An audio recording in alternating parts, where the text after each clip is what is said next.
Thank you for tuning in. God bless you. We are back like we never left. Today is September 17th, 2024. It is currently 11:58 p.m. Yes, y'all. We are back. We are back. Smash the like button, subscribe to the channel. All right. The topic for today is the greatest story ever told. The greatest story ever told. That is the topic for today. The greatest story ever told. All right. How are you guys doing today? Did you have a wonderful day? How was your day? Okay. Let's jump right straight to business. You know what time it is. We come with the facts, or I come with the facts. I don't want to waste your time. I want to get straight to business because I know why you're here. You're here because you support better economy, a better way of living, low gas prices. That's why you're here. You're here because you want to see the legend, the OG, the big T, the 45th. Some people say he might be the 47th president of the United States, the former president of the United States, Donald J. Trump. He had a town hall today with Sarah Huckabee Sanders. Are you ready? Are you ready? Are you ready? Are you ready? Are you ready? Okay. Tune in. Thank you for tuning in one more time. All right. We are back. We're back. All right, let's get straight to business. God bless you. Let's get it.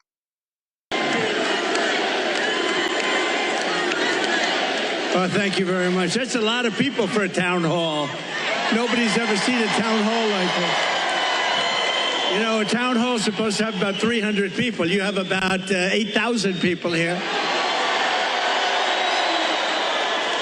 And equally as important, you have about 8,000 people that are not here. They're walking away. But I think we have television outside, right? So they're watching from outside. Would anybody like to change places with them? I thought you were going to say that.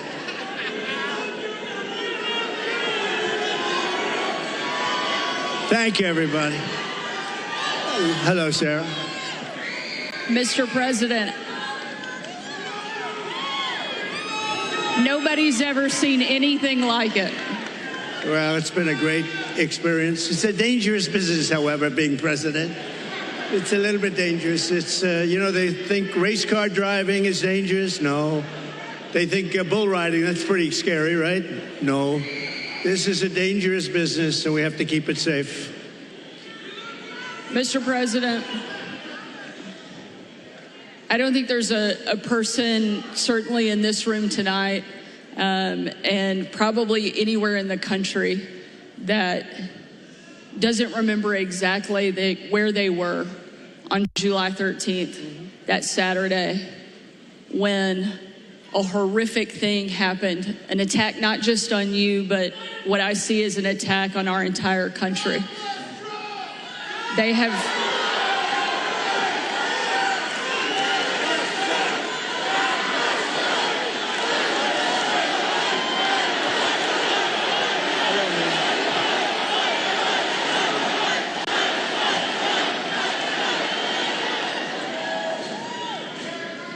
I joined with everyone in...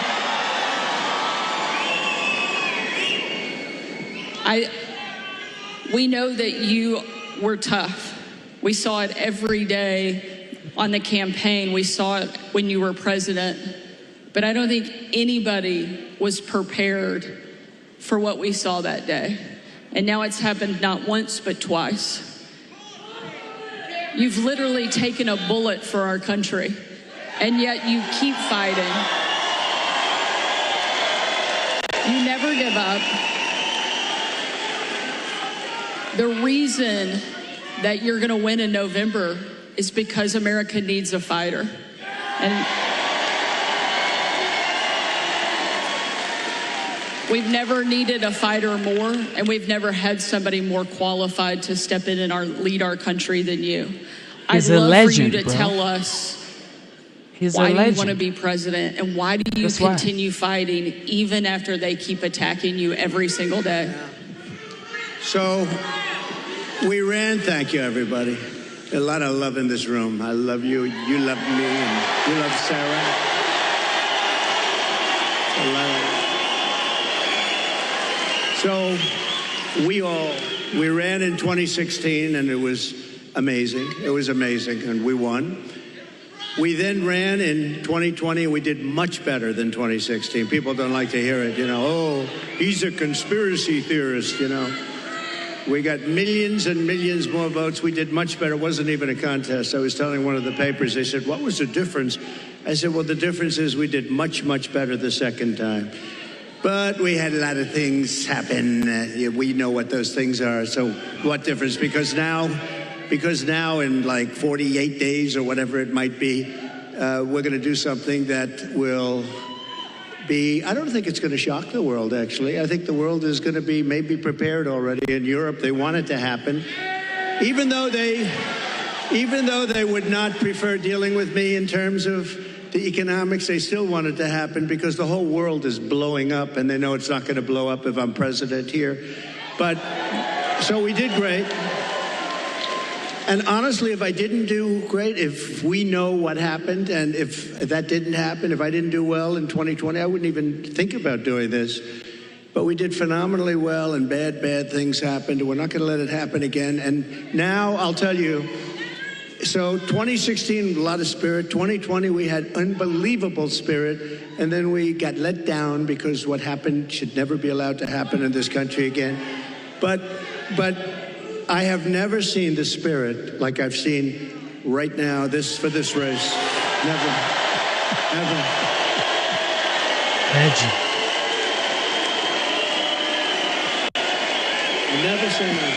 Never seen anything like it. It blows it away from 2016, from 2020. And basically, it's very simple. You're saying what?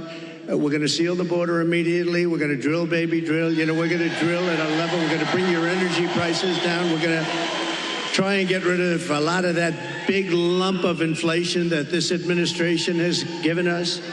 And I have to say that President Biden called me yesterday. It was very nice. We had a very nice conversation. I appreciated that he called about, what happened the other day. And he says, he's committed. He's committed. No, and today, a little while ago, I got a very nice call from Kamala. No, it was very nice. It was very nice. It was very, very nice, and we appreciate that. But we have to take back our country. We have to win. We're going to win, and we're going to make America great again. That's all there is to it. Very simple. Right?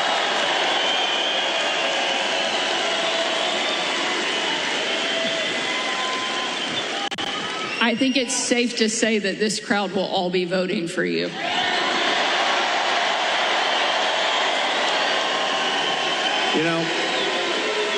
When I think of this state, it's so sad. Years ago, I was given, thank you very much, but years ago, I was given an award as like Man of the Year or something from an area that nobody knew, and the press said, oh, it never happened. Well, then it did happen. They found out where it was, but it was like 15 years ago.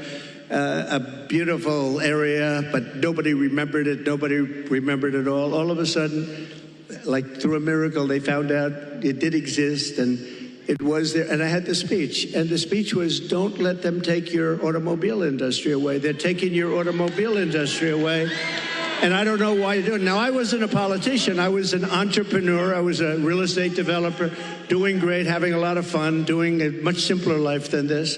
Who would think that a developer's life is simple, but it's a lot simpler than this. But I said, don't let them do that, because here I am in Michigan, and I was getting an award, and I'm making a speech. I'm saying, what am I going to say? But I just watched Common Sense. I saw them leaving for Mexico, leaving for China. Do you know that right now, and they weren't building them with me, they weren't building anything in Mexico having to do with cars with me, because I said, if you build it, we're going to put a 200%, you're not going to sell one car into this country.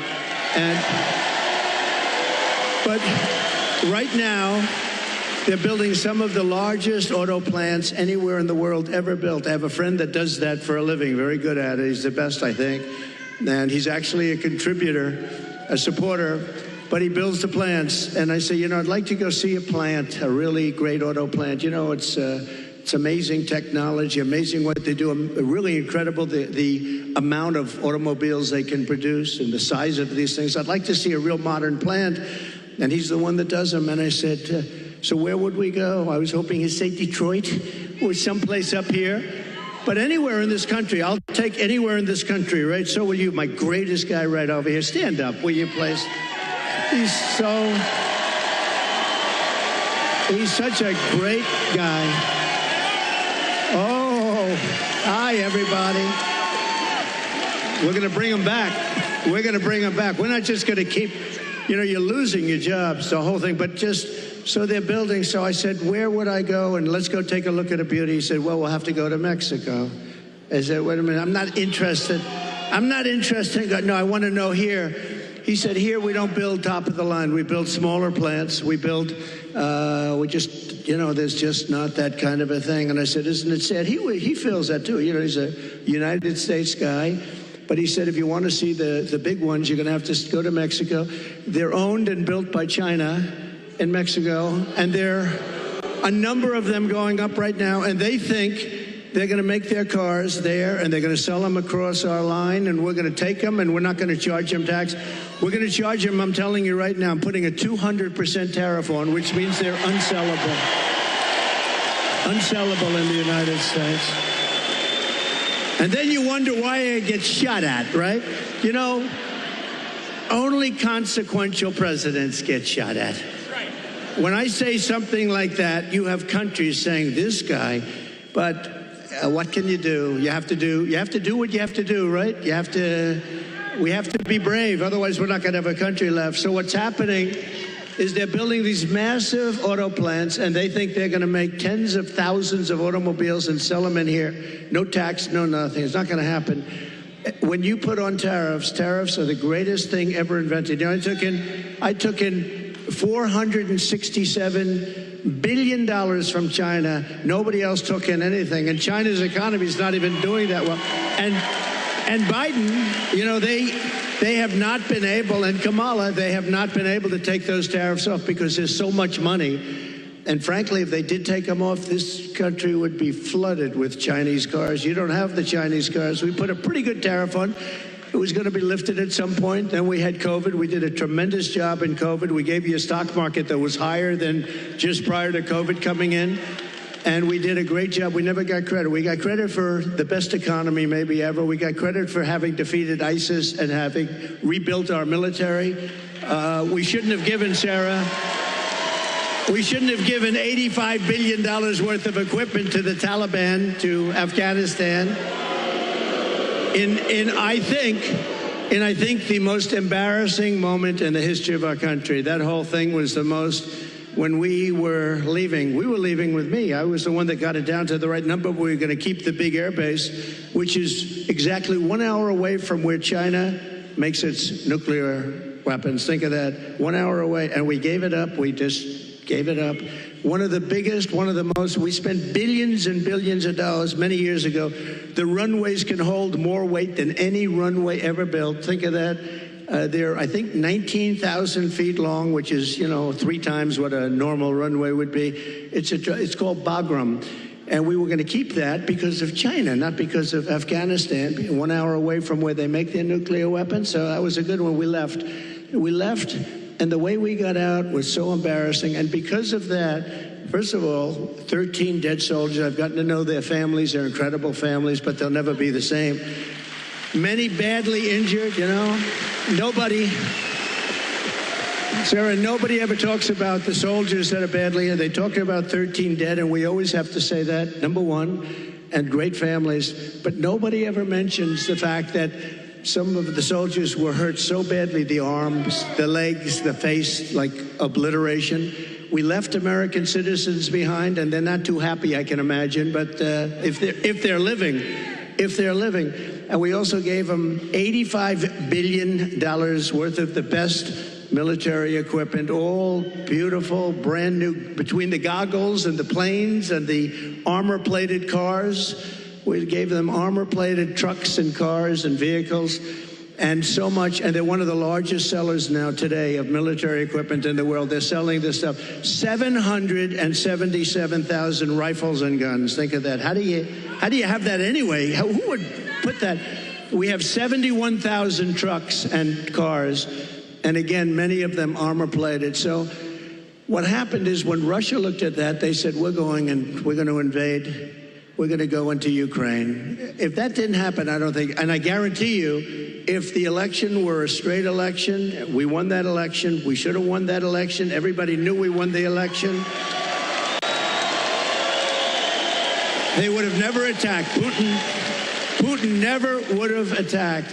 But the oil prices got driven up at $100 a barrel. He made money. He's the only guy who fought a war, and you make money fighting a war.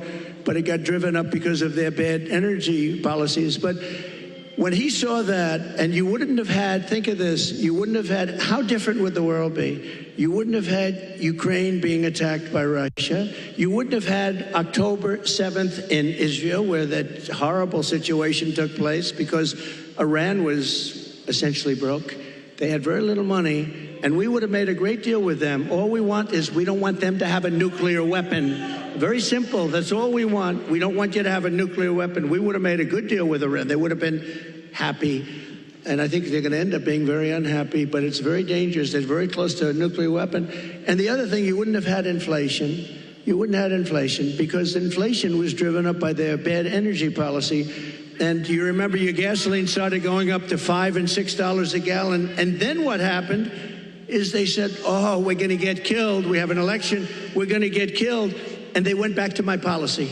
So they went back to the same. What they don't, and they say, we produce the same amount as Trump. Well, they went right back to my policy, or you would have had $25 a gallon gasoline.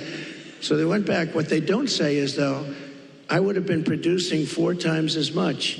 And I took us from third into first place by a lot. But we have more liquid gold under our feet than any other country in the world, including Saudi Arabia, including Russia. And we would have been so dominant in energy. We would have, we didn't need any energy from anybody. We didn't have to protect any other countries in order to get their oil, which we've done for many years in the Middle East. We were energy independent. Sounds so beautiful to say it. We're energy independent. We were soon going to be energy dominant, and we would have been now having so much money coming out of the energy. We just have the best. We have Bagram in Alaska. They say it might be as big, might be bigger than all of Saudi Arabia. I got it approved. Ronald Reagan couldn't do it. Nobody could do it. I got it done. In their first week, they terminated it. Check that one out. Bagram. Check that one out. Think about this. Between Bagram, you go to Anwar, you take a look at the kind of things that we've given up.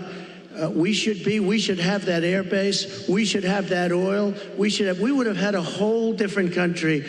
But to give up Anwar, to give up the biggest air base, military air base in the world, and they left it in the dark of night with the lights on, and they did leave the dogs behind. There are a lot of people, they say, what about the dogs? They left the dogs behind. But we would have been a much different country right now. But we're going to get it back, and I promise you we're going to get it back with guys like this and people like that. And Sarah, just one thing, because this is the world's longest answer to an otherwise simple question, but the difference is I give an answer that's productive as opposed to an answer that is not very productive, right? Like in the debate. But just to end this, we are going for Michigan, because we want to be a little bit Michigan-centric. You used to be the capital of the world in cars. Today, you're an afterthought in cars. And I don't know the head of your union. I've never met the gentleman, Sean. I've never met him. But what he's done to your union and what he's done by agreeing to allow this country to say we're going all electric, which at some point they're going to end up taking back that mandate because that mandate is insane. They want to go all electric basically by 2030. And for him, think of this, for him to do that, just real fast, you're right now at 25% of where you used to be and heading south because the electric cars are all going to be made in China and Mexico, but they're all going to be made basically in China. We are going to bring so many auto plants into our country. You're going to be as big or bigger than you were 50 years ago because they won't be able, if they're not willing to build a plant, we don't want their product. And that's enough. That's all I wanted.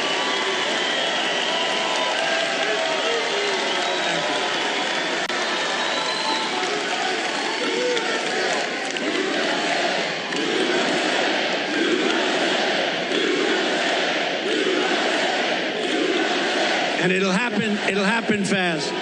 It'll happen very fast. I think it's safe to say that Michigan is happy that you're going to be president again.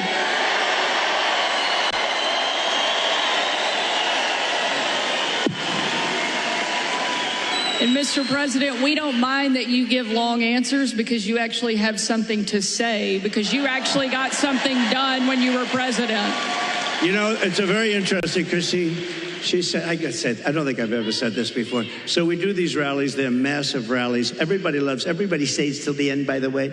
You know, when she said that, well, your rallies, people leave. Honestly, nobody does. And if I saw them leaving, I'd say, and ladies and gentlemen, make America great again, and I'd get the hell out, okay? Because I don't want people leaving. But I do have to say, so I give these long, sometimes very complex sentences and paragraphs, but they all come together. I do it a lot. I do it with Raising Cane, that story. I do it with the story on the catapults on the aircraft carriers. I do it with a lot of different stories. When I mention Dr. Hannibal Lecter, I'm using that as an example of people that are coming in from Silence of the Lambs. I use it. They say, it's terrible. So they say, so I'll give this long, complex area. For instance, that I talked about a lot of different territory. The bottom line is, I said, the most important thing. We're going to bring more plants into your state and this country to make automobiles. We're going to be bigger than before. But the fake news, there's a lot of them back there. You know, for a town hall, there's a lot of people. But the fake news likes to say, oh, he was rambling. No, that's not rambling. That's genius when you can connect the dots. You gotta. Now, Sarah, if you couldn't connect the dots, you got a problem. But every dot was connected, and many stories were told in that little paragraph. But there is something, but they say that. The other thing I say is this. We had 107,000 people show up in New Jersey. We had 68,000 people show up in Alabama. We had 79 or 81,000 in South Carolina. And they've never said, I'm a great speaker. And I said, am I a great speaker? They say, oh, no, he rambles. What the hell are all you people showing up for if I ramble? You don't want to show up for a rambler. So anyway, thank you very much. Mr. President, no one has done more to fight for the American worker than you, to bring back jobs and manufacturing to this country. Tonight, there's obviously a lot of people that really care about the auto industry here. And tonight we have a question from one of the auto workers, Isaiah, here in the audience that would like to ask a question. Good, sure. Where's Isaiah?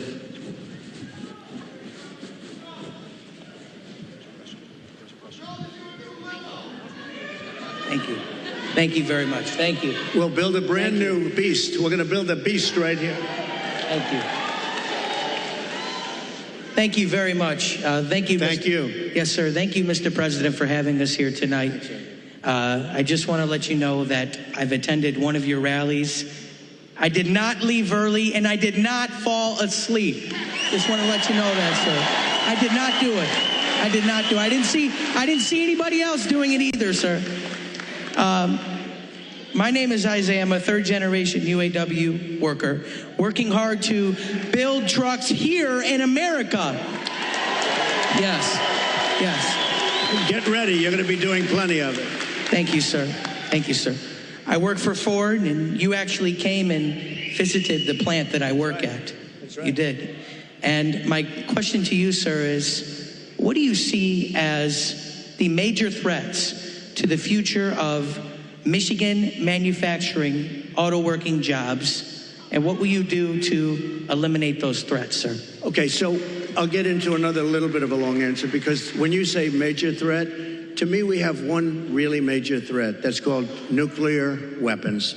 We have other countries that are hostile to us. They don't have to be hostile to us. I always say if you have a smart president, you'll never have a problem with China, Russia, or any of them, okay?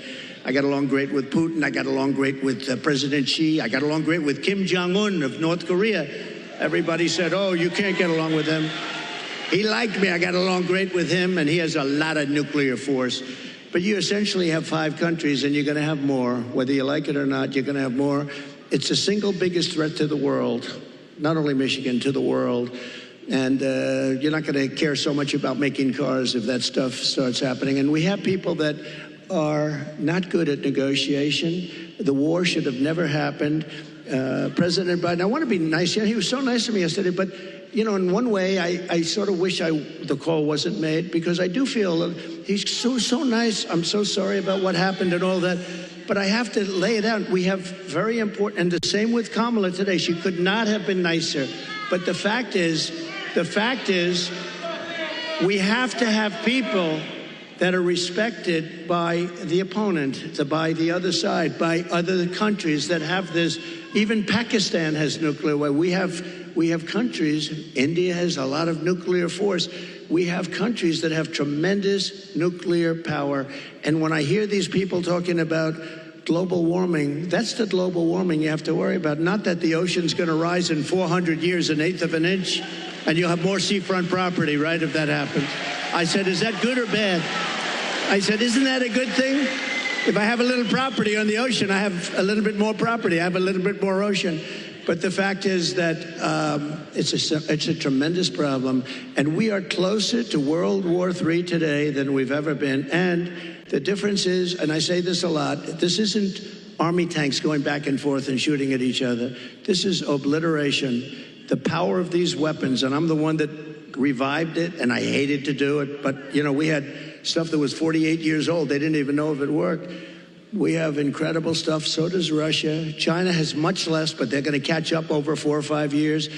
It's the single biggest threat by far to civilization. And nobody talks about it. They talk about global warming. Used to be, remember? Used to be global warming. You know, they changed the name. You know why? Because the planet's getting cooler now. So now what they call it is climate change, because that covers everything. See, climate change, if it gets hot, cool, you know, these people, I don't know if they're for real, but if they're not, they're covered by the words climate change. If it gets cooler, that's good. If it gets hotter, that's good. Global warming wasn't working so well.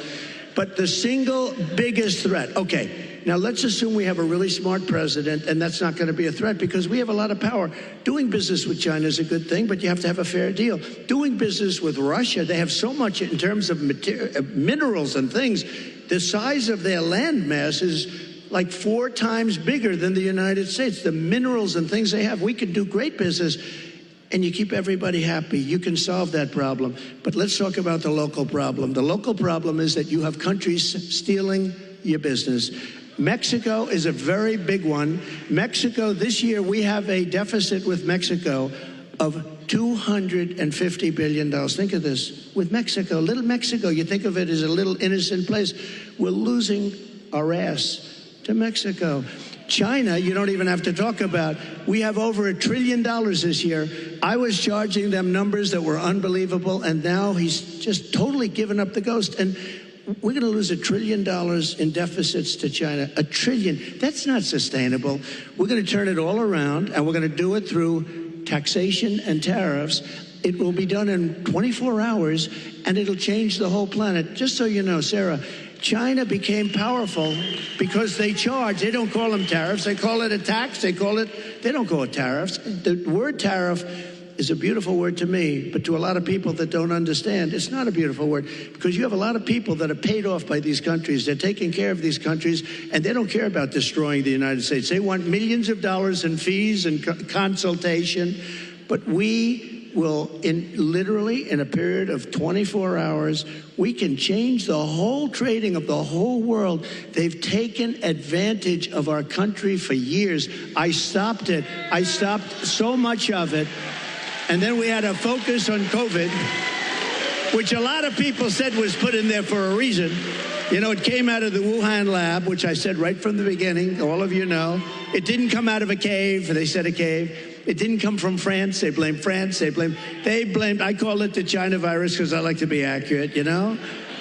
They call it the Spanish flu. They call it all different names when something comes from a country, except for China. We have to call it COVID. What the hell does COVID mean? The China virus.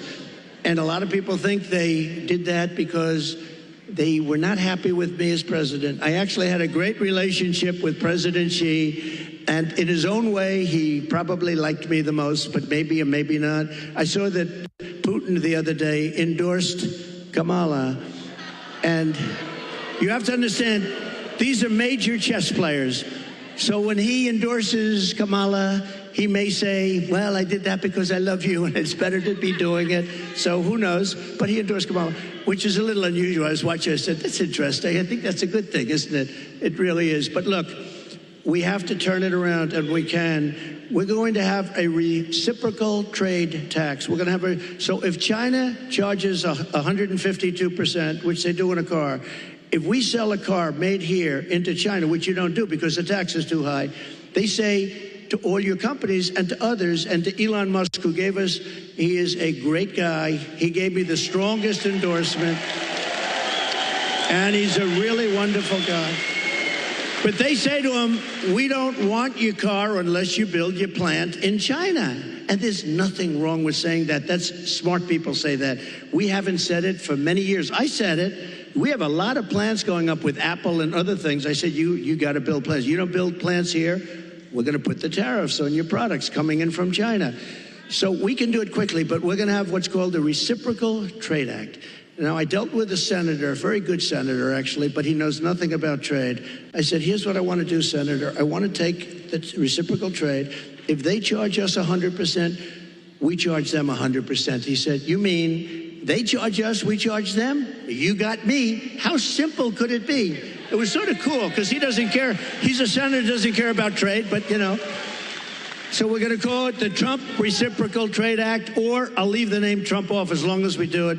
So when India, which is a very big abuser, he happens to be coming to meet me next week, and Modi, he's fantastic.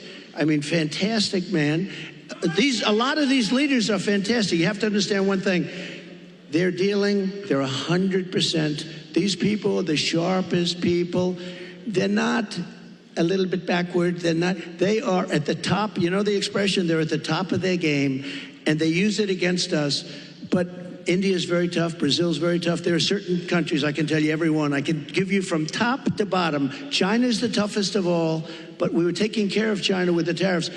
So we're going to do a reciprocal trade. If anybody charges us 10 cents, if they charge us $2, if they charge us 100%, 250, we charge them the same thing. And you know what's going to happen? Everything's going to disappear, and we're going to end up having free trade again. And if it doesn't disappear, we're going to take in a lot of money. Okay? But, you know, the biggest beneficiary, I believe, is going to be your state. And I won't say that to other states, I promise. About your state, you are going to have plants built at a level that you haven't seen in 50 years. Okay? Great question. Thank you. Thank you.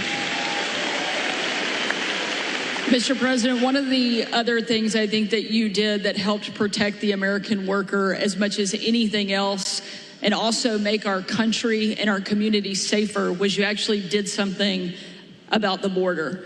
Just this month, there was a woman in my home state of Arkansas who was killed by an illegal immigrant who was drunk driving, that was deported during your administration and came back under this administration because they have failed to protect our country. It's one of the great threats that we face that you actually did something about. A lot. Tell us what you will do on day one to help protect our country. So we're going to be, day one, we're doing two things. Closing the border and baby drill. Two things. We're going to get down the prices.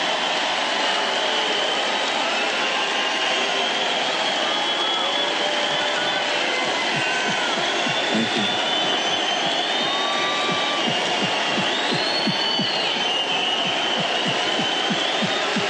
Nice people. I like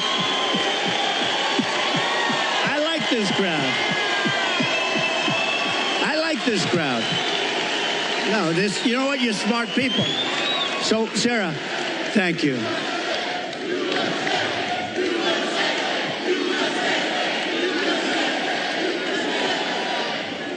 So, over the last couple of years, I've been talking about the border.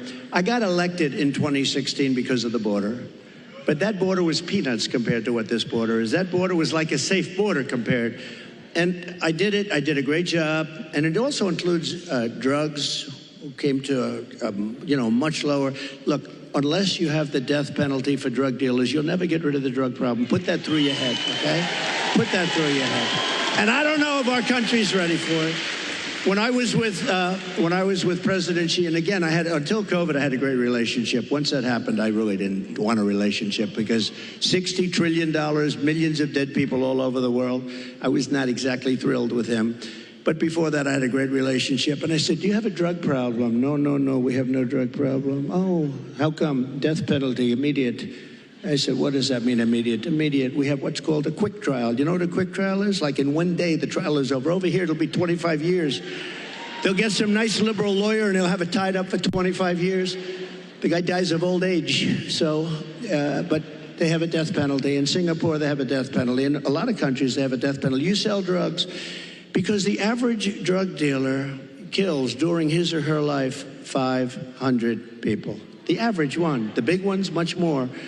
But when you hear that, when people start to hear that, and I set up blue ribbon committees, I put, nice people, dilettantes from New York and from Los Angeles, people that know nothing about drugs, and they're dealing with very smart people. These dealers are smart as hell, they're tough as hell, and they make a fortune. They make a fortune. And if you don't have the death penalty for drug dealers, you're just wasting your time. Now, we can keep it down, and we can do better than we're doing now, and a lot better than we're doing now, because what's happening now is out of control. But we had the lowest human trafficking, mostly in women, I hate to say, mostly in women, but we had the lowest human trafficking in 32 years. You know my favorite chart, the chart I put down, when I look to the right, that'll be my all-time favorite chart in history. That was basically a chart showing what a good job I did on immigration. But even if it showed I did a bad job on immigration, it will be my all-time favorite chart, because I wouldn't be here right now if I didn't look over. Let me see that chart. That was not good. My all-time favorite chart. Blue, yellow, red. It was beautiful. Oh, there it is. There it is. There, that was good. These guys are very good back. That's the good. The interesting thing, it's always on my left. It's at rallies. It's always on my list. I only do it about 15, maybe 20% of the time, so I don't do it much. And it's always at the end of a speech. But it's always here. For some reason, they dropped it here. It was at the beginning of the speech, the very beginning couple of sentences. And I turned like a deer bolting, I guess, right? They say good hunters say this every once in a while, a deer will bolt prior to the shot. And I don't know, I guess mine was a form of, but I turned around to look at it. It was right here, behind me, actually. And my head was at a perfect angle. It got me, but if you got to be hit, that's the best place. Although it's blood. The doctor, I said, how come so much blood? He said, the ear bleeds more than anything. I said, I'll take it. I'll take it. But it was an amazing thing. And I have to say, because I have to, while we're on the subject, because people do like to talk about it. A few days ago, we had an incident. I have to say, Secret Service did a hell of a job. They really did. They caught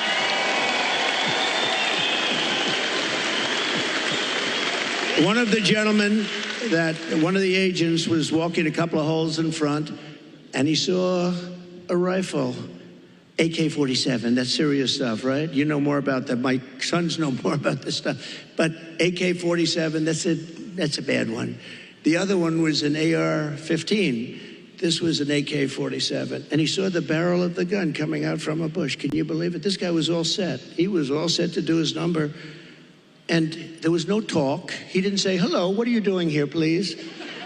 And he ends up getting shot himself. He took his gun, started shooting him. And this guy ran. No, great job. I don't know if he's, where is he? Not here, right? This guy,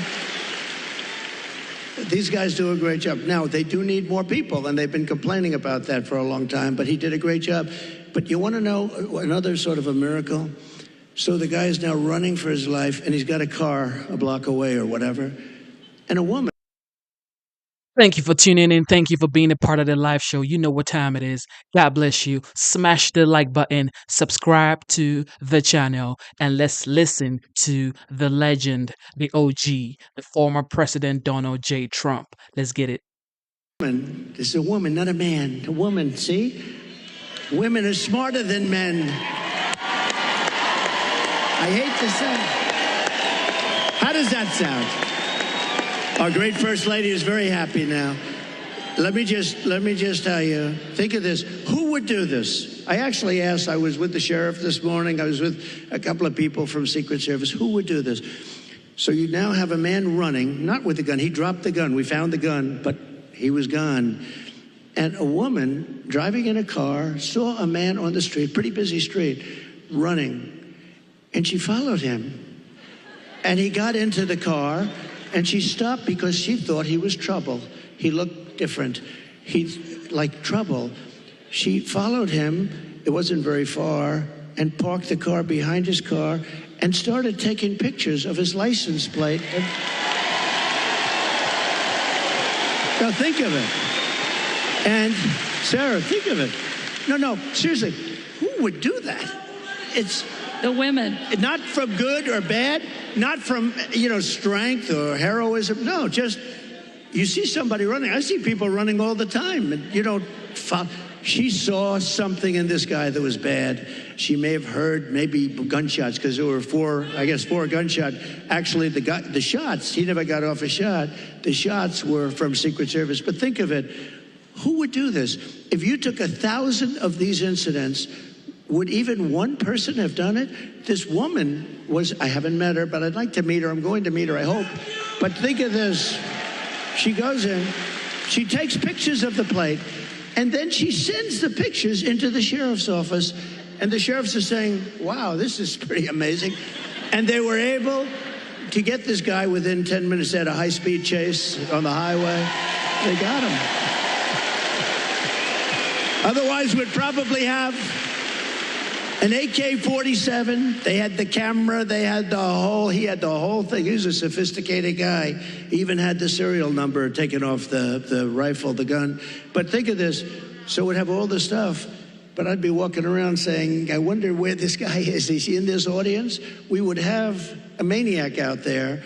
This woman was unbelievable. Because I actually asked the sheriff, if it happened 1,000 times, would anybody have done that? He said, maybe. But not much. So she did she was really amazing job. We're glad she did. I think there are a couple takeaways there. One, the women of this country love Donald Trump and are going to make sure we do our part.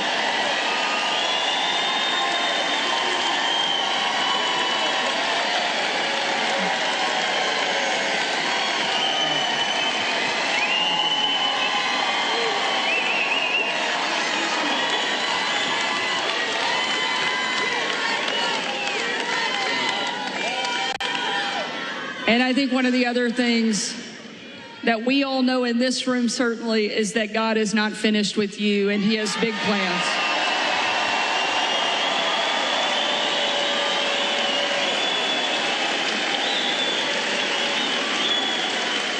Sarah, I just want to say one thing. So when I heard about this tonight, I said, so where am I speaking? Michigan, good. I like Michigan. I want to talk about cars. I love talking about the cars because it's so simple.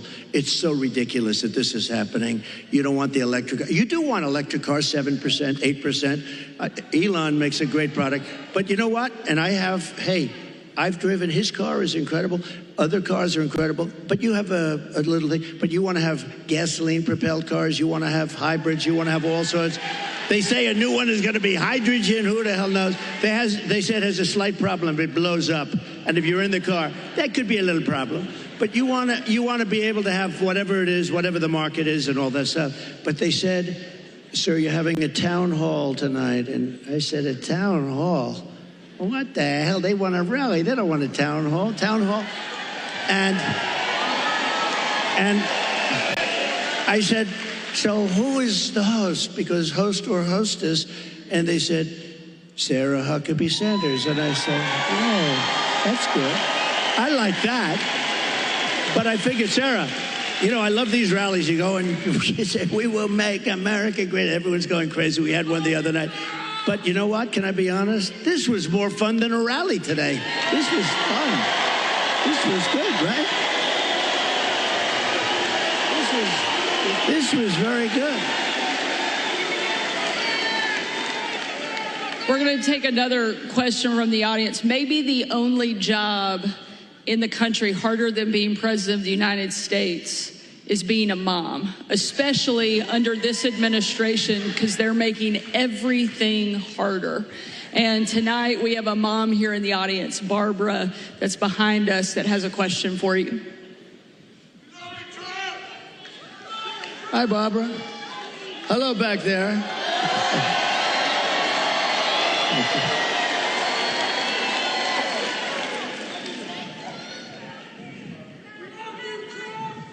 Good evening. Good evening, President Trump. Thank you for taking our question. Thank you. My name is Barbara.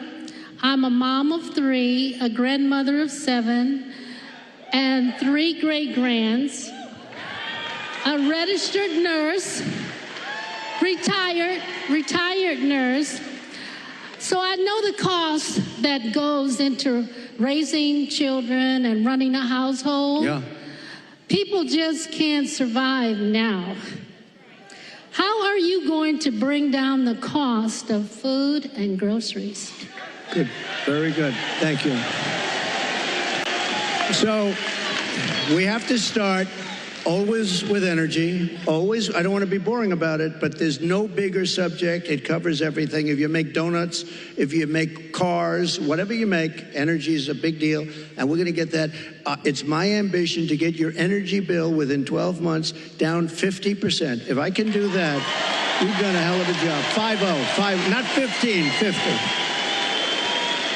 Interest rates are going to follow, and actually they're going to follow for another reason. The economy is now not good, and interest rates, you'll see they'll do the rate cut and all the political stuff tomorrow, I think. And, you know, will he do a half a point? Will he do a quarter of a point? But the reason is because the economy is not good. Otherwise, you wouldn't be able to do it. But we're going to get interest rates down, and we got to work with our farmers. Our farmers are being decimated right now. They're being absolutely decimated. And, you know, one of the reasons is we allow a lot of farm product into our country, and we're going to have to be a little bit like other countries. We're not going to allow so much come. We're going to let our farmers go to work. And I don't know if you remember, I love the farmers because, you know, I had many meetings as president. I have this gorgeous room with this beautiful table that seats about 35 people. And I was with the farmers. Usually everybody wants something. They all want subsidy. But I was with the farmers, and I think you might have been there, actually, Sarah. I said, look, fellas, we're going to get you such a beautiful subsidy, meaning I'm going to do things. And one of the people raises and, sir, honestly, we don't want a subsidy. This is the first time this ever happened to me. Everyone wants, they want money. They want to build windmills. We want money with these windmills. Anyway. But you know what? It was amazing. He said, almost tears in his eyes, they were getting decimated. We don't want a subsidy. We just want to play, you know, a fair, level playing field.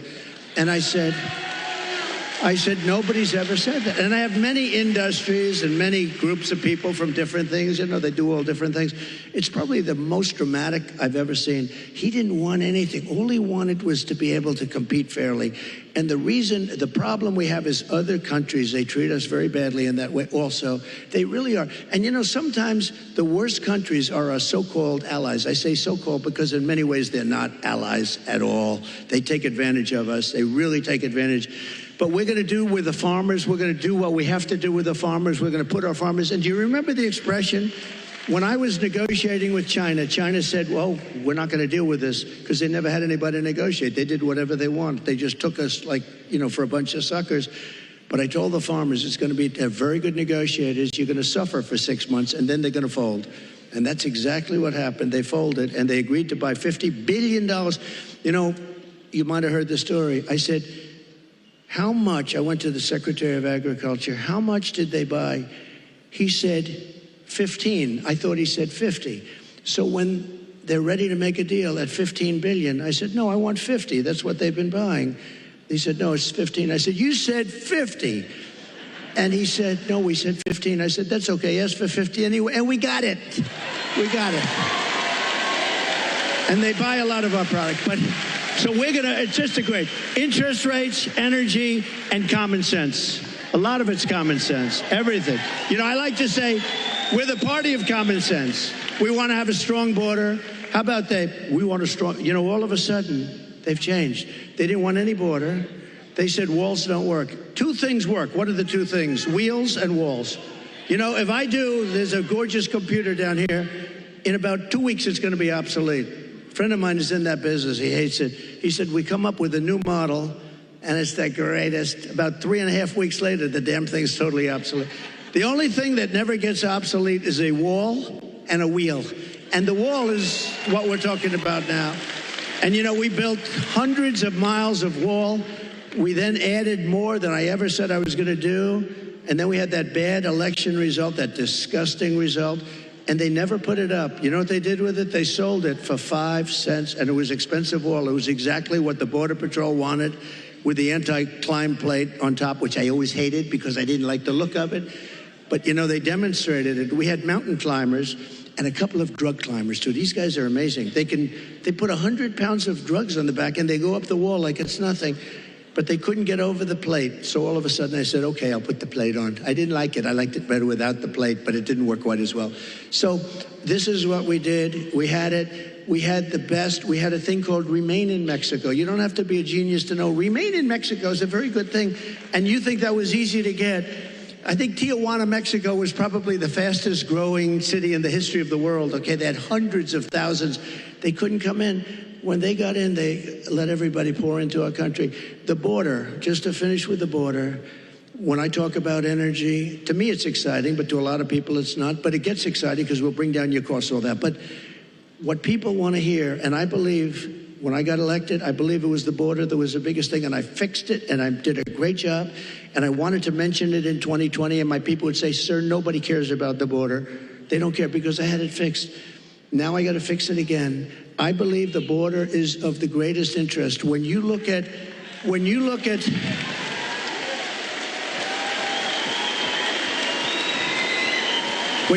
what's happening in Aurora, okay? Take a look at Aurora. When you look at what's happening in Ohio, the great state of Ohio, I love it. I'm way the hell up. I wish I was up 18 points in your state, but we are up. We are up. I think when people hear what I have to say, I don't know how you can possibly lose it. I'll tell you this, and I'll say this for Michigan.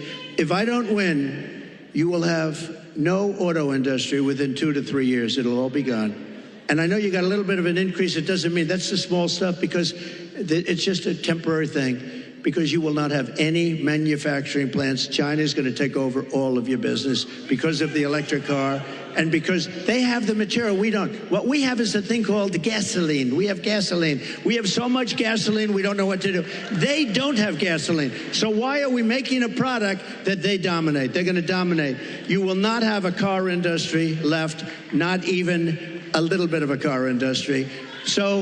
And you're going to have electric cars, but you're going to have 7%, you're going to have 9%, whatever it may be. And maybe someday the technology becomes so good that you can do more. I mean, it's fine.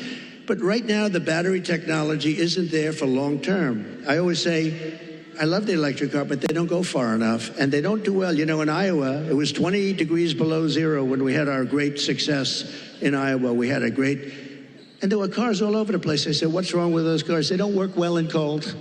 And they don't work very well in heat. But Elon's going to figure it out because he's great. He gave me the greatest endorsement. He figures everything out. Right now, he's got other things to think. He's got to get a rocket up to get those 2 people out of there. They said, Elon, let's get going. No, they're relying on Elon to get the 2 people. Who would like to be up there right now saying, we're coming back home maybe in February? So that was not so good. But Elon will solve the problem. He's great guy. And he loves this state, and he loves your whole, everything you're doing here. And he's done a fantastic job. He really has. And if he didn't endorse me, I would not be saying that, okay? I wouldn't be saying that. Thank you. We've got time, I think, for just one more question. When you were president, you built one of the strongest economies our country's ever seen. One of the ways you did that was by passing the largest tax cut in American history. We have a question from Willie, who wants to ask you something about taxes and what you're going to do. Good evening, Hi, Willie. future President Trump. I'm a local contractor in this town. He's a cool-looking guy, too. He's better looking than you. I'm a local contractor in this town, and I live here my whole life. And I'm going to tell you, I'm kind of concerned about crucial Kamala's tax increase. Can you outline for the people what you plan on doing about taxes? Great. It's a great question. Look, she's got... Thank you for tuning in. You know what time it is. Smash the like button. Subscribe to the channel. We are currently listening to the OG, the legend, the former president of the United States. Let's listen to Donald J. Trump. Let's get it. Going to double up your taxes. She wants to terminate the Trump tax cut. Just that is going to lift up your taxes by 44%. Just that one move. And remember, I have it so that, like, if you're a farmer or a small businessman, you have no inheritance tax. They're going to give that up. They're going to give everything. You know, a lot of people don't realize. A lot of people didn't talk about it, but if you have a small business, if you have a farm someplace, a lot of farmers, they have beautiful land, but they don't have the cash, and they leave it to their children, and they're so proud of their children, and the children end up going bankrupt because they have to borrow money to pay off the estate tax. There is no estate tax, and that's something that nobody even talks about, but that's helped. That's saved a lot of families from having to sell their farm or losing their farm. But she's got one thing that's incredible, an unrealized capital gain tax. That will drive every business out of the United States. So what that is I don't know how they can possibly administer. The only ones that are going to make money are appraisers and accountants. So they're taking a business, might have not a lot of money, but it might have great land, and they're valuing it. And what was it this year compared to next year? You got to put down a value, and then you got to go out and you have to pay tax, even though you haven't sold anything. It's the craziest thing I've ever heard. And I don't know how any rich person or any person that's in business can even think of supporting her. It's the craziest thing I've ever heard. So, and they're going to raise the capital gains tax, Willie, a lot. Now, as far as regular, people are going to have to pay a lot more tax. Your taxes, she said, 70 to 80%. Some people will pay 70, 80%. You have to understand, a lot of these people are international business people. A lot of these companies are international. They don't care if they're here or someplace else. They go for the best deal. They go for their shareholders. If they raise the taxes like that, they go to other countries. You know who got a lot of our companies is Ireland. Years ago, they took our pharmaceutical industry because they gave them a better deal. They will leave our country. They will leave all those jobs that we created. And I want people to pay fair taxes and all of that. But she's going to be raising your taxes to 50, 60, 70%. And it's not sustainable. And even for the companies, if they have to pay too much, they're going to leave the country and you're not going to have any jobs. So we have to be very, very careful about it. We have to be very, very careful. And I have to tell you that this has really been an honor. This will be the most fun of any state because we're going to bring back an industry that you can do it. You know, we're going to bring back an industry. And mark my words, if for some reason some tragedy happens, because it would be a tragedy beyond the auto business for the whole country, I really believe that. If a tragedy happens and we don't win, there will be 0 car jobs, manufacturing jobs. It will all be out of here. And that includes South Carolina. That includes other places that are competitors of yours. You won't be making cars here anymore. You won't be making anything in our country anymore. We're going to bring it all back. But the one, and I say this, and I said it to another state the other night, And I said, this is not a good thing to say to another state. But I said, Michigan's going to be the most fun because you're so set up for greatness. All you need is somebody smart at the top to say, you can't flood our market with cars. You just can't do it. And if I say you have to pay 100%, you know China pays a big, but I didn't do the big number yet. But if I say you have to pay 100 or 200%, it doesn't matter because I'm going to say, second sense, I hope you don't mind this. However, if you build your plant in Detroit, or if you build it in Michigan, or if you build it anywhere in the United States for that matter, it seems to be the right location, but we're going to have more fun. So I'm telling them about Michigan, and I'm saying, you know, this story's getting a little bit long because I'm talking about Michigan. I happen to be in another state, but everybody loved it because they know you. You're recognized for this. We're going to get, now, they go from paying 100% tariff to paying nothing. All they have to do is build their factory and spend their hundreds of millions of dollars in your state. This will be like taking candy from a baby. It'll happen first, and you get the credit. I'm going to give you the credit.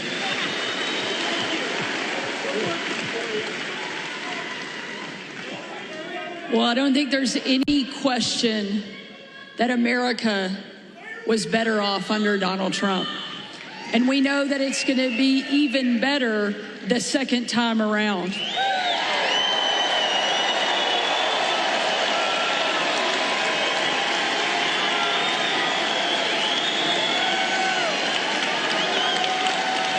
Before tonight, I knew you were going to win the presidency. I had no doubt. Arkansas is going to come in huge. But now I know you're going to win Michigan by epic margin.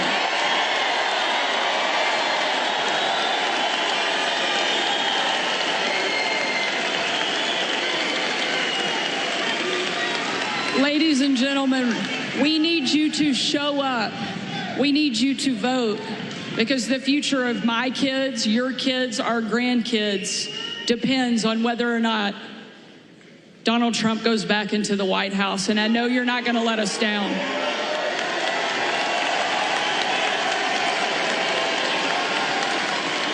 More importantly, I know President Trump is not going to let us down because he's shown us time and time again that no matter what comes at him, no matter what the left throws at him, he's going to get back up and keep. Ladies and gentlemen, you've heard the OG, the legend, the 45th President of the United States. Some people say he might also be the 47th President of the United States. Smash the like button, subscribe to the channel. Who here wants to listen to the vice presidential candidate, J.D. Vance, in Michigan today? He had a rally. Let's listen to the vice presidential candidate, J.D. Vance. He might be something you need to watch out for because he has a very, very, very American-like story. He's from a very, poor family, and he became something great. And that's what American story is all about. So let's get it.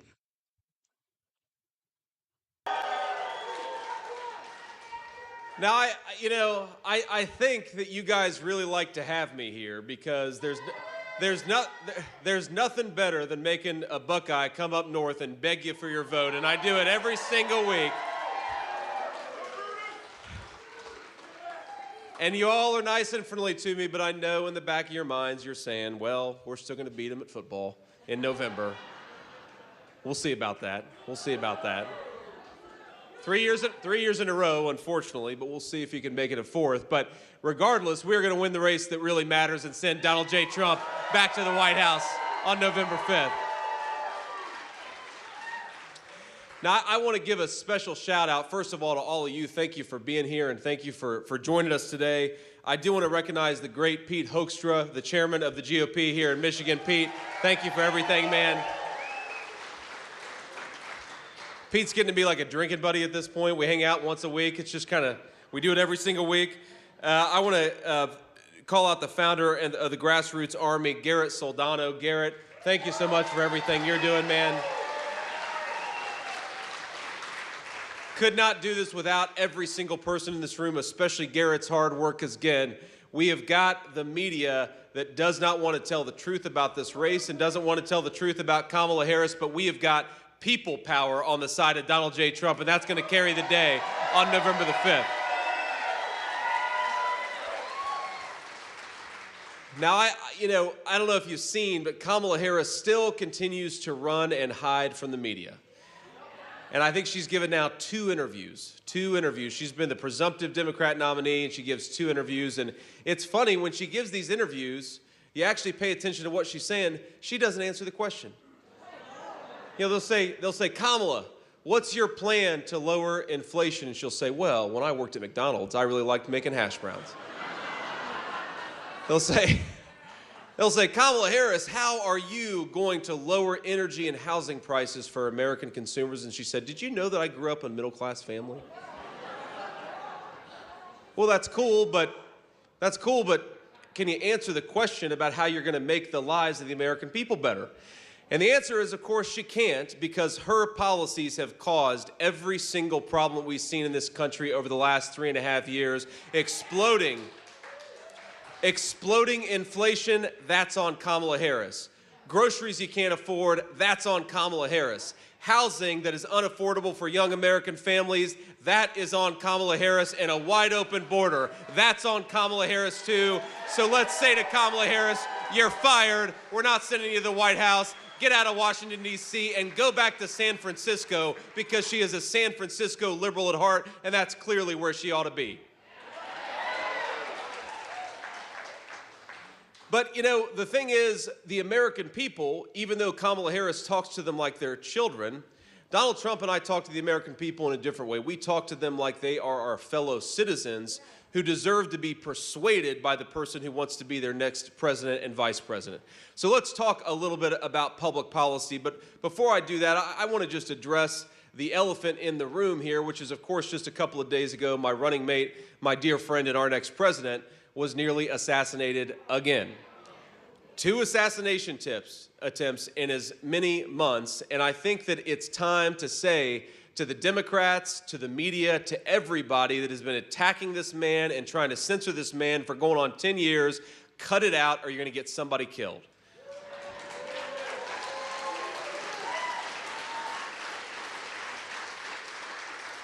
Now, I actually, of course, heard about the news before almost anybody else. I was sitting at home with my son, and we were doing, what we always do when my wife's not around. We were playing video games. We get that like 1 hour. All right, we can play video games, and then before Mom comes back, we got to cut that crap out.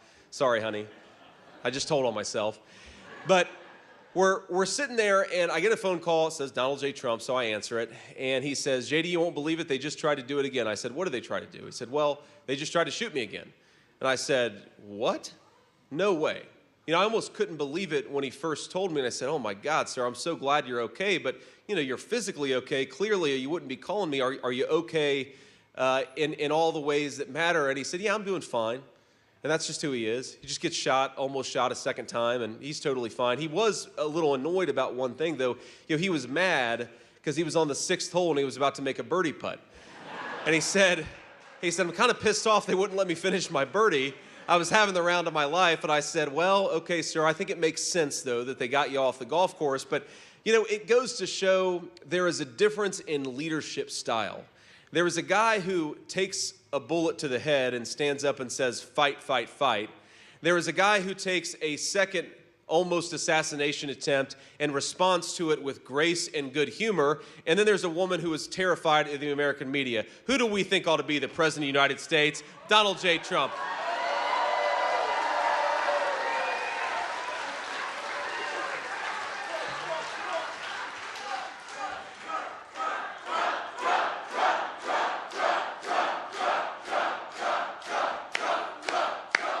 That's right. And how nice is it, by the way, to have a presidential candidate and, of course, a former president that we can be proud of, that we can believe in, and that is tough enough to take the slings and arrows but still be fighting every single day for the American people. That's what he's done, and that's what he'll continue to do. So let's talk about exactly what that's going to look like. Because look, we all know that the reason why groceries are unaffordable, the reason why Americans can't afford to buy a home is because Kamala Harris has refused to do her job. And my friends, I was actually yesterday with my dear friend Katie Britt, senator from Alabama, and both of us have been in politics for all of 2 years. And we were talking about how shameless these politicians are, where I guess if you've been in office for 30 years, like Kamala Harris, you can stand up and without an ounce of shame, look at the American people and say, on day one, I'm going to lower grocery prices. That's what Kamala Harris says. And on day one, we're going to lower the price of housing. And on day one, we're going to close down that southern border. It's like, Kamala, day one was 1,400 days ago. What the hell have you been doing the whole time? Why don't you stop talking and get to work?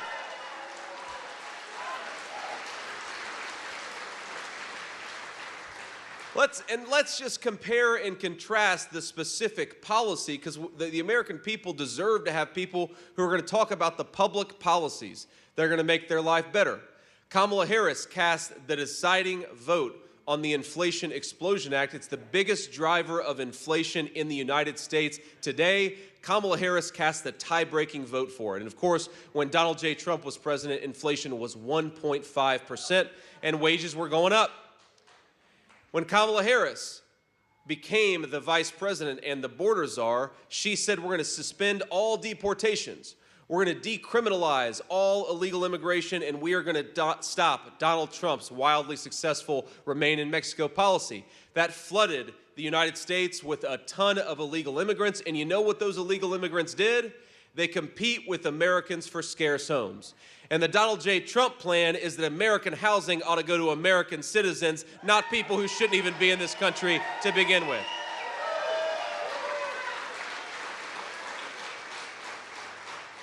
Because that deporting those illegal immigrants, it's not just about law and order, as important as that is. It's about lowering the cost of housing for American citizens, and that's what we have to fight to do. You've got young people in this country today who are paupers in their own nation. They've got a ton of debt, they're borrowing a lot, but they have no chance of owning a stake in their own country. The American dream of homeownership is completely out of reach for millions of young Americans, and when Donald J. Trump is president, that's going to stop. We're going to fight for their American dreams. We're going to fight for young people to be able to buy a home, and we're going to stop sending American homes to foreigners. Now, we all know in the great state of Michigan that the most important driver of inflation is energy, right? You make energy more expensive, you make gas at the pump more expensive, but you also make food more expensive, because who drives that food to the grocery store? It's our truck drivers. And if they're paying more for gasoline and diesel, then all of us are paying more for food. And if they're paying more to send construction materials and lumber at the construction site, then we're all paying more for housing. The number one thing we have got to do to get control of this crazy inflation and drive down the cost of everything is to unleash American energy. Drill, baby, drill.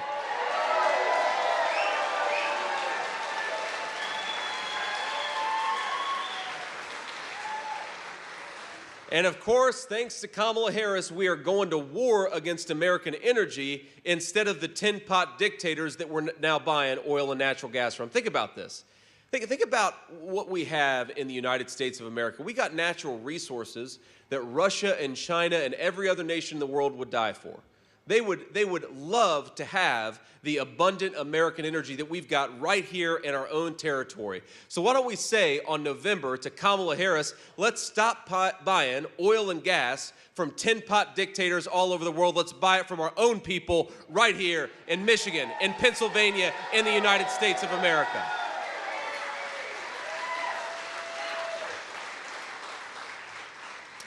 And here's what Donald Trump is going to do. On day one, we are going to unleash American energy once again. On day one, we are going to start building more homes again so that young people can afford the American dream of homeownership.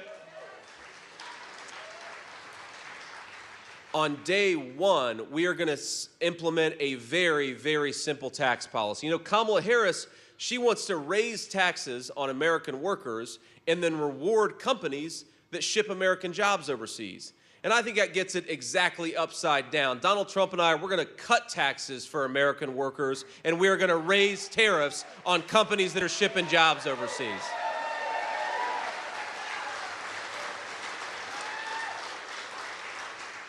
And all of this, my friends, it's going to do so much to lower the cost of goods. It's going to make our country more prosperous. It's going to make our country more free. You know, we got to get out of this mindset, the Kamala Harris mindset, that we can rely on other countries to make the things that we need.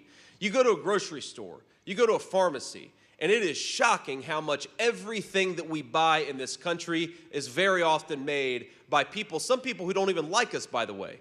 You know, 95% of the ibuprofen that we take in this country, you know where it's manufactured? China. You know where a lot of the antibiotics that we put in the bodies of our children are manufactured? China. Now, Kamala Harris is trying to make us buy more and more Chinese-made electric vehicles. This is the greatest auto-producing state in the whole country, which makes it the capital of the great American automobile. Let's buy more cars in Michigan, not in some foreign country. And of course, we know that when we buy American, when we make American, it leads to higher wages, it leads to lower prices, and it leads to more self-reliance. Donald Trump wants young Americans wage when they do a good day's work so that they can live the American dream. Kamala Harris wants to ship everybody's job off to China and then turn them into welfare dependents. That is not a path to prosperity. That is a path to slavery, and it's what Kamala Harris has been doing for 3.5 years.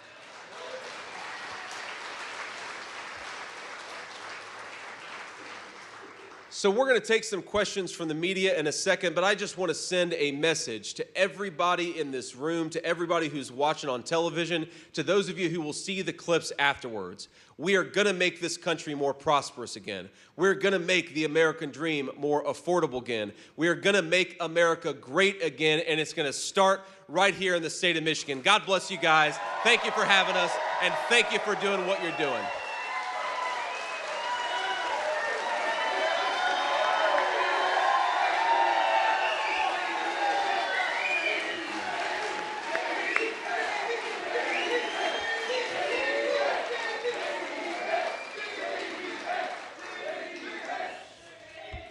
Thank you all. Thank you. Please, please.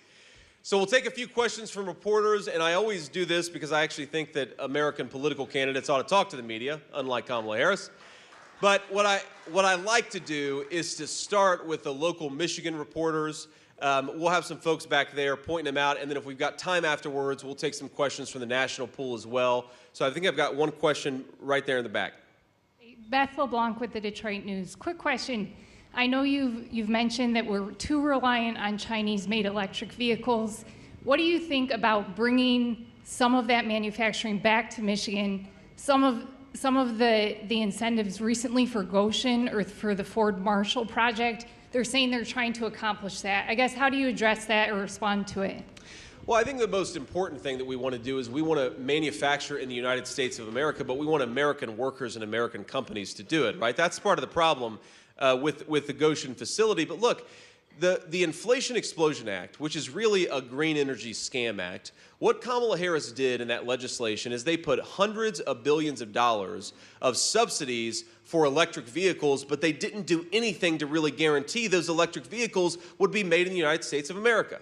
So think about how little sense this makes. We're going to tax American citizens and give a bunch of money away to rich people to buy electric cars made in China. It's the dumbest economic policy in the history of this country, and we've done a lot of stupid things over the last 40 years. But the crazy thing here is you could have a totally different approach to economic policy, and that's what Donald Trump did. That's why his economic policies worked so well, and that is his plan for what to do again. Now, Kamala Harris, it's so funny to me. She keeps on talking about how she's got a plan to fix all these problems. And like I said, the obvious question is, well, if you've got this great plan, why don't you do it right now? You're the vice president right now. Go do something with all that power the American people gave you. The second point I make is she says she has all these great plans. Well, what are they? Because every time she talks with any detail, which is very rarely, about her policy, she just sounds like Donald Trump. She copies it's like she went on President Trump's website and copied every single one of his viewpoints, even though she's governed the exact opposite. And this is a person who said she wanted to ban fracking, and now she says she supports fracking. This is a person who said that she wants a secure border, even though her policies opened up the American southern border. She wants to support American energy, even though her policies, she's gone to war against American energy. You know, Kamala Harris and what she says and how she's governed are two totally different people. We've never had a faker, more fraudulent person run for president of the United States, and we got to remind people of that every single day.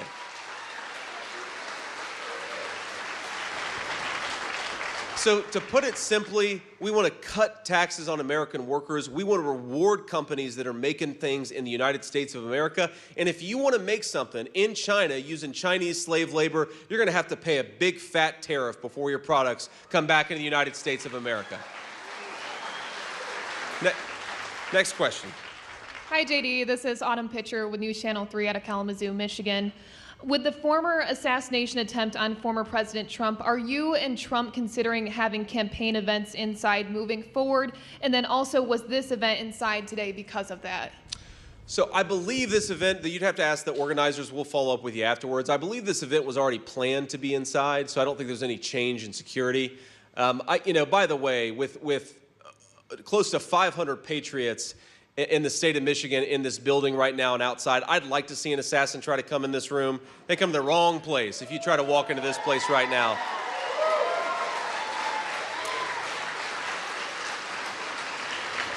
And while we're on that topic, by the way, I know we've got a couple hundred people outside. I want to give them a shout out. I'm sorry you couldn't make it. I'm sorry we hit capacity, but God bless you guys. I know you can hear me. You can't see me, but I'm grateful to you. But look, fundamentally, there's some risk inherent in this. I think the president has showed this, and I think that I'm trying to follow his example, which is when an assassin tried to take him down in Butler, PA, just about 6 weeks ago. He didn't hide in the basement. He didn't run away from the American people. He said, you know what? I want to be the people's president, so I got to get out there and talk to him. And that's what I'm going to keep on doing. And yes, there are some risks related to Secret Service detail. I thank these guys every day for what they do. God bless you.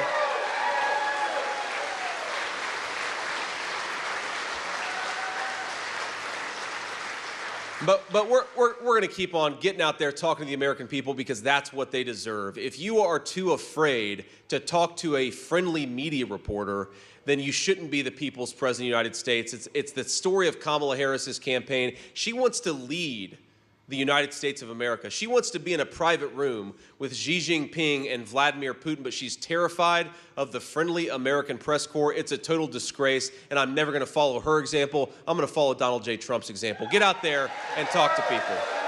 Now, since you asked the question, I do want to say just one other thing about that, which is, number one, there have been 2 attempts on his life in just a couple of months. Donald Trump ought to have the same detail as Joe Biden. That is a policy choice that our federal government has decided that Donald Trump deserves a lesser level of protection. Maybe with any normal formal president, that makes sense. It clearly doesn't meet the challenge of what Donald J. Trump is dealing with. So we ought to bump up his security. We, of course, want to be as careful as possible, and we want to make it so that we cut out the ridiculous rhetoric that I think has put a giant target on Donald Trump's back. Now, I have to say this because, look, whether Republicans do a better job at showing respect, tell Kamala Harris, tell Joe Biden, tell all of her surrogates who are saying things like Donald Trump needs to be eliminated. They need to cut that crap out or they're going to get somebody hurt. In fact, they already did get somebody hurt. Corey Comperatory lost his life. 2 other people nearly lost their lives in Butler, PA, because these guys have let the rhetoric in this country get totally out of control. I don't believe in censorship. I don't believe in trying to shut people up. I believe in debating people. But what these guys have tried to do every single time they get an opportunity, they want to throw them in prison. They want to kick them off social media. They want to do everything that they can to silence Donald Trump, and they send that signal with every action that they take. Well, if you're trying to silence Donald Trump and you're sending the message, we have to do everything that we can to silence Donald Trump, a crazy person is eventually going to take that message to heart. Thank God nothing truly tragic has happened to Donald Trump. No problem. Democrats have got to cut this crap out. Censorship will eventually lead to political violence. We've seen that now twice in the last couple of months, and I hope Democrats learn the lesson. Next question. Hi, Senator. Riley Connell with WILX News 10 in Lansing. You spoke a few moments ago about some of those day one tax cut plans for the American people. Can you talk a little bit more about what that plan might look like, what it might look like for folks in Michigan, some of those plans to cut costs for folks maybe right here in the audience? Yeah. Well, first of all, Kamala Harris has said explicitly that she wants to raise your taxes because she wants to let the Trump tax cuts expire, and we know that the people who benefited the most from those tax cuts were working and middle-class Michiganders, people in this room. So Kamala Harris is actually promising a massive tax increase. I talk to the president about this all the time. It's funny, normally politicians, even if they don't mean it, they'll go around and Kamala Harris will say, well, I'm going to cut your taxes. Well, she's actually saying we're going to let the Donald Trump tax cuts expire. She's explicitly running on a promise to raise taxes. It's the dumbest political move, but it will tank this economy and will make life even more unaffordable for Michiganders. It's a disaster, and that's why we've got to renew those tax cuts. But when we talk about prices, this is very, very important. The Kamala Harris administration has implemented about $900 billion worth of regulations in this country. And who do we think that falls on? The people in this room, people all across the state of Michigan. They're the ones who suffer when you create $900 billion worth of regulations. Who suffers when you jack up the cost of energy to a level it's never been before in this country? It's everybody, because everything requires energy, right? So when you increase the cost of energy, you increase the cost of housing, you increase the cost of food, and you, of course, increase the cost of people's utility bills. And all those things have, as everybody in this room will attest, all those things have gone up because of Kamala Harris's policies. We could lower prices on day one if we just unleashed American energy. It's the most important thing that we can do to make life more affordable in this country. Donald J. Trump and I are going to do it, and it's actually simple. Because sometimes public policy is complicated, but sometimes all we have to do is undo the regulations on American energy started by Kamala Harris. We do that, life will become more affordable for the people in this room and all across the state. We've got to do it.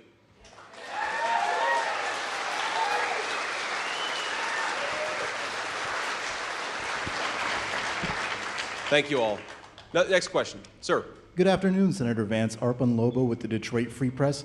You mentioned about the need for border security. States that have lost population or experienced slow population growth, like Michigan, have turned to immigrants in a way to kind of maintain economic competitiveness. I wanted to ask you, is there a plan, if President Trump were to be reelected under your administration, to balance the border security, but also address like economic viability in places like Michigan, which have made efforts to attract legal immigrants to bolster economic competitiveness? Well, look, I reject the idea. I reject the idea that there is some sort of tension between securing your border and having economic growth. If you look at the history of this country, we had a very, very strong border and a rapidly growing economy. It's only in the last 20, 30 years where American leaders decided we should open the floodgates. And what have we seen over the last 20 to 30 years? Declining standards of living. If the solution to our economic growth problems was to import millions and millions of illegal immigrants, then every country in Europe would be doing a lot better than they are right now. And frankly, the United States would be doing better today than it was 4 years ago. We're doing worse today than 4 years ago because we allowed this flood of migration. Now, the other thing that I think the question betrays a certain misunderstanding on, sir, is look, why have people left Michigan? I talk to this all the time. Two reasons. When I talk to people, you just heard a bunch of people shouted out the answer. It's consistent with everything that I've heard. Why have people left Michigan in the last 15, 20 years? Two things: high taxes and a lack of good jobs. So the idea that the solution to a lack of jobs is to import a lot more people who are going to compete with Michiganders for the jobs that are here, no, create more jobs. That's how you bring people back to Michigan. And most importantly,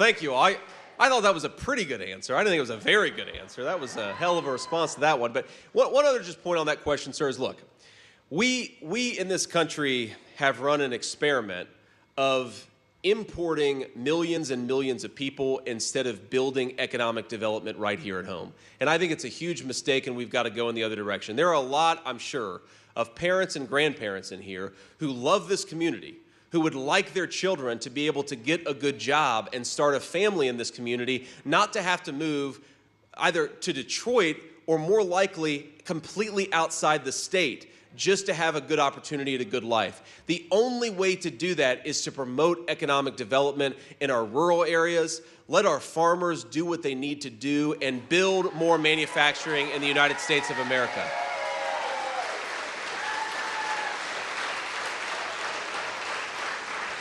We just are not going to create prosperity with more and more cheap labor. We're going to create prosperity with more and more jobs for more and more American workers. Next question. Hi, Danielle James with MLive. I'm curious, and I want to touch back on the multiple assassination attempts against the former president. You talked about rhetoric contributing to these assassination attempts. Do you believe this rhetoric from Democrats is one-sided, and is there anything that can be done to combat it and promote civility within your party? Well, look, do I think the rhetoric is all one-sided? Of course not. Right? There are absolutely people on our side who say things that I think are ridiculous that they shouldn't say. But what is one-sided is that our guy is the one who keeps getting shot at. That's what's one-sided. And I think that, you know, for all the Democrats, and I understand where this impulse comes from. I understand where this desire to say, well, everybody needs to do better. Look, I'm running as vice president. I agree, I can sometimes do better, but we have to remember, Donald Trump is the one getting shot at. So if you are running, look, if people had taken, and they're still talking about Donald Trump as if he's a threat that needs to be eliminated, they haven't learned a damn thing, and they're going to get somebody killed. They've got to stop this. They've got to stop it.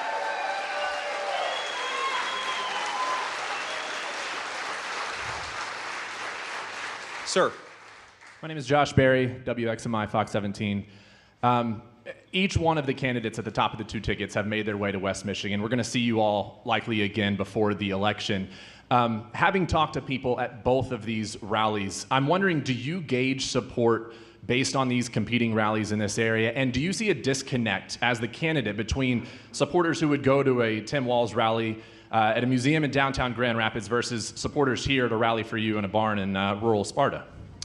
Well, no, I don't see a disconnect. I think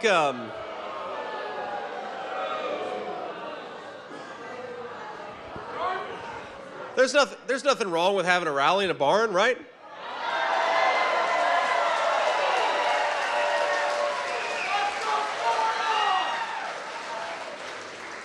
But look, there's nothing wrong with having a rally in a museum. And if you look at what we've been doing, you know, I've been to downtown Grand Rapids, I think twice now in this campaign, just in the last few weeks. And we've been in rural parts of Michigan. We've been in urban parts of Michigan, suburban parts. We're going to go everywhere because I think you ought to try to earn every person's vote. And that's how Donald Trump and I think about this race.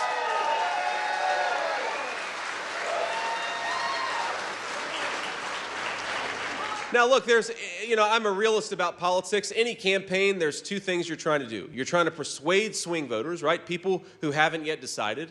And my argument to swing voters is simple. You've got two very different records. Donald Trump's record was peace and prosperity, no wars, lower inflation, rising wages, and Kamala Harris has been chaos all over the world. She can't answer a single question without sounding like a whatever.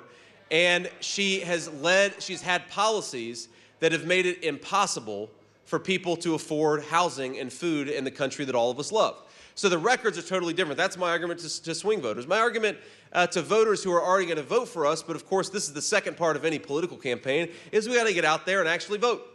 And I know every single person in this room, every single one of us knows at least one person who's going to vote for Donald J. Trump, but only if they actually go to the polls. Okay?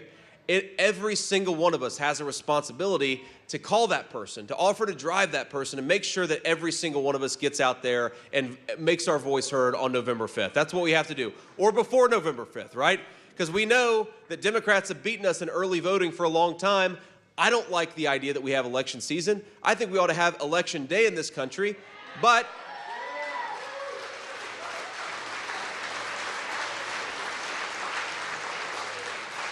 whether we like it or not, we've got election season, so we might as well take advantage of it, or the Democrats are ultimately going to win this race.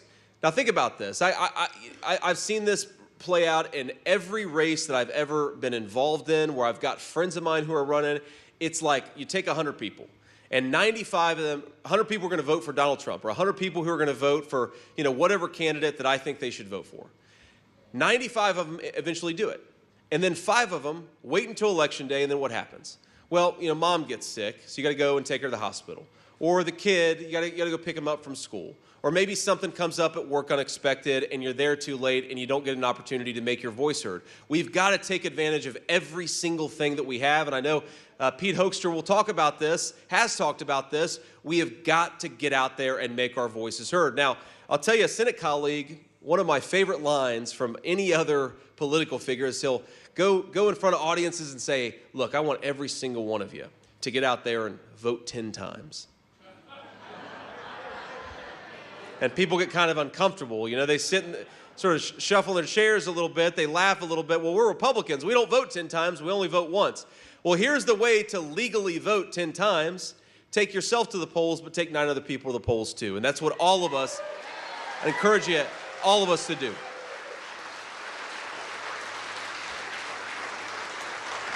Maybe we'll take just a couple more questions, then we'll have to get on the road. Ma'am. Thank you, Senator. I appreciate it. I wanted to ask you about abortion. There was a story this week from ProPublica about 2 women in Georgia who died. They were trying to get abortions. You might have seen the story.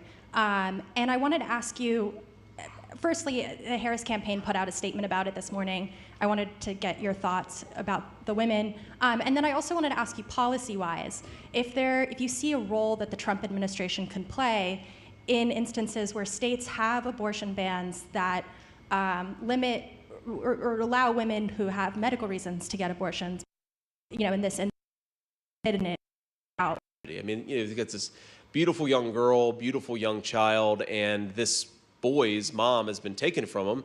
And I don't know that any person in this country would say that's anything other than a terrible tragedy. She should be with her son. She should be still with us. And it's a terrible, terrible thing that she isn't. Now, I will also say that we have to remember that these things are extremely complicated. And I don't know the full details of exactly what happened, but one of the reasons why every single person, whether they're pro-life or pro-choice in this country, I've never spoken to a single pro-life person who doesn't believe in exceptions to cover this exact scenario.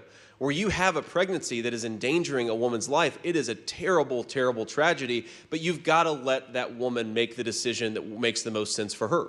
It's called the life of the mother exception. Every single pro-life person, even people who are very, very hardcore on the pro-life issue, they believe in a life of the mother exception. So I'd like to learn a little bit more about this case and understand the details a little bit better, but it's an unspeakable tragedy. It should never happen in this country, and that's why we believe on the pro-life side in the life of the mother exception.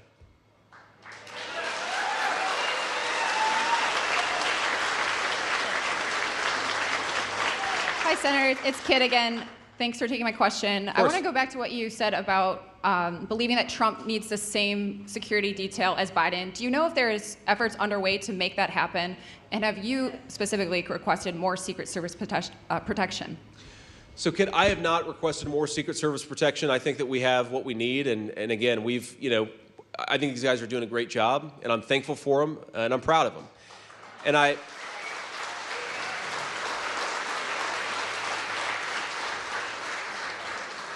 Now, sometimes I wish they would drive a little bit faster. I mean, these Secret Service agents, they drive like Miss Daisy, and I'm trying to see, well, I got Matt to laugh a little bit here. But they do not go faster than 68 miles per hour on the highway. I'd like to change that, Kid. But otherwise, no changes to my Secret Service detail. But in terms of what's going on with President Trump, I do not know, to be clear, whether the president, meaning President Trump, has requested additional protection. I've talked to some of my friends on Capitol Hill where they're trying to find ways to appropriate money so that he has a security detail that maps up with President Biden's security detail. That's as much as I know. I don't know how likely those things are to be successful. But look, my pitch to my Democratic friends who, a lot of them, by the way, I think will vote for Donald Trump in November, but even let's say Democratic leadership that has made hating Donald Trump the whole reason of their existence in politics, what I'd say is assassinations destroy the social fabric of this country. I mean, we're very proud on our side to have the support of Bobby Kennedy Jr., and he's a great guy. I've gotten to know him very well over the last few weeks.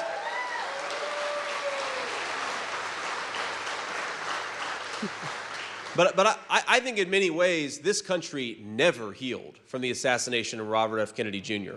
And yeah, there were a lot of people who didn't like Bobby Kennedy. There were a lot of people who loved him. But whether you're a Democrat or a Republican, if an assassin takes out a presidential candidate in the midst of this election, it is going to cause a rift and a wound in this country that will be so deep it will never heal.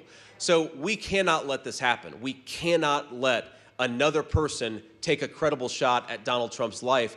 It's disgraceful, and we can do more to protect him, and I think that we have to do more to protect him, not just for his sake, but for the sake of the American people and our shared project as American citizens.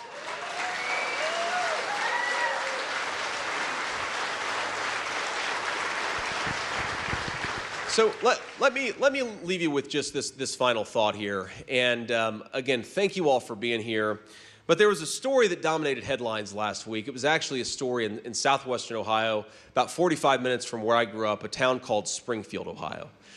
And what happened in Springfield, I think, is an example of what Kamala Harris's open border, what she wants to do to every small town and big city in this country, which is over the last few years, 20,000 migrants, primarily from Haiti, have been dropped into Springfield, Ohio. And it's caused an incredible stress on nearly every local service.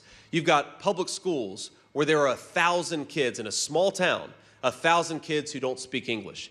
You've got local hospitals and clinics that are totally overwhelmed. You've got 8,000 people on the Medicaid rolls that weren't even in the community just 3 short years ago. And you've got a lot of people getting evicted from their homes to make way for people who are receiving government benefits.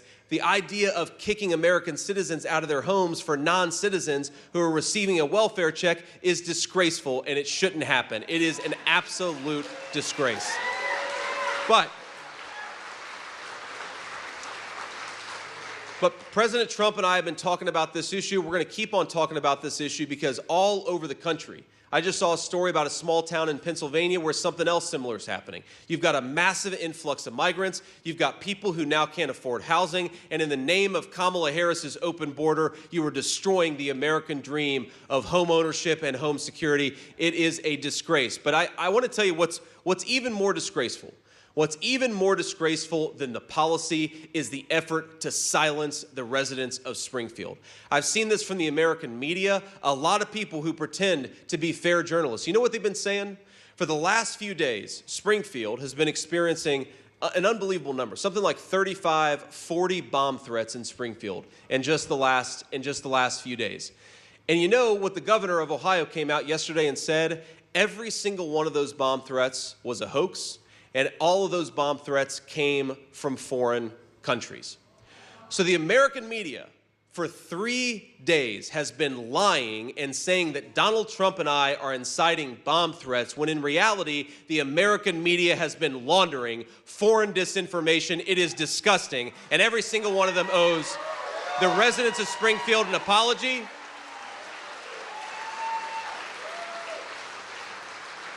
But I think it illustrates something, my friends, that is so sick from the American press in 2024. And it's that instead of talking about the crises in our country, they try to silence the people who are experiencing them.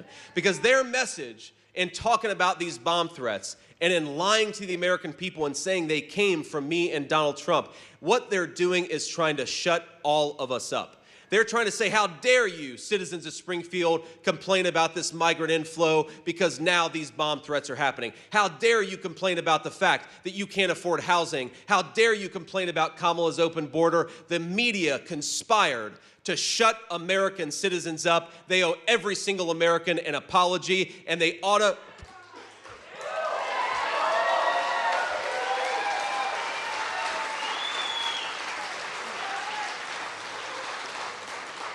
And after giving every single American an apology, why don't they think about covering the real crisis, which is Kamala's open border and its many, many victims? Focus on the real story, American media. Stop trying to shut up the people who are telling the real story. Do your job. Cover what's going on in this race, and the American people will be better off for it.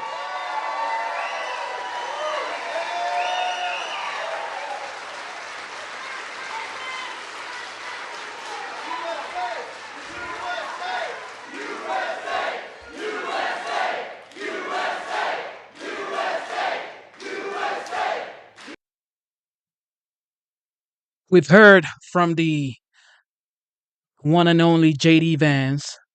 I think he is right.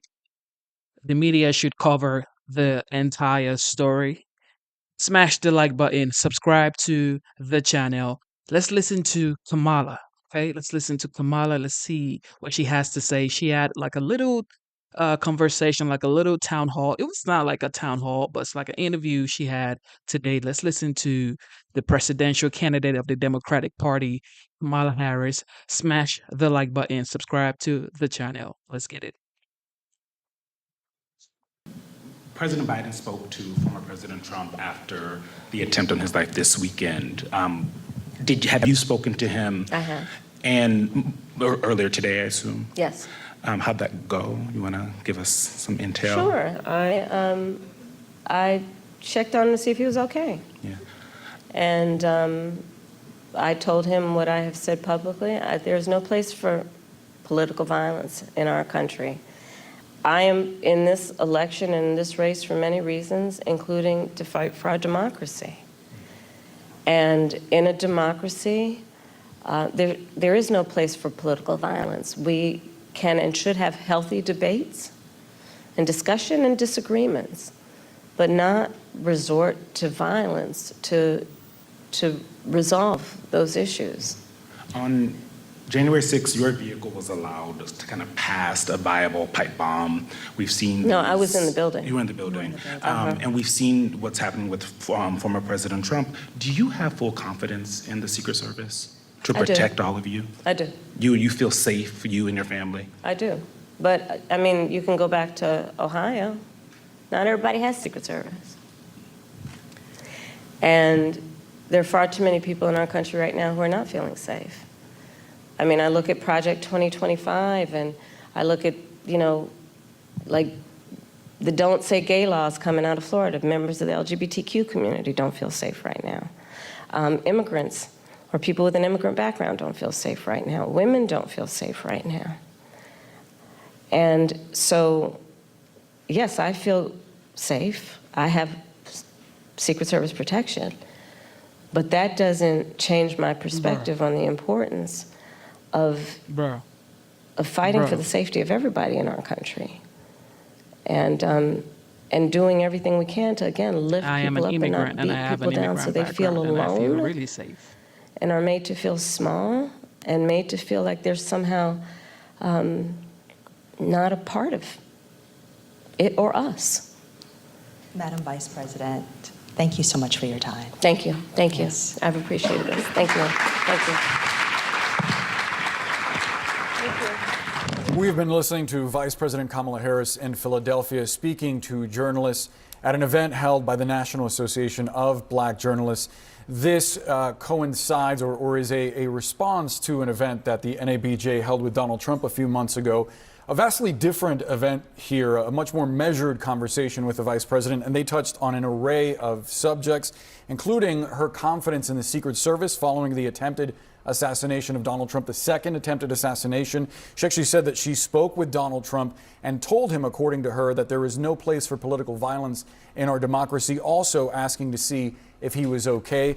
They also talked about her laughter being used as an attack against her by Republicans, the economy, the war in Gaza, reparations, attacks on immigrants in Ohio. She spoke extensively on that, as well as gun control and reproductive rights. Yeah, that's right. And there will be questions, which we will ask our panel here. CNN's Priscilla Alvarez is with us, Eva McKen, David Chalian, and the Atlanta Journal-Constitution's Tia Mitchell as well.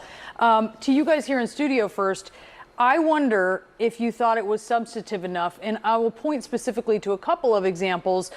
She was asked about her plans beyond the child tax credit for things like elder care to help families. She didn't actually end up really getting into specifics, and I know as journalists we love specifics, and candidates don't always. She was also asked about whether there might be a federal response or it might be necessary when it comes to Springfield, Ohio. She did talk at length about how she feels about these issues, but maybe she didn't really commit to answering that question, Eva. Well, I think that in broad terms, like she did actually say quite a bit. She talked about the low housing supply, how no family should pay more than 7% of their income on child care, increased wages for home health care providers. She talked about her plan for small business owners. So we did get quite a bit. And I think ultimately the goal here is to try to draw contrast with the former president. There was a very different episode when the former president was in conversation with NABJ members weeks ago, right? There was a lot of theatrics. And to me, she looked up there to be a serious leader who is thinking very passionately and thoughtfully about these issues. What surprised me is how much she talked about race. She doesn't really emphasize race or identity on the campaign trail, but she spoke at length about the situation in Ohio and then drawed parallels to past comments that the former president has made that she suggested were racist. So that was surprising to me. But I think that overall, you know, the goal here is to show that she values the time and the attention of Black journalists to speak directly to Black voters in this platform, and then to also illustrate that she is a serious leader. Yeah, she described the situation in Ohio as a crying shame. She went on to say that when you have a microphone that big, you shouldn't use it to spew lies based on tropes. She said it's something not new, and she reflected on Donald Trump's track record in the past when it comes to housing for minority communities, his call for the Central Park Five to be executed, as well as the racist birther lie about former President Obama. What did you make of it, Dave? I mean, that what you just went through was lifted from her debate prep, because we heard that on the debate stage that she referenced. She said, as I said at the debate last week, and then she went into this litany of charges against Trump for his although I don't think she ever used the term racist in the way she described it, but clearly was suggesting that he continues to peddle these, as she called them, tropes, and that it's not new. I mean, I think her extensive remarks about Ohio and her bit at the end saying that she did call Donald Trump to check if he was okay after the second assassination attempt. I think those are your two pieces of news out of this. I think this is the most we've heard from her on the Springfield, Ohio situation. And clearly, she, to Eva's point, she wasn't looking to sidestep that at all. She wanted to step right into that, call Trump and Vance out for their rhetoric, and firmly plant herself in saying that, you know, she painted the picture of it being photo day at the elementary school, and an elementary school needed to be evacuated, and saying to the audience, do you remember what it's like on photo day? You know, she clearly wanted to draw that contrast of what she thinks is irresponsible rhetoric coming from Trump and Vance on this. To your point, Brianna, about how substantive or policy specific she is, you know, Hillary Clinton's on a book tour now, and she was asked by Kara Swisher, a colleague of ours, in an interview if she would advise her to roll out more policy. Hillary Clinton could not have been fast enough in saying, no, don't do that. Her advice is to not do that. I don't think in some sense of hiding the ball in any way from the American people. My sense of what Clinton was saying in that interview, and what I think in talking to Harris advisors, that's not necessarily where they think voters are in their decision-making process and adjudicating the choice before them between Harris and Trump. It's not necessarily about which detailed policy plans you line up and think about are going to be the best. I think you'll get some more policy from her over the course of the next 49 days, but not a ton and not really detailed, because I don't think that's where they think voters are in making their choices. They need a general sense of where she stands on key issues, and I think that's what we got out of this conversation. Journalists, this... Thank you for tuning in one more time. Hit the like button, subscribe to the channel. All right, let's listen to Hannity.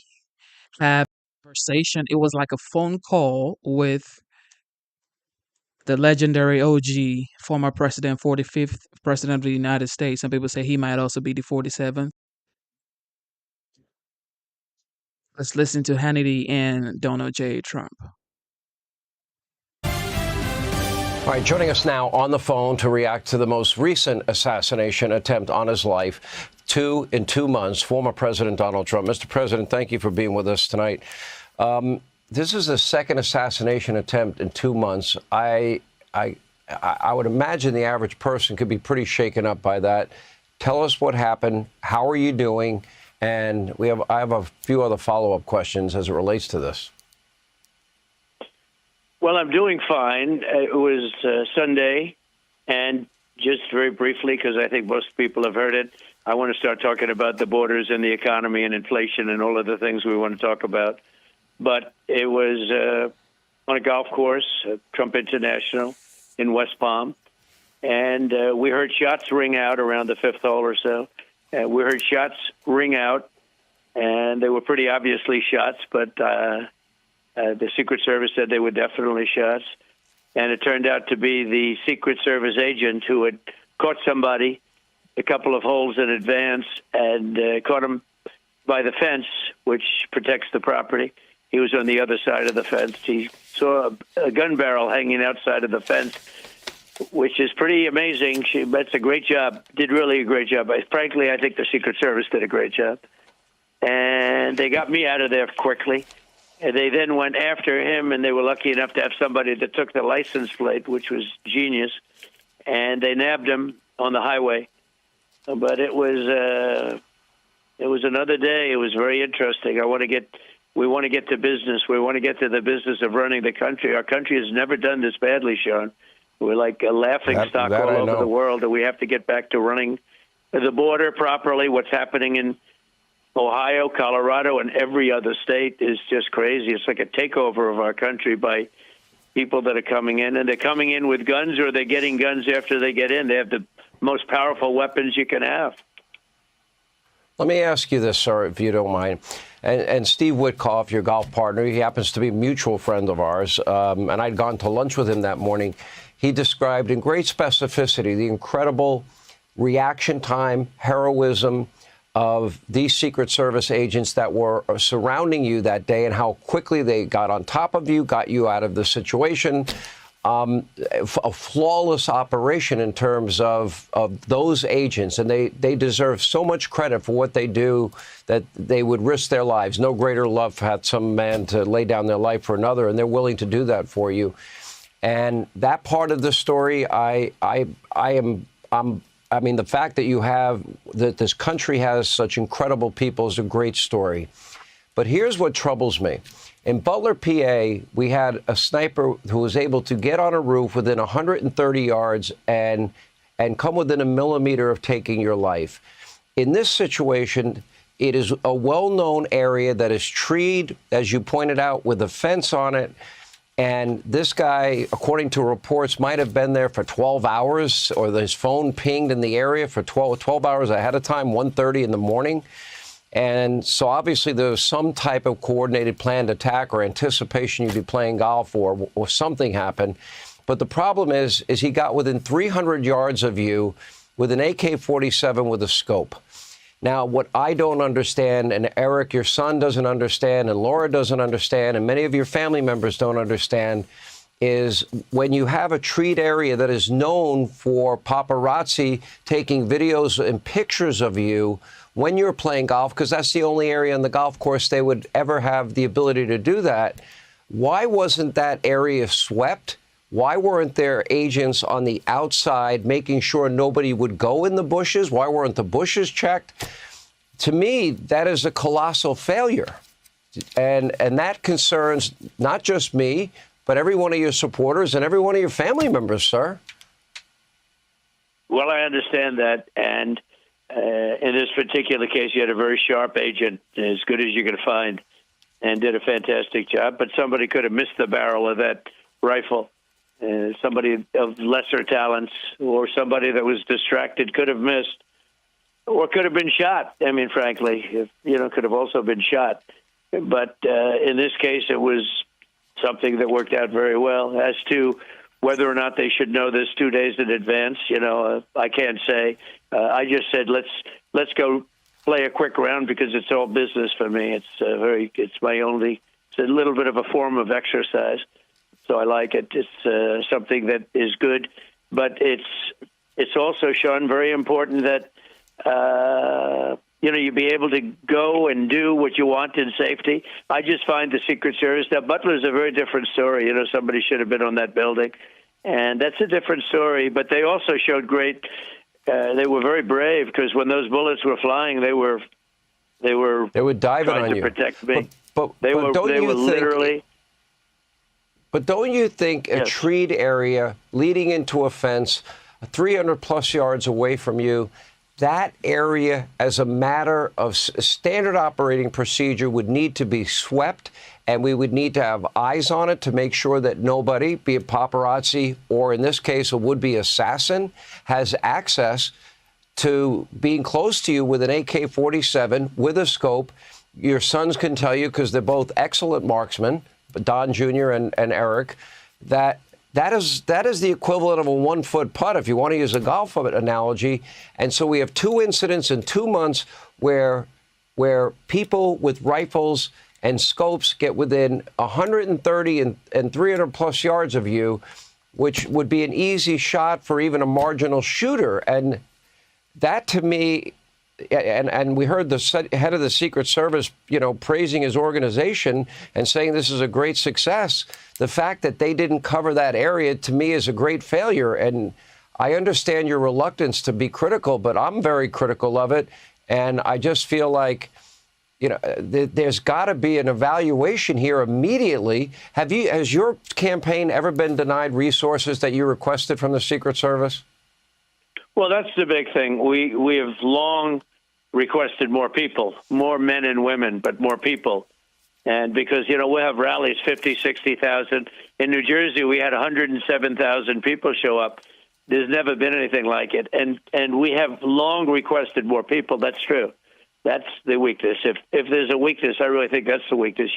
You still need the power of the people. We have to, you could say the manpower and the woman power to get in there and look, we don't have, or we haven't had. Now, I understand they're going to be doing this, but you could have somebody who's a president who doesn't have a lot of people watching, and it's a lot easier, and, it's a lot easier situation than it is for me. We have tremendous rallies and crowds, and that's a good thing, but you need more protection. And we've long requested more people. We have, I will say, in Butler, we wanted more people. I heard them say it. We need more people here for security.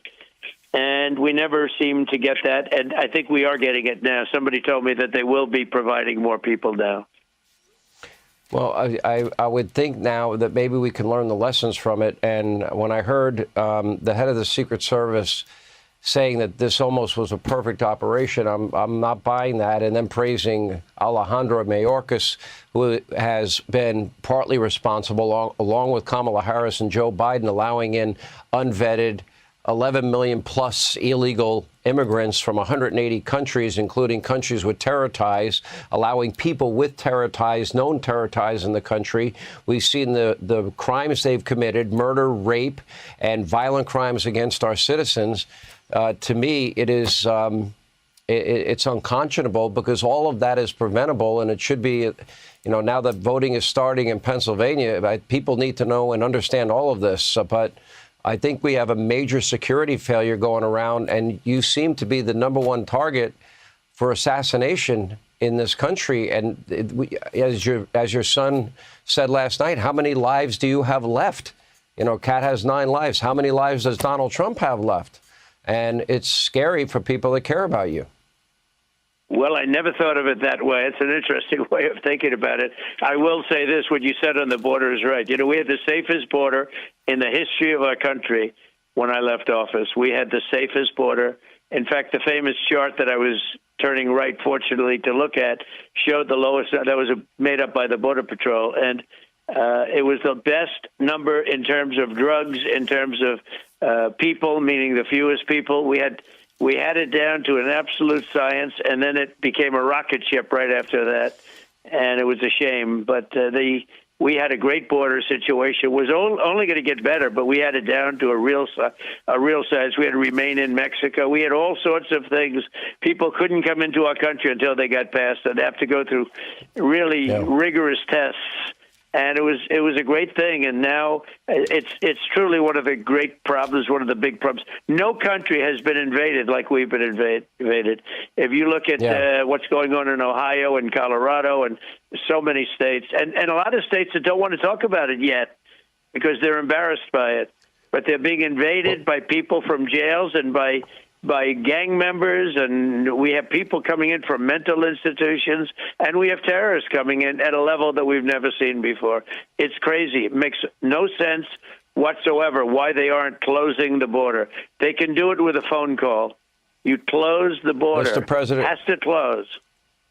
I agree completely. I've talked about it at length. And let's not give free housing, health care, education, sex change surgery, and amnesty to those illegal immigrants, which Kamala Harris has stated she wants in her own words. I know for those of us that know you and have known you for many years, we're prayerful. We're glad you're safe. If the Harris-Biden administration has not given you and your campaign the resources they need to, they didn't give RFK Jr. the resources he needed. This needs to stop, and they need a complete reevaluation in the next 48 hours so this can never happen again. We are glad you're. You've heard from the 45th and Hannity. I think he needs to ramp up the security details around him for sure. Smash the like button, subscribe to the channel. Well, Hillary was interviewed and this happened. Let's watch it.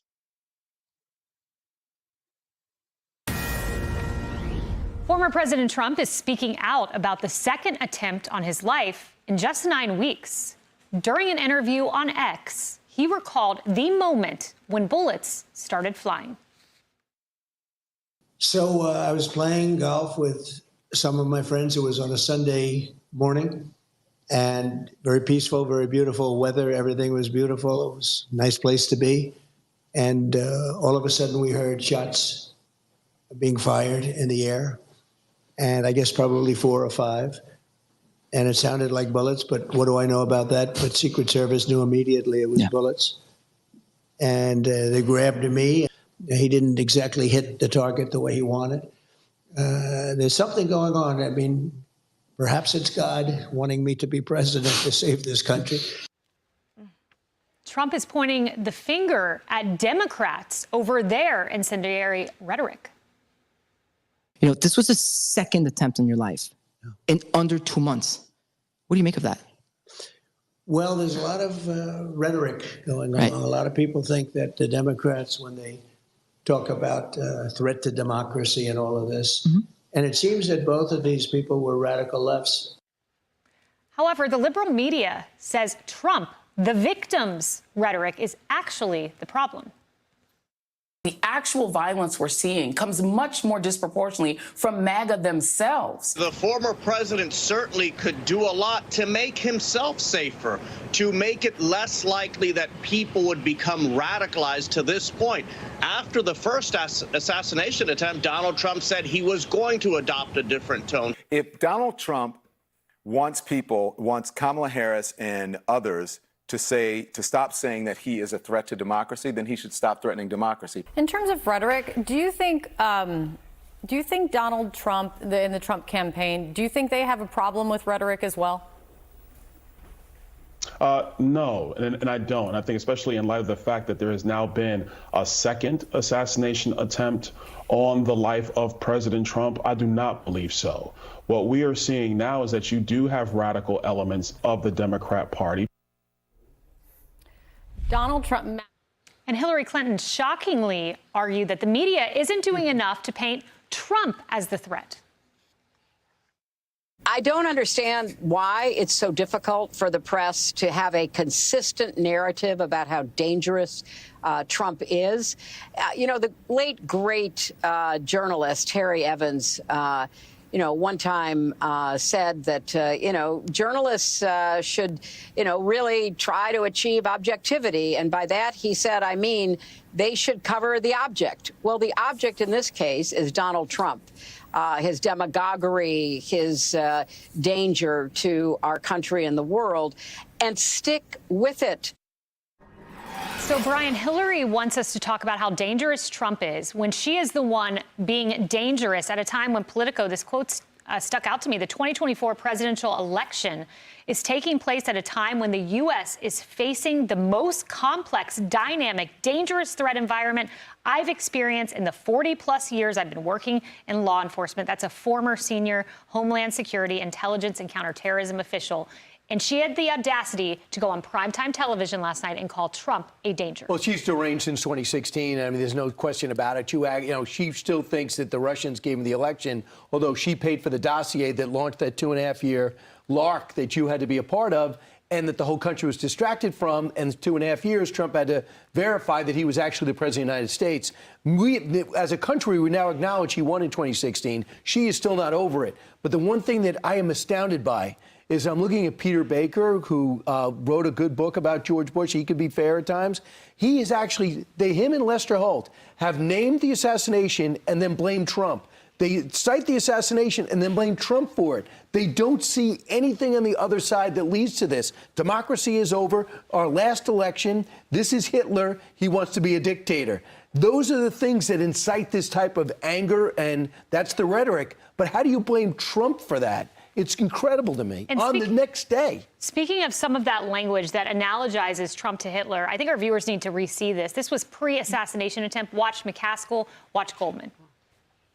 It is just unquestionable at this point that that man cannot see public office again. He is not only unfit, he is destructive to our democracy, and he has to be eliminated. A lot of people have tried to draw similarities between Mussolini and Hitler and the use of the terminology like vermin and the drive that those men had towards autocracy and dictatorship. The difference, though, I think makes Donald Trump even more dangerous, and that is he has no philosophy he believes in.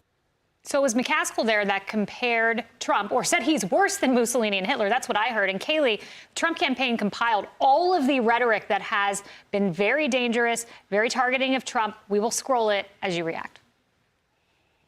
Yeah, this is even a remarkable shift from the left versus the first assassination attempt when they made at least a half-hearted attempt to sort of couch their rhetoric. Now they're just doubling down on it, and they don't even care who sees it.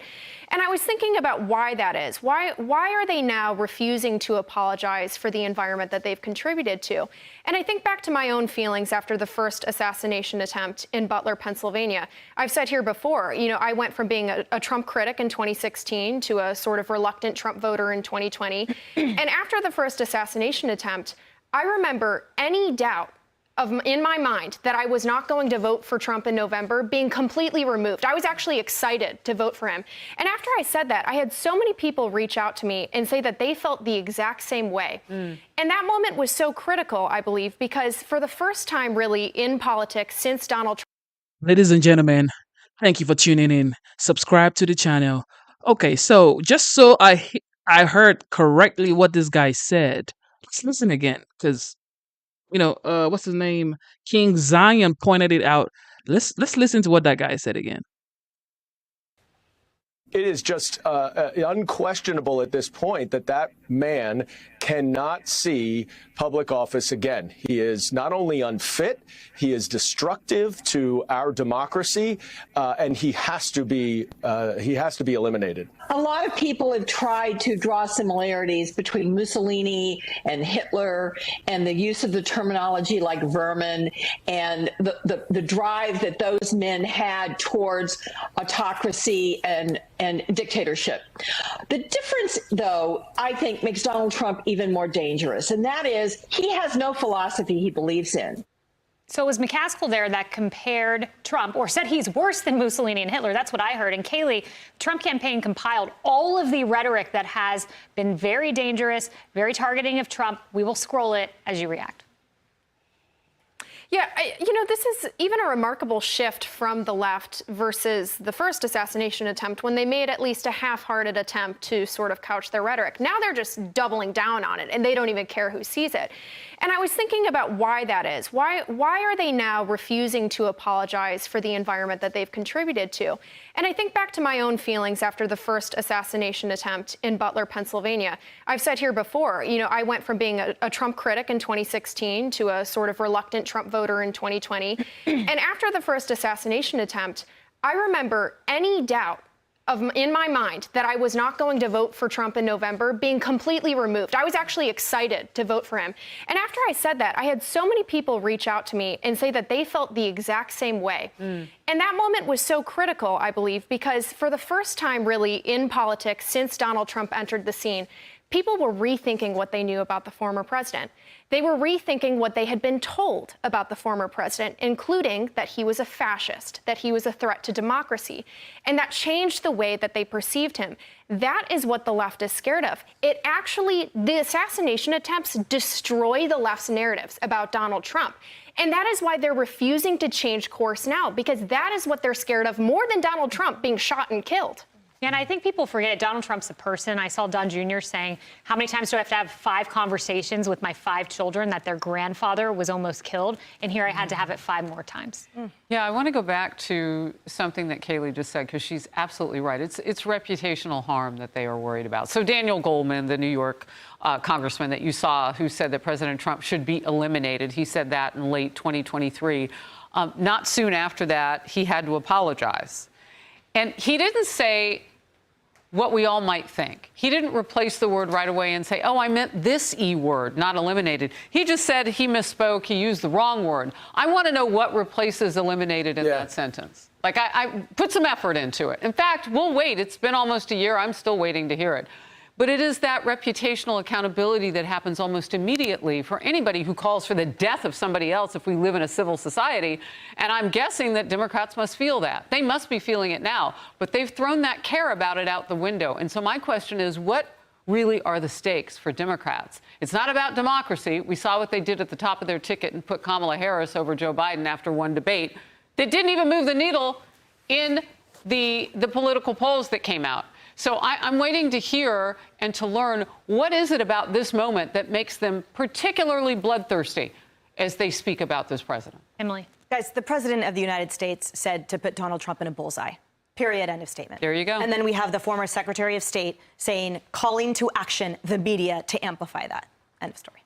Yeah, exactly. There's rhetoric that's normal in political discourse. We will fight. We're going to win. And then there is, you are a threat to the entire American political system, which is what the left has said repeatedly.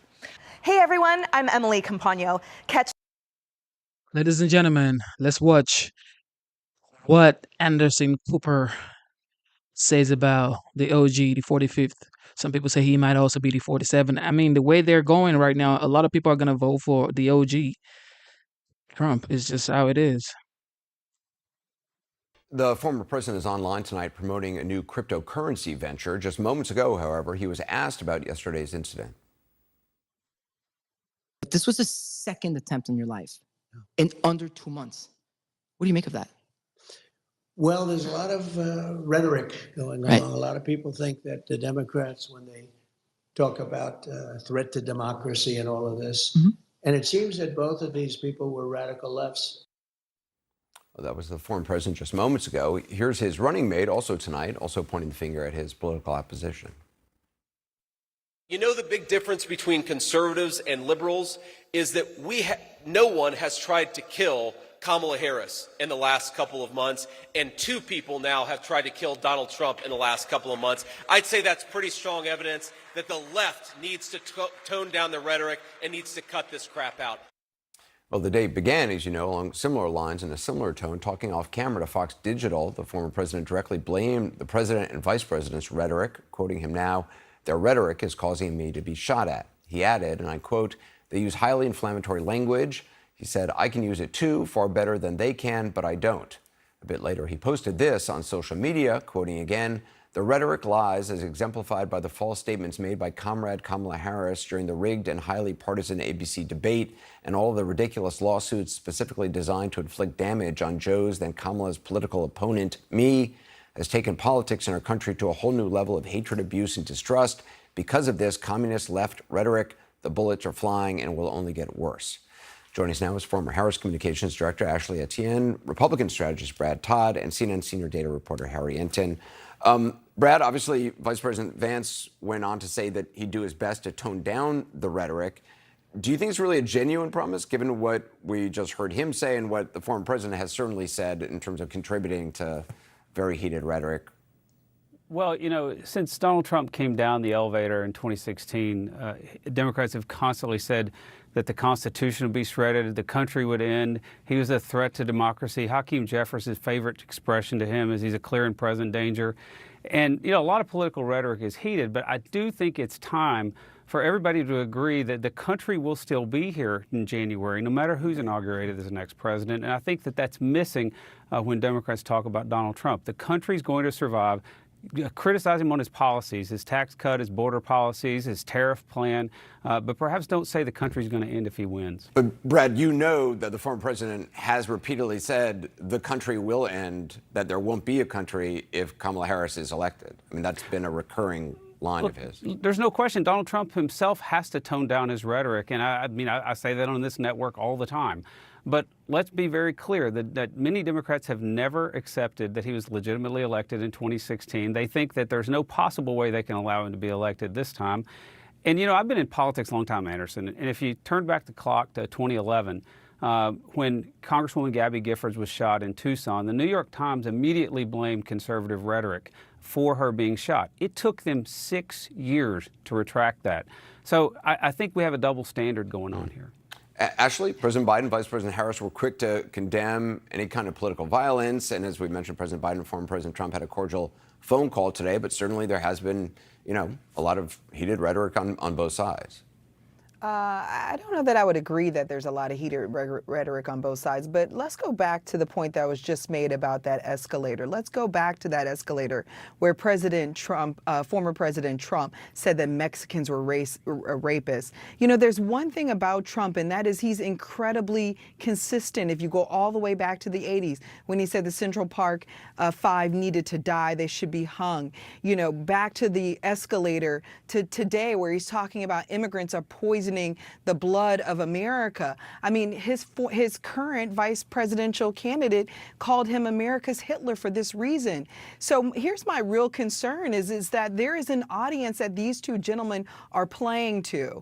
The 48% of the American public that believe that this stuff is okay. You know, I've sort of I've moved away from Republicans sort of disavowing this language. I mean, I have no faith in them anymore, but I definitely have faith in the American people. That's my main concern. As a black person and as a woman who's raising a young black daughter, that is my concern, is that 48% is stubbornly thinking that this type of rhetoric and the president's actions are acceptable, that they're okay. And then he sends out a fundraising notice, a letter today with 3 words in it, and that's fight, fight, fight. To your point, Anderson, continuing to amp up the rhetoric. So that's really the concern, is that there's an audience and they're playing to it. And so if Trump wins, it's going to say more about us than it will about him.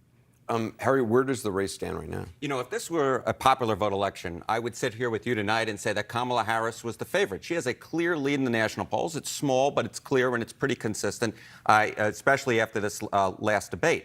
But the bottom line is we're talking about 7 battleground states where this election will be decided. And the margin there is very, very small. I mean, you could see it up on your screen. It's basically, you know, Kamala Harris by what, 0.3 percentage points?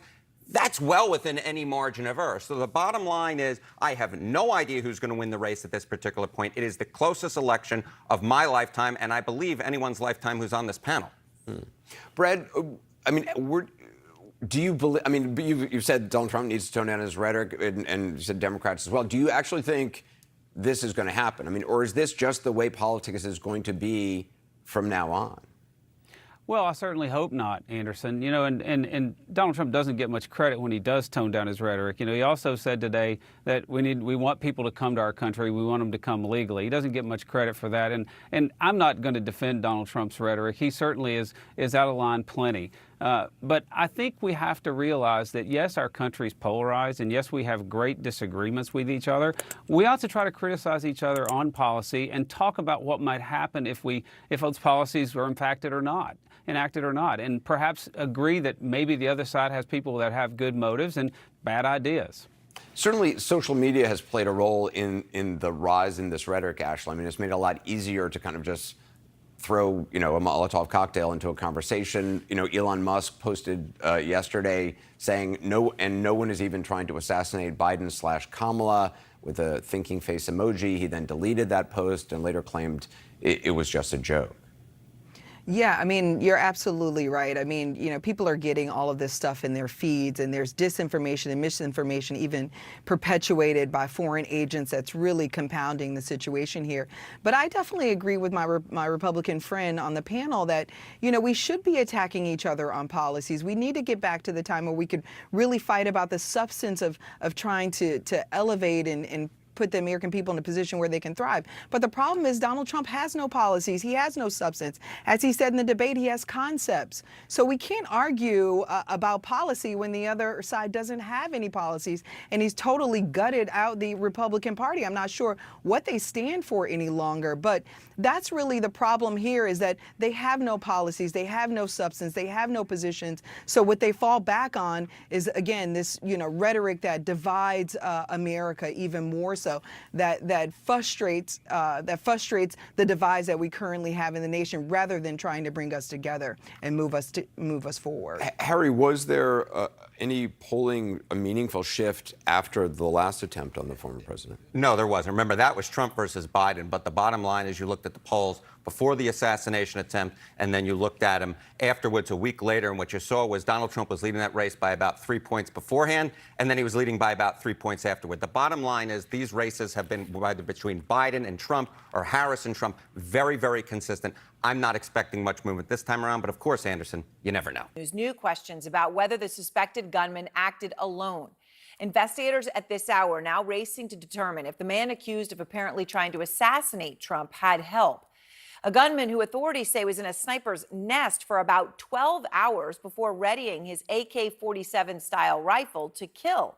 And tonight, we have the moment of his arrest on tape. In this brand new body cam video, you see Ruth there with his hands up, walking backwards towards police. They have their weapons drawn.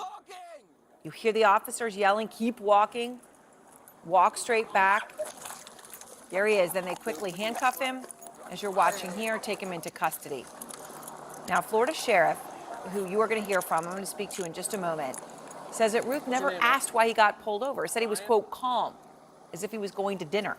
We'll speak to him in just a moment. But at this moment, authorities say they are pursuing warrants for Ruth's phone, his car, electronics. The FBI is calling the apparent attempted assassination, quote, extremely serious. And at this hour, the acting director of the Secret Service telling reporters that he has now spoken directly to the former president, Donald Trump.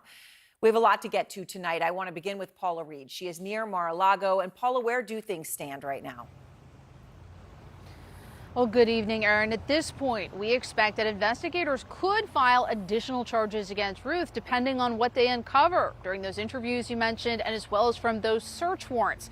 He currently faces 2 counts, one of possessing a firearm as a convicted felon, and a second of possessing a firearm with an obliterated serial number. But as they gather more evidence, they will be able to determine what other charges they could successfully bring against him. Now, he was in court earlier today in this federal courthouse behind me, and he didn't say much during his hearing. He was asked a series of questions by the magistrate judge. He just nodded and said, "Yes, Judge," a few times. But Erin, he will be back in court next Monday for a detention hearing. And we expect the prosecutors are going to argue that he must remain detained ahead of a likely trial. They will argue that not only is he a flight risk, but they will say he is also a danger to the community. And then he will be formally arraigned on September 30th. Erin. All right, Paula, thank you very much. And, Ralph, it turns out, has had many brushes with the law, a long list of charges against him. So exactly what are those? Who is he? Kyung La has more.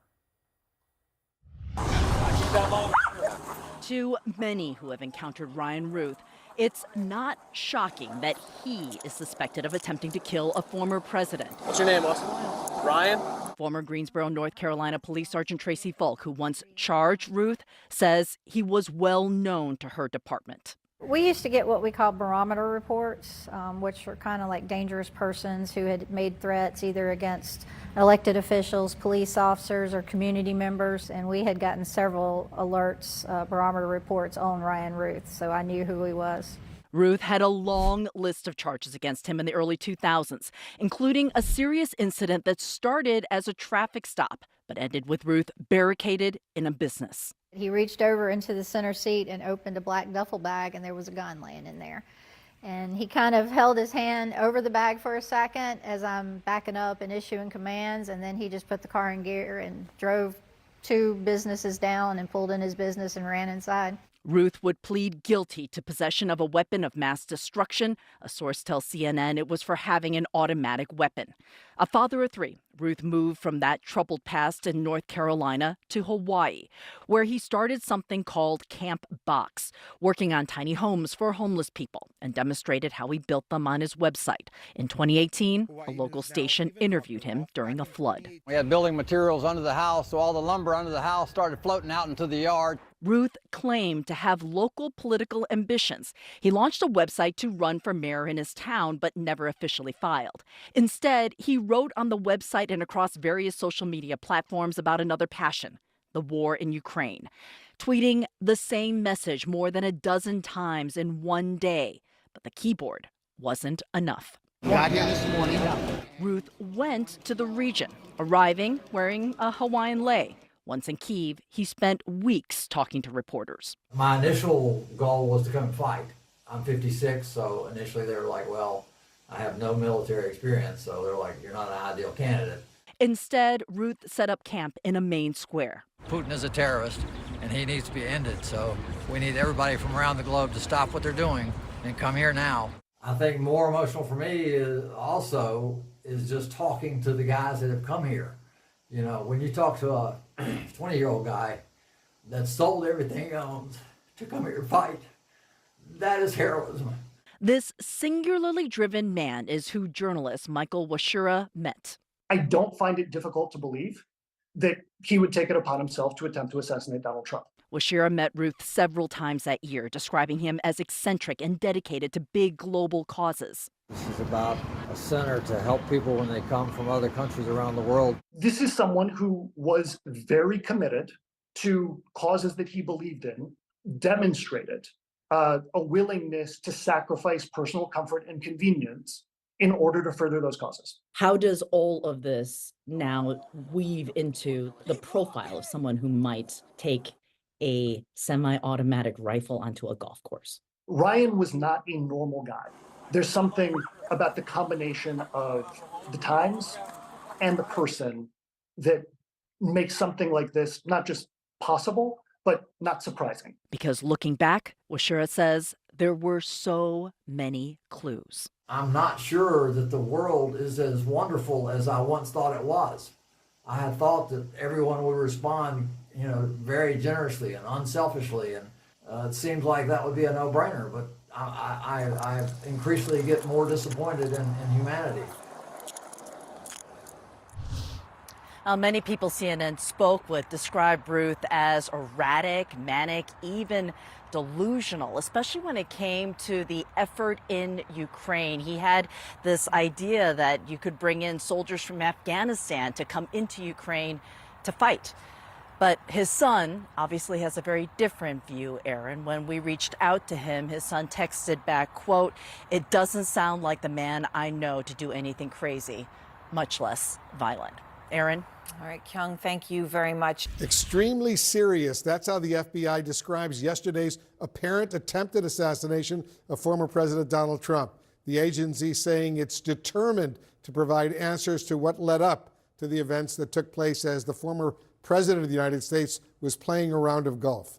Susan Rice is joining us right now. She served as President Biden's domestic policy advisor as well as national security advisor in the Obama administrations. Susan, thanks so much for joining us. You know well the threats our country's leaders face. You worked in the White House for years with presidents. You worked very closely with the Secret Service. How do you assess the way the Secret Service handled this second assassination attempt against Trump?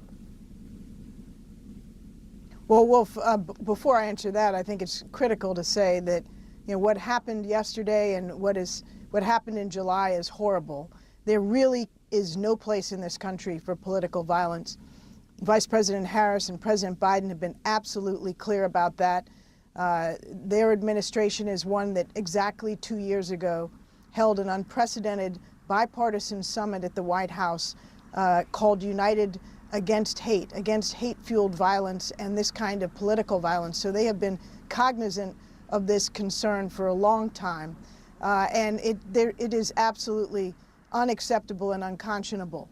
The Secret Service has said in their own estimation, and obviously it's very early hours after the attempt, that they think their systems worked. And clearly the gunman was not able to get off shots. The Secret Service apprehended him, and that all appears to be good. But clearly this needs further investigation, further understanding. I have had great experience with the Secret Service. I have myself been a protectee. I have enormous respect and admiration for the men and women of the Secret Service.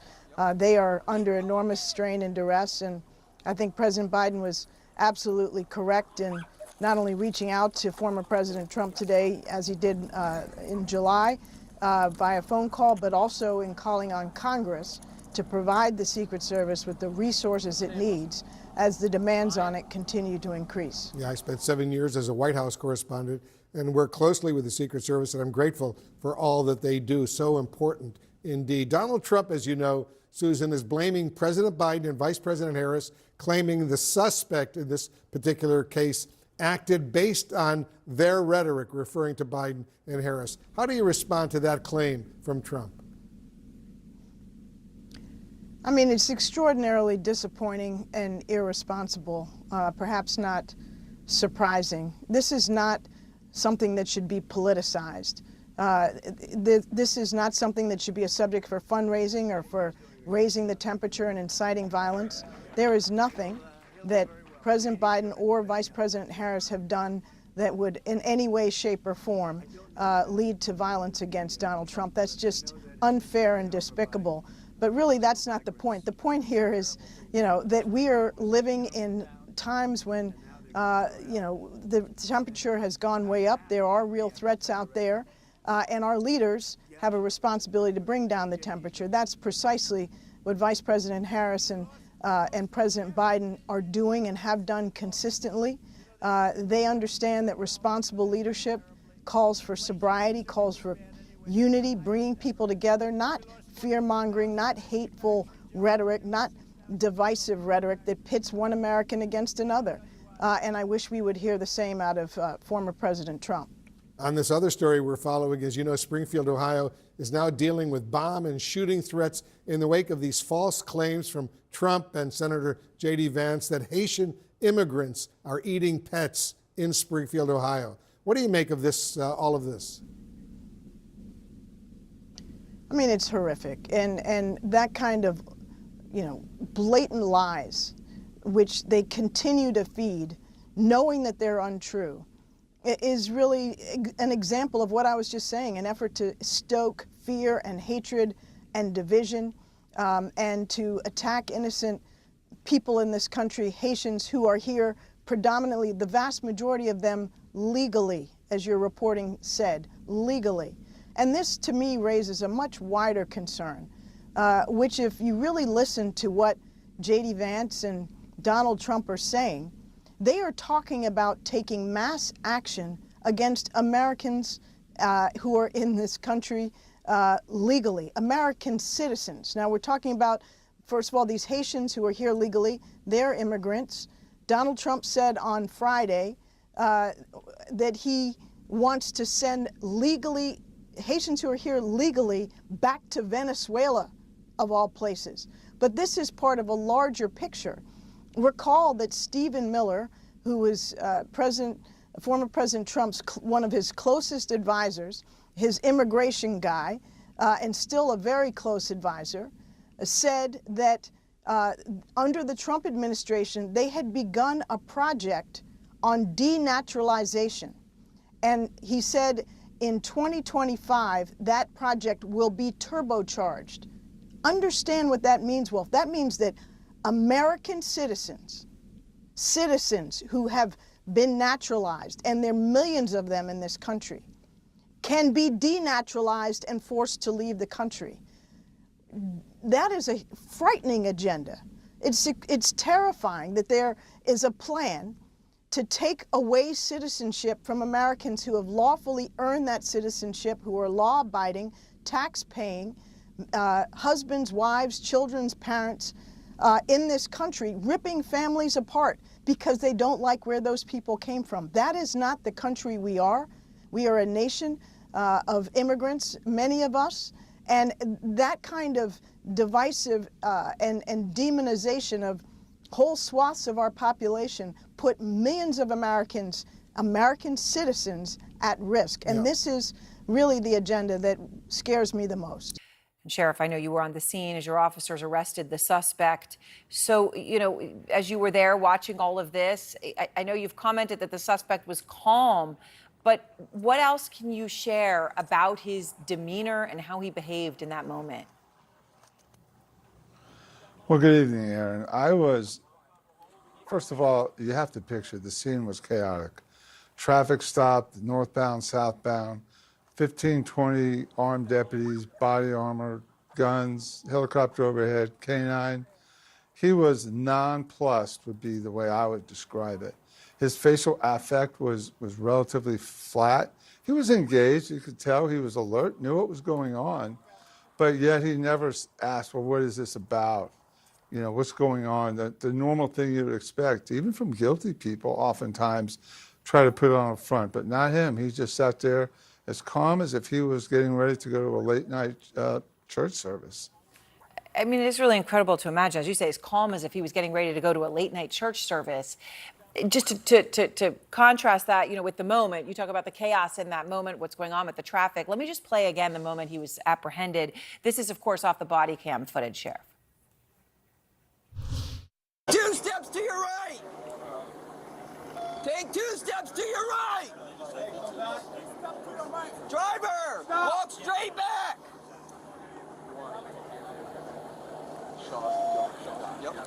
Keep walking.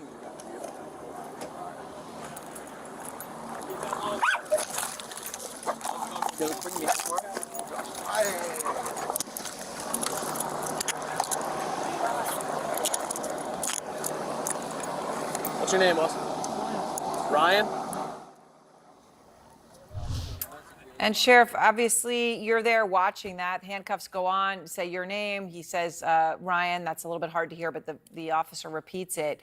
Did the suspect say anything when he was taken into custody or in the police car afterwards, Sheriff? No, another odd thing, he didn't. He never even asked, what is this about? And in the abundance of caution, you know, we knew this, look, this was as high a profile stop as we could ever have. So we kept one of our body-worn cameras on him at all times. So we have recorded him not saying anything. We kept the door open. You know, this is an FBI investigation. We certainly didn't want to start asking questions or do anything with the car. We stabilized the scene. The FBI and the Secret Service got there pretty quickly, and we turned Ruth over to them.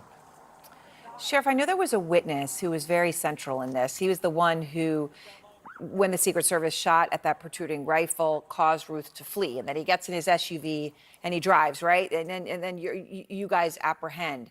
But this witness was crucial because he sees the guy get in the car. He takes a picture of the car with the license that ends up being so important for you to be able to locate the car. Do you know anything about this witness? I don't know anything about him personally, but I know this. It was heroic for him to do. He puts himself at some risk and takes a picture. We get the picture. The Palm Beach County Sheriff's Office does a phenomenal job. Immediately, we're the county to the north, gives us the picture, and within about 15 minutes, we're able to spot the vehicle, corroborate the tag, and make the stop. Then they fly the witness to the scene using the Palm Beach County Sheriff's Office helicopter. He makes the positive ID. And really, as far as we're concerned, that's That's the best ending that could have happened. Well, so they literally helicoptered him to your location so that he could put his actual eyes on Ryan Ruff. Sure, yeah. We had to make sure, the FBI had to make sure. We did due diligence. Look, this is a big case.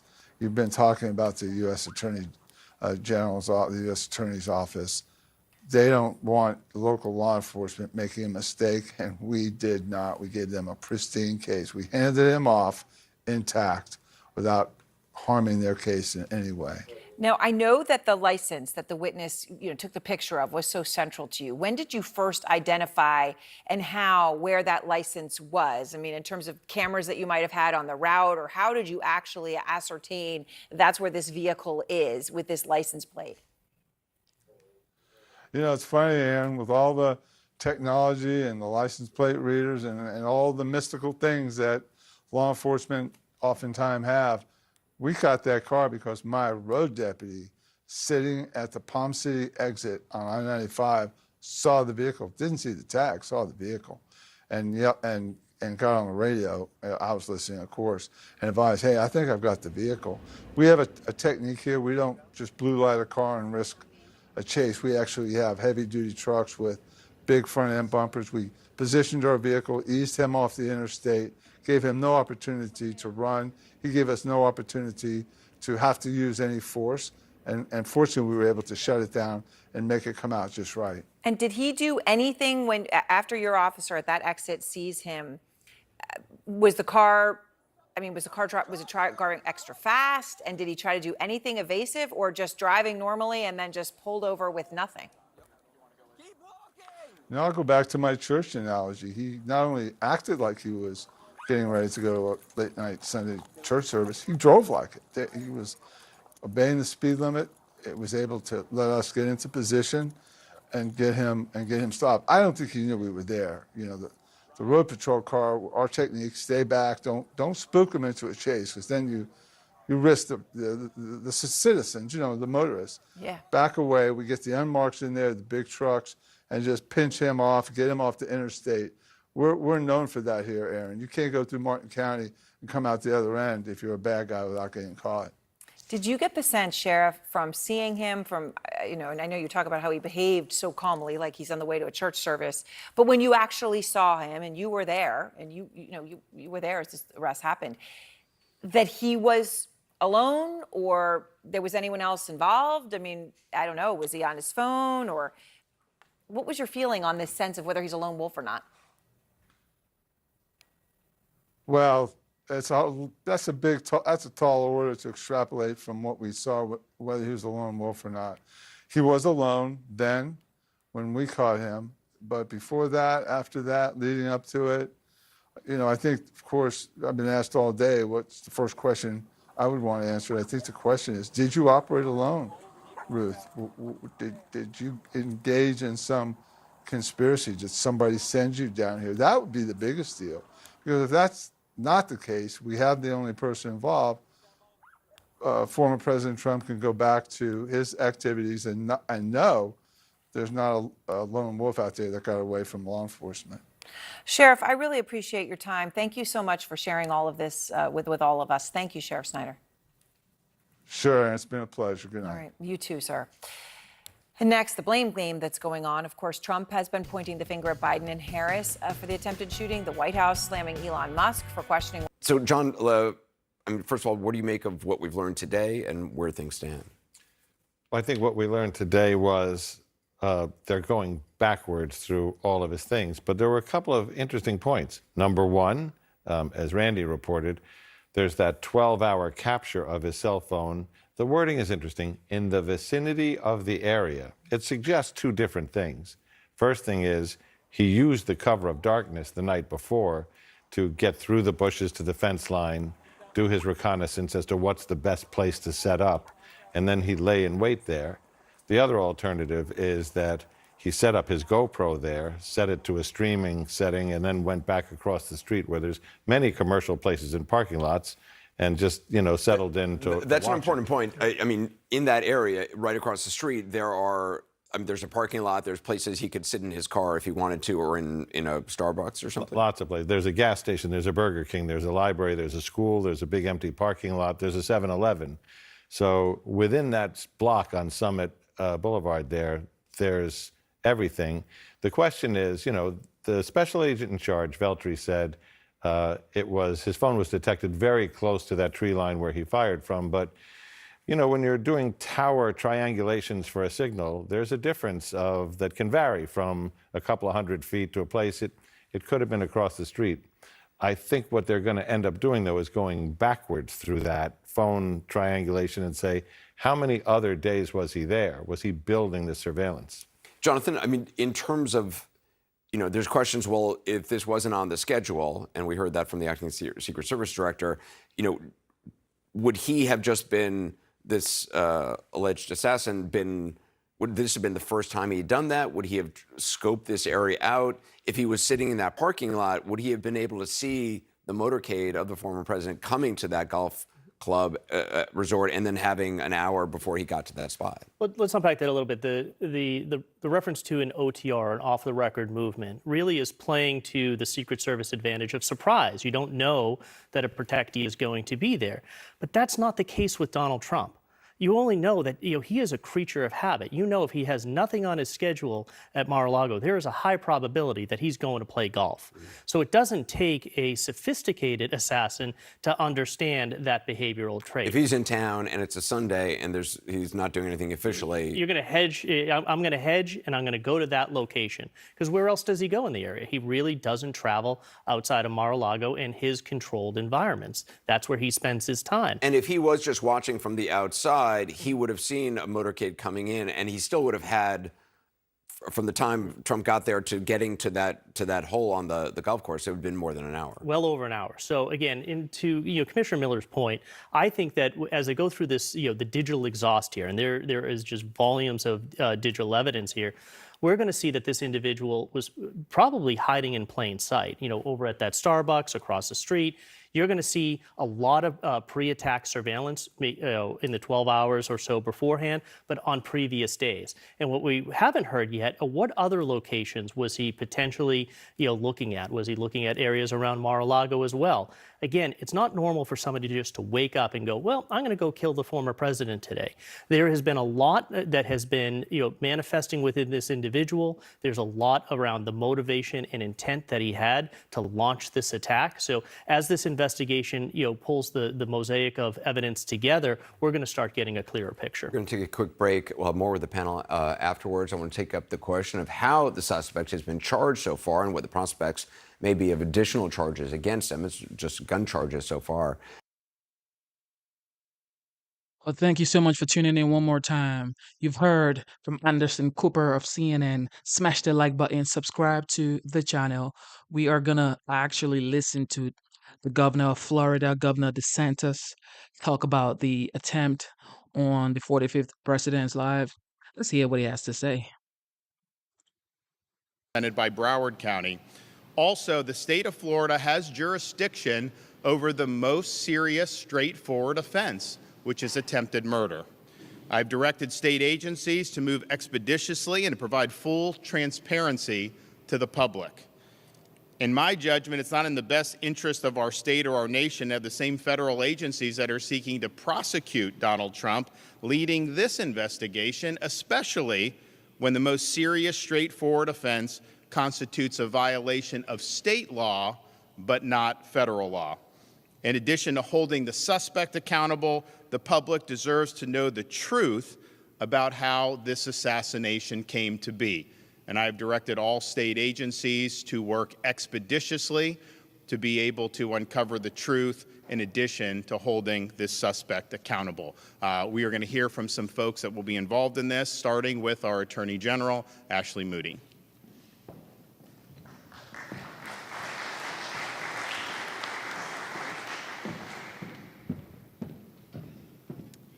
Thank you, Governor. Thank you for all who are joining us today. I'm Ashley Moody. I'm the Attorney General of the great state of Florida. Really proud, as always, to stand with a leader like Governor DeSantis, who always appears to meet the moment, whatever that may be, whatever challenge may be upon us. And he's certainly not one to sit on his hands. And today is another demonstration of that incredible leadership characteristic. You know, I think America right now is, and Florida citizens are very hungry for leadership.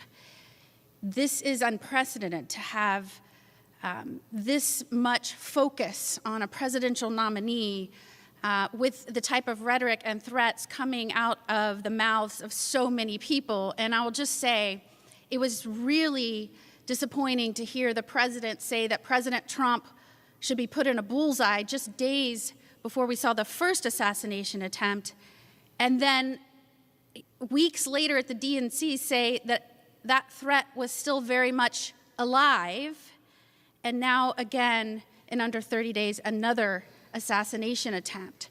And so what I think people are hungry for is leadership.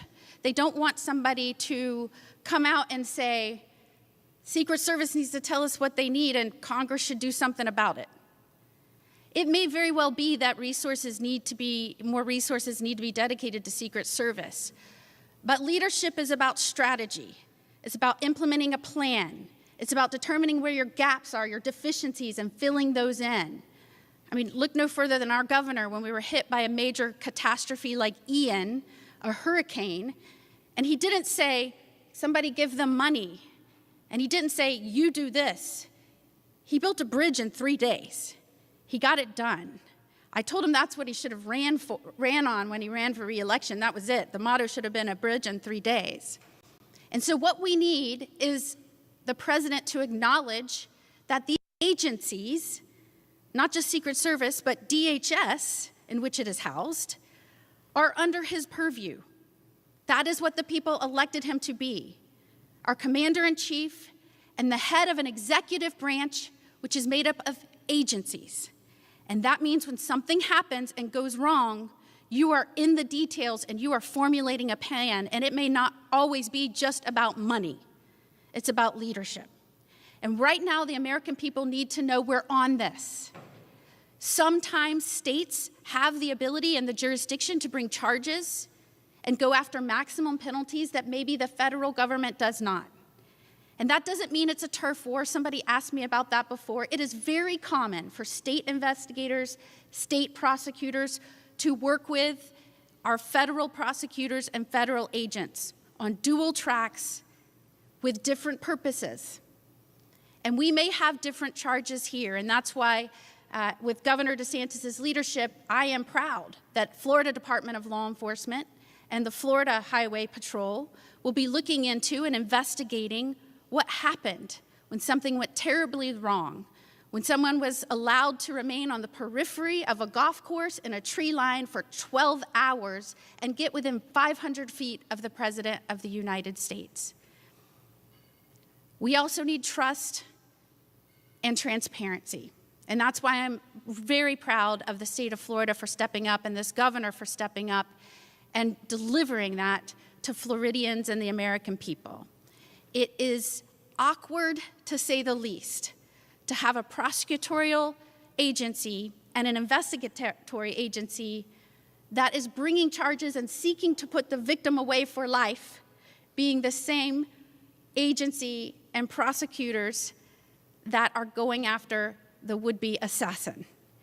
And so we're happy to make sure that the American people and Floridians feel confident that we're protecting one of our own, that we're investigating this to leave no stone unturned, and that is to protect the life of the once and potentially future President of the United States, Donald Trump. So thank you, Governor DeSantis, for trusting us and our agencies with this important work. Great. Okay, Mark Glass, FDLE.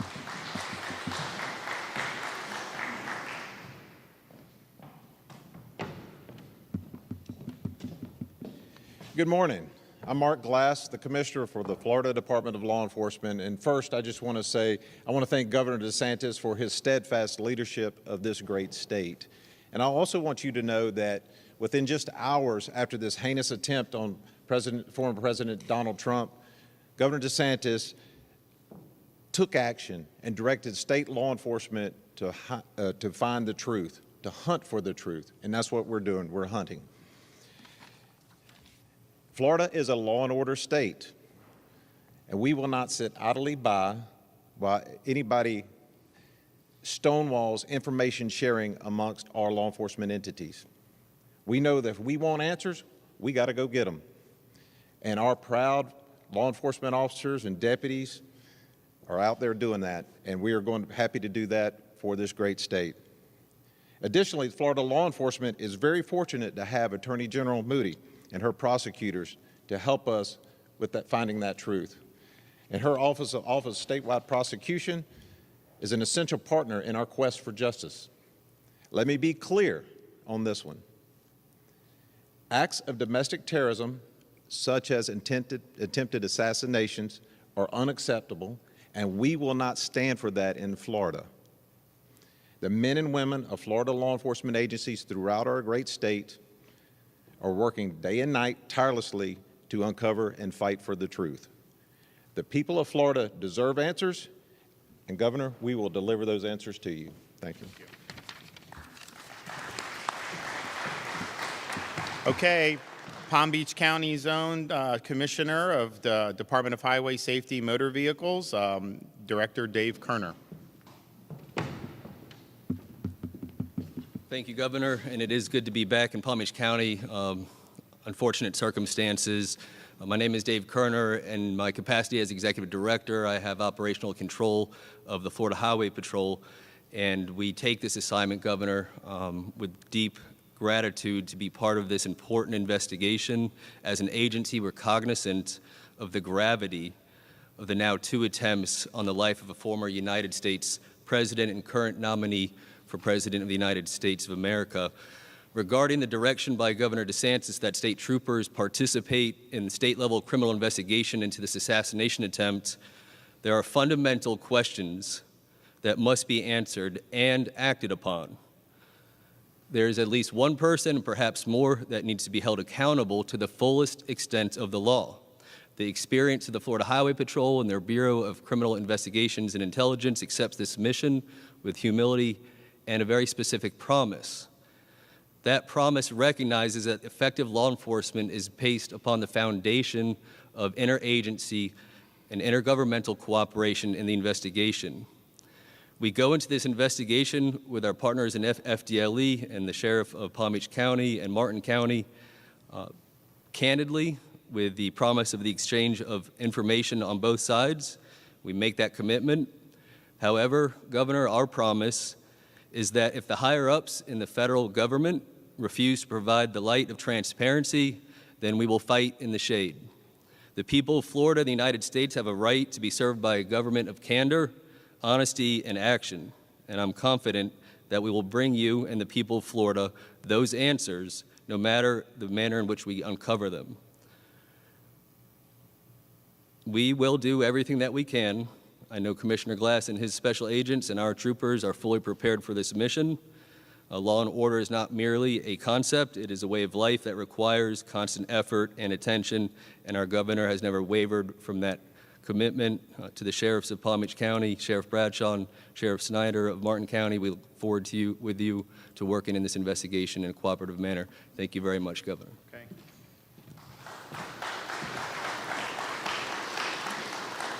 I will now hear from Palm Beach County Sheriff Rick Bradshaw.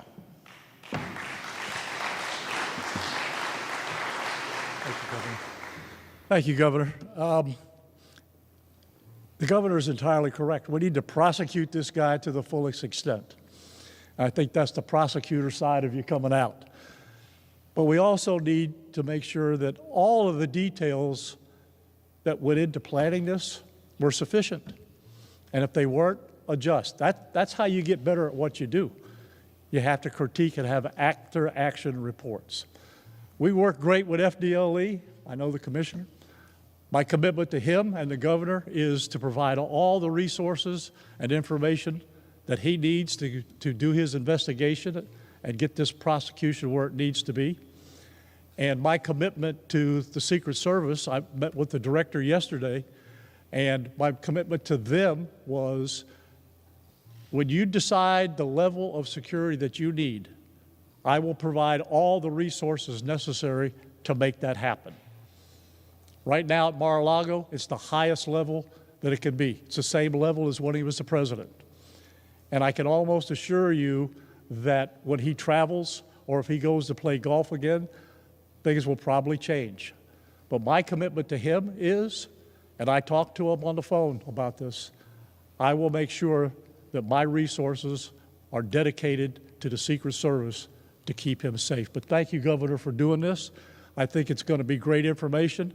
And, you know, let's prosecute this guy. I know General Moody will. Let's prosecute this guy and put him away so he doesn't get back out. Thank you.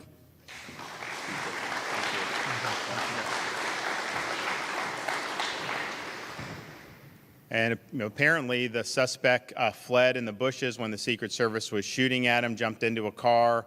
Diligent citizen recorded the plates. They got the word out, and Martin County Sheriff's Department was able to apprehend him very quickly. And so there's a chance that would have never happened. He could have gotten away. So great job from Martin County. And here is the sheriff, Bill Snyder.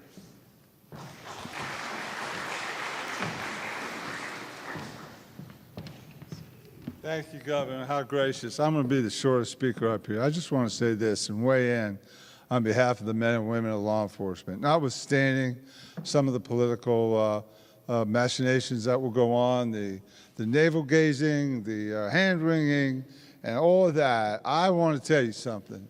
The Palm Beach County Sheriff's Office is one of the best sheriff's offices in the state of Florida. And Rick Bradshaw is one of the best sheriffs in the state of Florida. I will stake my reputation on it.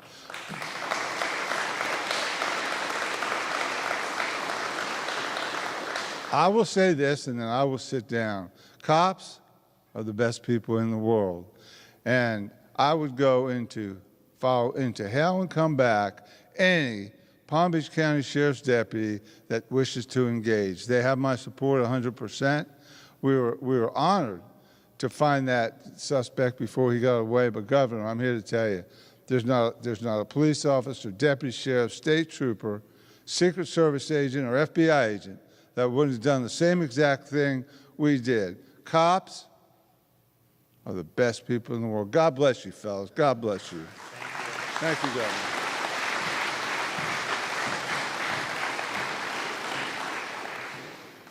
Well, thank you, Sheriff. We have a strong interest in the state of Florida of bringing this suspect to justice to the fullest extent of the law.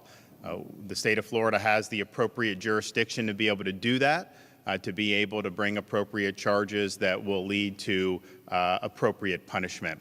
And I look forward to the investigation, and I look forward to them moving very quickly to hold this suspect accountable and to provide answers to the people of the state of Florida and to the American people. So thanks to everybody that has stepped up in these days since the attempted assassination occurred, and we will provide whatever resources are needed to be able to ensure that this investigation goes swiftly and that we're able to bring the suspect to justice thoroughly. And with that, I'm happy to take some questions.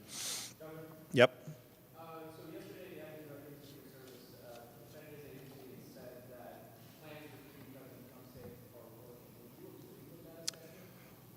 Well, I look forward to what this investigation in the state will entail.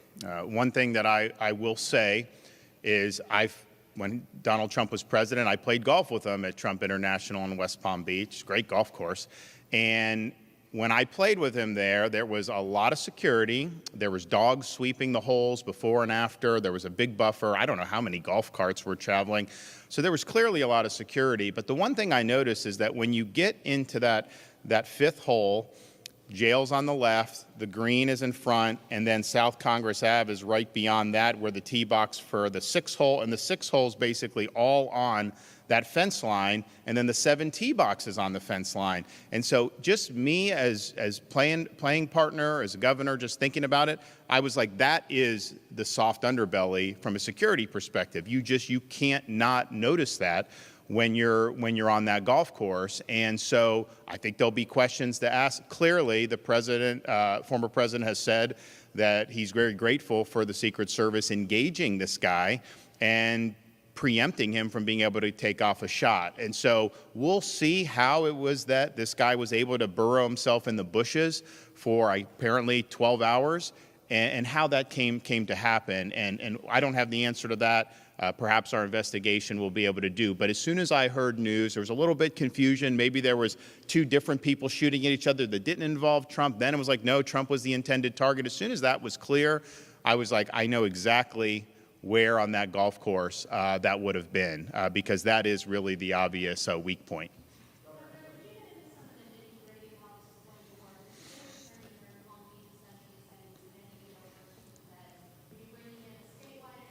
Statewide prosecutor, that's correct. The Office of Statewide Prosecutor under the supervision of Attorney General Moody. That statewide prosecutor has jurisdiction when somebody commits offenses across multiple jurisdictions.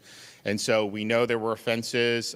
We have probable cause for offenses in Palm Beach and Martin, and we also think maybe Broward. And so all three of those counties are part of three distinct judicial circuits. So the statewide prosecutor does have jurisdiction to do, and that's there. And here's the thing.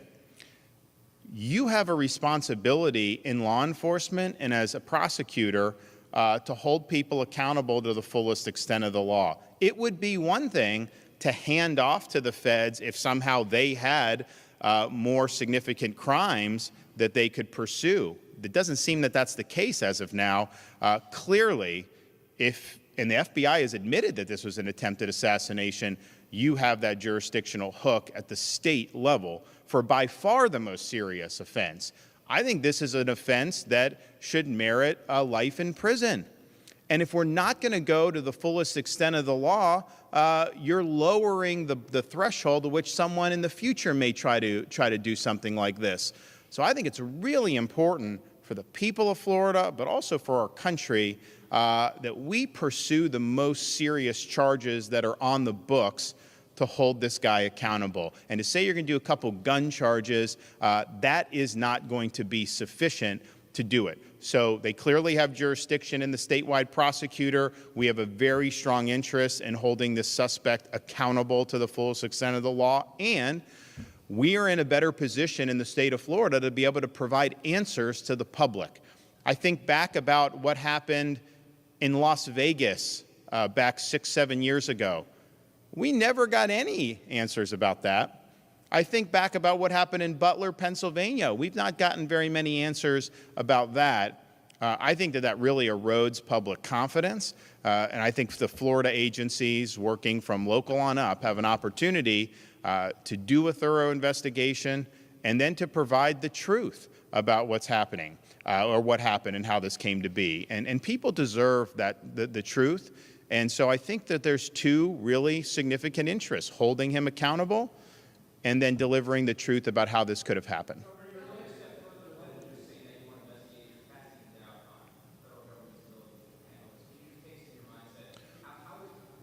Well, it's not a question of casting doubt. I'm going to answer you. So,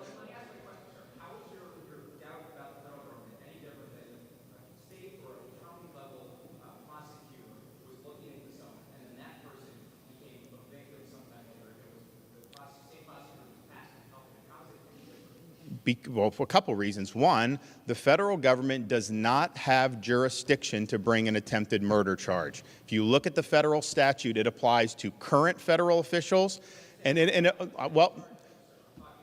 Okay, so I'm explaining to you why that's happening, if you let me finish. So they don't have jurisdiction over a case that's not a federal official or is a apparent winner of a presidential election or the formally declared president-elect. So right then and there, we have the ability to pursue potentially life in prison under state law. That's a huge reason why we should move forward at the state level than that. And it is the case that you have a situation where these charges that were brought in this jurisdiction, Southern District of Florida, by the federal government, they were dismissed by a federal judge, and now they're on appeal trying to get those reinstated. And they have a right to do that. But I would note to you, it was Merrick Garland who assigned a special counsel because he said there was a political issue and they wanted to appear to be above it. He was the one that did that. There really was no true conflict. If these were normal crimes, you could have done it. But they did a special counsel. And so if you did a special counsel for that, wouldn't those same concerns animate whether you're the appropriate jurisdiction? So they cannot pursue charges to the extent we can. And yes, I do think that there's a lot of concern about how these agencies have operated. And the state of Florida, I mean, you know, for us, all we're interested in is the truth. We're not involved in any of those other things that the Justice Department or FBI have been involved in. So it's better for the public and it's better for justice. Next. Yes, sir.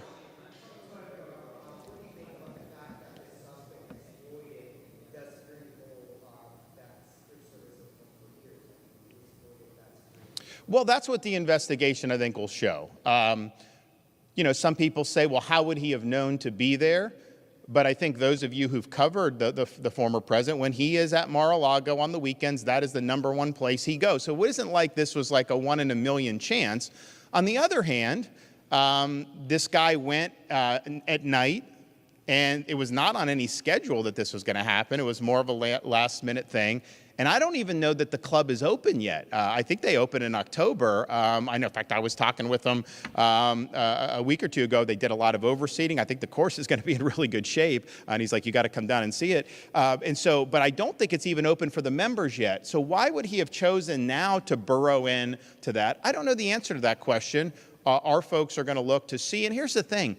I'm not interested in trying to like blame this person or that person. It's okay, let's just get the facts. Let's put it out for the public. Let's figure out this guy, you look at his rap sheet, you look at the things he's been involved in. This guy had red flags. I know he's been looked at by federal law enforcement. How the heck did it end up where he's in West Palm Beach in those bushes? And that's apart from the prosecution. People deserve the truth about that. They need to know his associations. They need to know his motivations, his ideology. And our guys are doing it. In fact, as soon as this happened, when I said investigate, I said save the social media, because what they do, Facebook will take it down and try to hide it. FDLE saved all the social media, and they've been doing that type of research. So I think it's I think it needs to be done. But that's I have no preconceived notions on this. They're going to do it, but they're going to do a thorough job and I think produce answers that people have confidence in. Yes? I have. So he was in good spirits.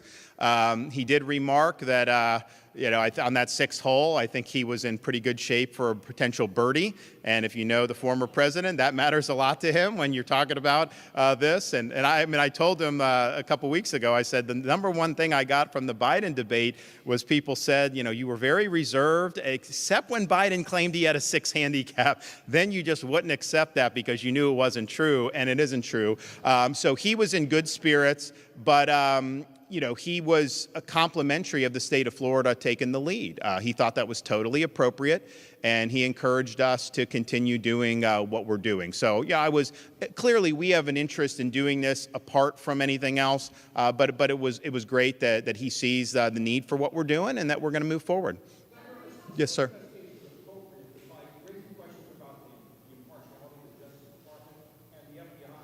So here's the issue. They are trying to prosecute him in the Southern District of Florida. That's just a fact.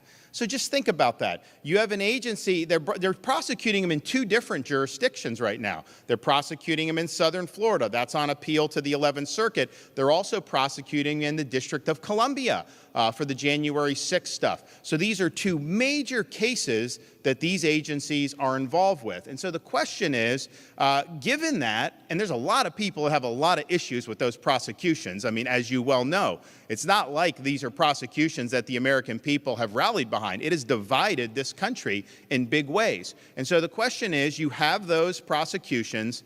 Do we honestly think these agencies are the best to turn around and do this investigation on a potential assassin that some of them may or may not want to be held accountable for if there was something they could have done better, right, with security? I don't know what all went into the federal stuff. But man, don't you want a clean slate? Don't you want to have investigative agencies that are just going to pursue this without any other agenda creeping in, without there being any cause for concern about any impartiality? And oh, by the way, that can bring the most serious, readily provable offense under state law not under federal law. So this is the right thing to do for justice. And I think justice means holding the perpetrator accountable to the full extent of the law, but justice also means making sure we get the unvarnished truth. We haven't gotten the unvarnished truth about Butler, Pennsylvania. That's just a fact. We never got really any truth about Las Vegas when that happened. And so I think people are used to kind of the federal agencies taking control of things and then no answers happening. And we don't want that to happen in this case. That's not appropriate to happen in this case, especially when the state of Florida has multiple grounds with which to pursue charges against this individual.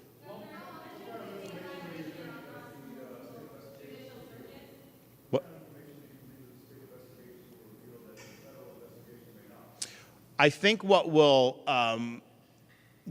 reveal, I think, is the important thing. What the state does is going to be made public.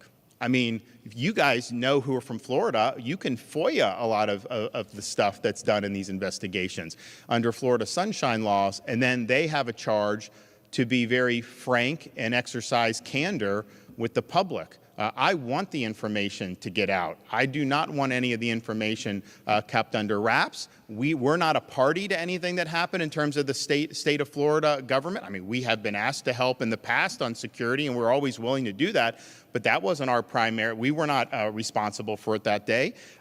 We've not been responsible for any of the prosecutions that have been brought against the former president. So we're in a great situation to be able to look at this with clear eyes, get answers, and then deliver those answers to the public. I don't think anyone can honestly claim that the federal government has been forthright and transparent about its past investigations. That's just the reality. That's just how these guys operate.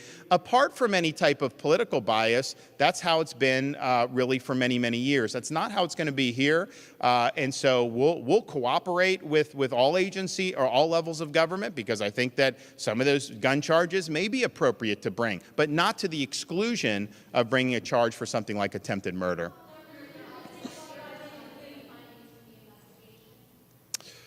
How often will look, I don't know that it's necessarily going to be my office. I think it's going to be the statewide prosecutor. I think the Attorney General's office, the agencies themselves will be doing it. I think, as most of you know who cover Florida, I mean, the governor's not, directing investigations on a day-by-day basis. I mean, there are times when we've authorized investigations, whether it was the Epstein, whether it was the school security, whether it's the illegal immigration, whether it's some of the COVID stuff, and we've convened statewide grand juries, we've done things. But on a day-to-day basis, that's going to be under the purview of the folks who are in these offices, and I would imagine they would want to provide updates as much as they can when there's good information to do that.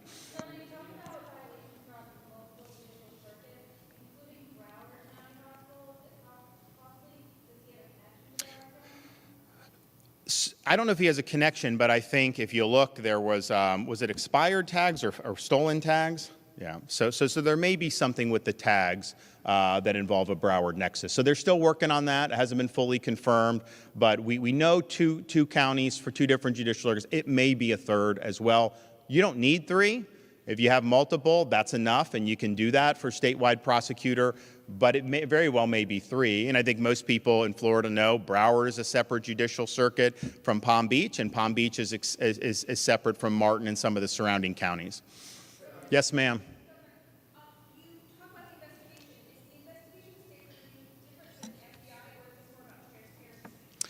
I think it's both. I think that we have jurisdiction under state law to pursue an investigation and prosecution under the most serious, readily provable offense, which would be attempted murder, which would carry a maximum sentence of life in prison. The federal government does not have that jurisdiction. If Donald Trump were president right now, they could. If Donald Trump had been elected were to be elected in November and something like this happened after that, then they could, prior to him taking office. But now, as a former president, he's not a federal official under the statute, and for whatever reason, there's actually law saying you can't issue a threat against a presidential party nominee, but there's nothing saying that you can't assassinate under federal law. And I think that why that came to be, I don't know, but that is the law. So if they tried to bring an attempted murder charge under federal law, I don't think it would work. I think it would get thrown out for a lack of jurisdiction. So we have the jurisdiction that's more appropriate. And yes, we will also be more transparent. You can't do investigation in Florida and be less transparent than them, just given our public record laws. And so folks will be able to submit requests for things that are done. Some of that stuff it gets out that maybe an investigatory perspective isn't always the best, but that's basically where we are. So it is going to be transparent. I think it's important that people get answers. I don't like talking to folks when they have all these questions about things that have happened in the past. And it's one thing if someone provides an investigation and provides an explanation, but if it's just basically a black hole. And this guy was in Ukraine. This guy was giving interviews to the New York Times. This guy was doing a lot of stuff. He's got a rap sheet. He's recruiting people to go fight there. He's talking about Taiwan. Man, we need answers on this. Yes, sir.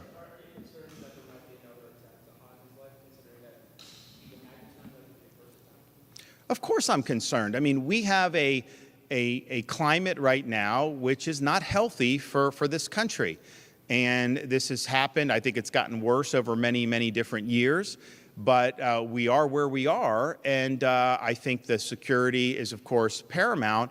But the reality is, in 330 million people, you're always going to have people that are nut jobs, right? And that's why you have security here at Palm Beach County Sheriff's Office. That's why we have it in the state capitol. But in this situation, I think it's heightened.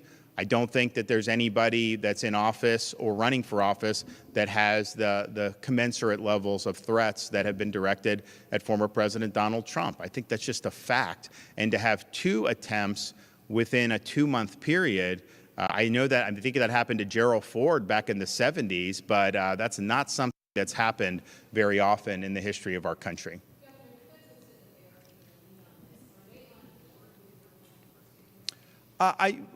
Mark Glass and the rest of the team are working with them. The reality is we have a duty to pursue the most serious offense available, and I don't know that you'd want to stand in the way of that happening. So we're going to do it. They're going to work collaboratively with the feds. But as Commissioner Kerner said, if this is not going to be something that's going to be transparent from there, we're going to work hard to behind the scenes to be able to get the information to the public. So I feel that this is a pretty straightforward violation of state law, potentially, that of course they have to investigate and prove it up, and they have to get the charges filed and agreed to go forward. But I think that they can do that. But I just think if you get like a couple gun charges, not that those are de minimis, but that is not the same. There's people that have gun charges in this country every single day across every single federal district in this country.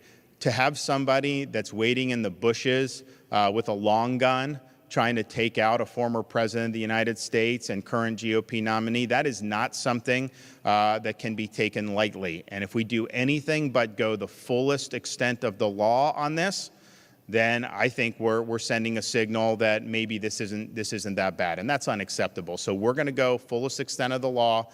I have confidence in Attorney General Moody and her team to be able to get the job done. And so we'll have more information as the investigation unfolds. And if it does lead, which I hope it will lead to appropriate charges, those will be pursued at the appropriate time. Thanks, everybody.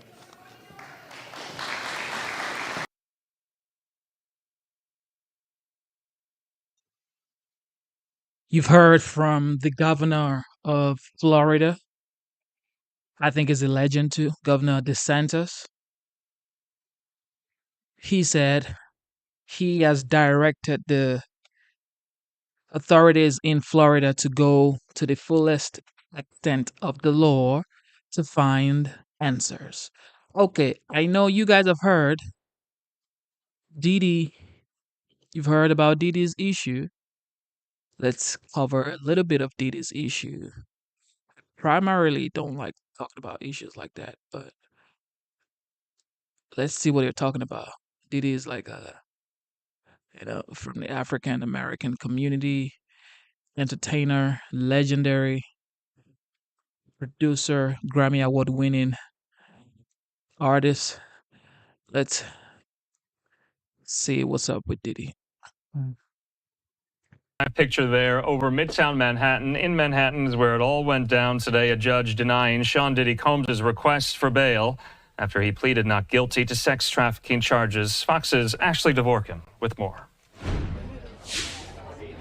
Rapper Sean Diddy Combs now facing sex trafficking and racketeering conspiracy charges following a months-long investigation. He appeared before a federal judge in New York on Tuesday, pleading not guilty and will remain behind bars. The indictment alleges that between at least 2008 and the present, Combs abused, threatened, and coerced victims to fulfill his sexual desires, protect his reputation, and conceal his conduct. Prosecutors claim the rapper ran a criminal enterprise through his business empire, where he and his associates engaged in sex trafficking and forced labor. He's also accused of verbally and physically assaulting victims and using assistants and household staff to hide his crimes.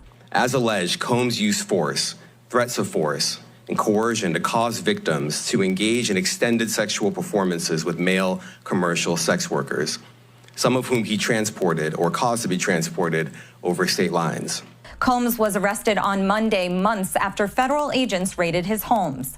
He also faces several civil lawsuits accusing him of sexual assault over the past few decades. Had they not been filed, there wouldn't have been the media attention, and there wouldn't have been the substance for the feds to take a look under the hood and say, gee, there's something seriously wrong with this guy. The rapper's attorney says his client is not perfect, but he's not a criminal. His spirits are good. He's confident.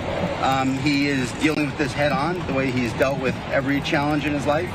Prosecutors are not ruling out more charges and say the investigation is not done. Ashley Dvorkin, Fox News. Ashley, thanks so much. Well, we did hear a little bit more from Diddy's attorney outside the courthouse in Lower Manhattan today. Let's watch. Okay, the points that we've been wanting to make, I think he came out. Mr. Combs is a fighter. He's going to fight this to the end. He's innocent. He came to New York to establish his innocence. He's not afraid. He's not afraid of the charges. There's nothing that the government said in their presentation today that changes anyone's mind about anything. He's been looking forward to this day. He's been looking forward to clearing his name, and he's going to clear his name. And we're going to stand by his side as he does. We believe in him wholeheartedly. He didn't do these things. This was a 10-year relationship. There's no coercion. There's no crime. There's basically just, someone who brought a civil case and now is finding themselves as a witness in a criminal case. And we're going to fight this case with everything we have, as is he. And eventually he's going to be shown to be innocent. And so tomorrow we fight again. And we'll fight every day until we don't have to fight anymore.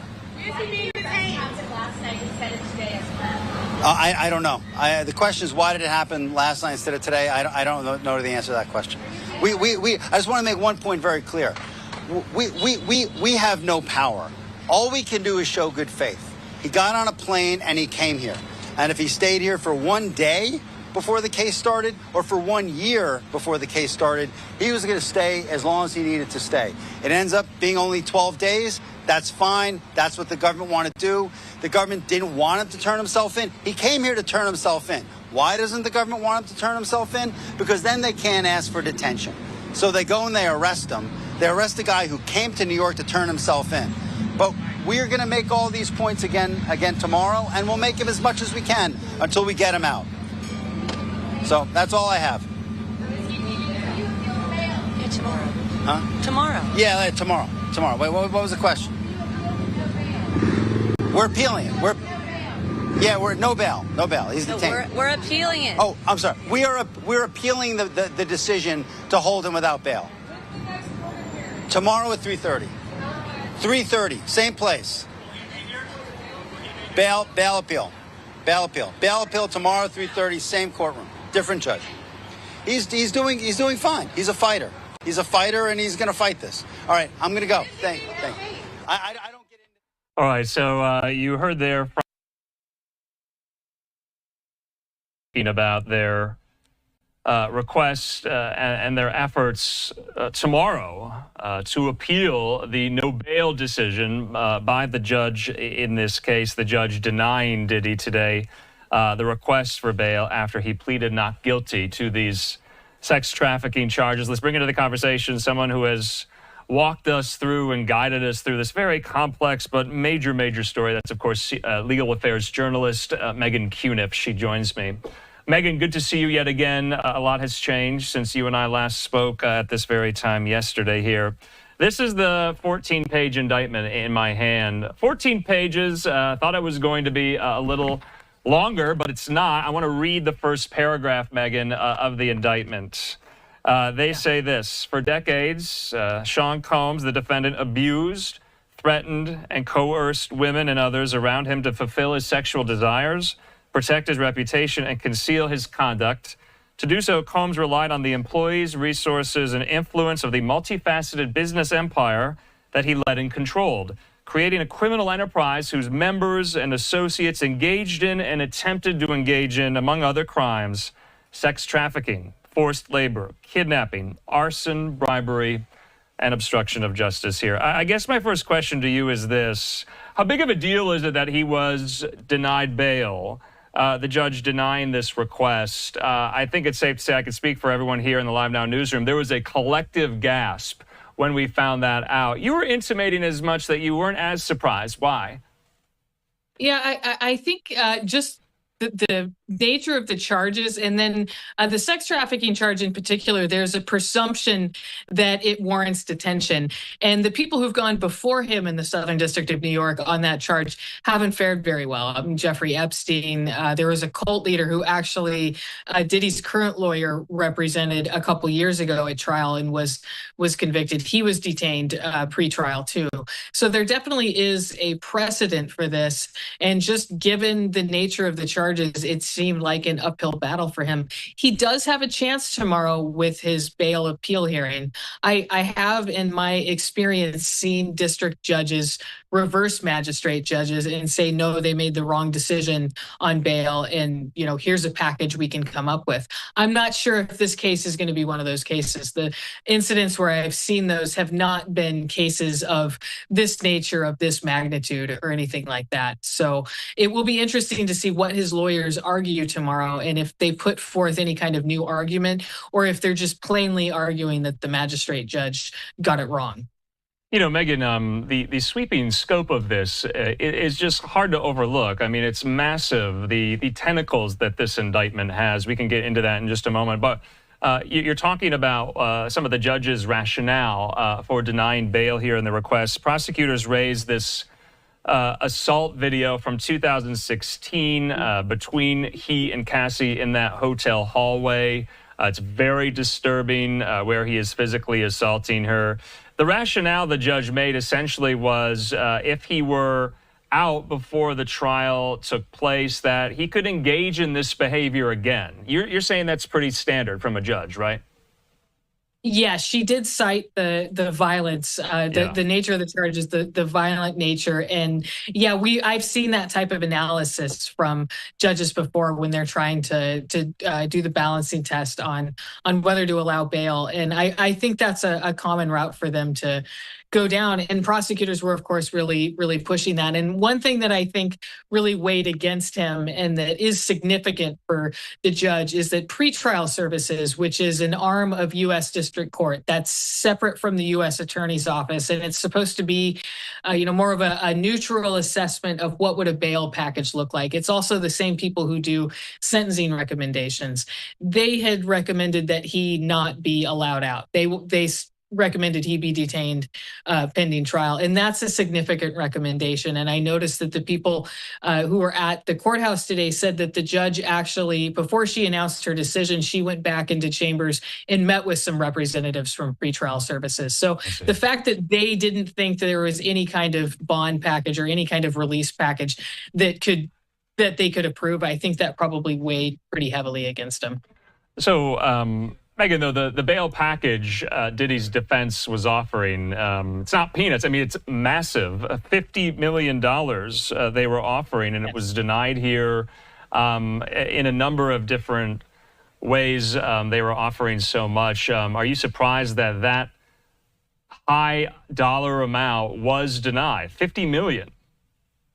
I'm not, because I don't think it would have been the money that was really the driving factor there. It would be something, but for somebody with his amount of wealth, I think a judge would expect that he would have to put some serious skin in the game. And for somebody like Diddy, that would be in the range of $50 million. So I think his lawyers, just given how experienced they are, knew that they had to do something like that. And one thing that just struck me reading through his bail package and everything is just how prepared his attorneys were for this. And then the months of correspondence they included where they're communicating with prosecutors about his travel plans and really just trying to be open about this. I think it shows that, I mean, they knew these charges were inevitable, and they were trying to set up a scenario that would keep him out of prison. And frankly, I also thought it was a testament to how much money he's spending on his defense, because he needs to be prepared to be spending tens of millions of dollars over the next few years. And I saw that he's put his house in LA up for sale. So I think he's preparing for some expensive criminal defense lawyering that's going to be going on. Yeah, Megan, let's read what the defense team has prepared. And you're talking about how prepared they were. A $50 million bond co-signed by him, his mother, his sister, the mother of his oldest daughter, and his 3 oldest sons, secured by the equity of his mother's Miami home, restricted travel to the Southern District of Florida and New York. Diddy and his family members' passports surrendered, not just him. Home detention with GPS monitoring and other standard conditions of pretrial supervision. All of that was denied by the judge today. Megan, let's get back, though, to the scope of the indictment here, because this is quite staggering. I want to read this here. The government has spoken to over 50 witnesses. They have sworn out warrants for cloud accounts. The search has yielded 90 cell phones and 30 other devices, including a surveillance system.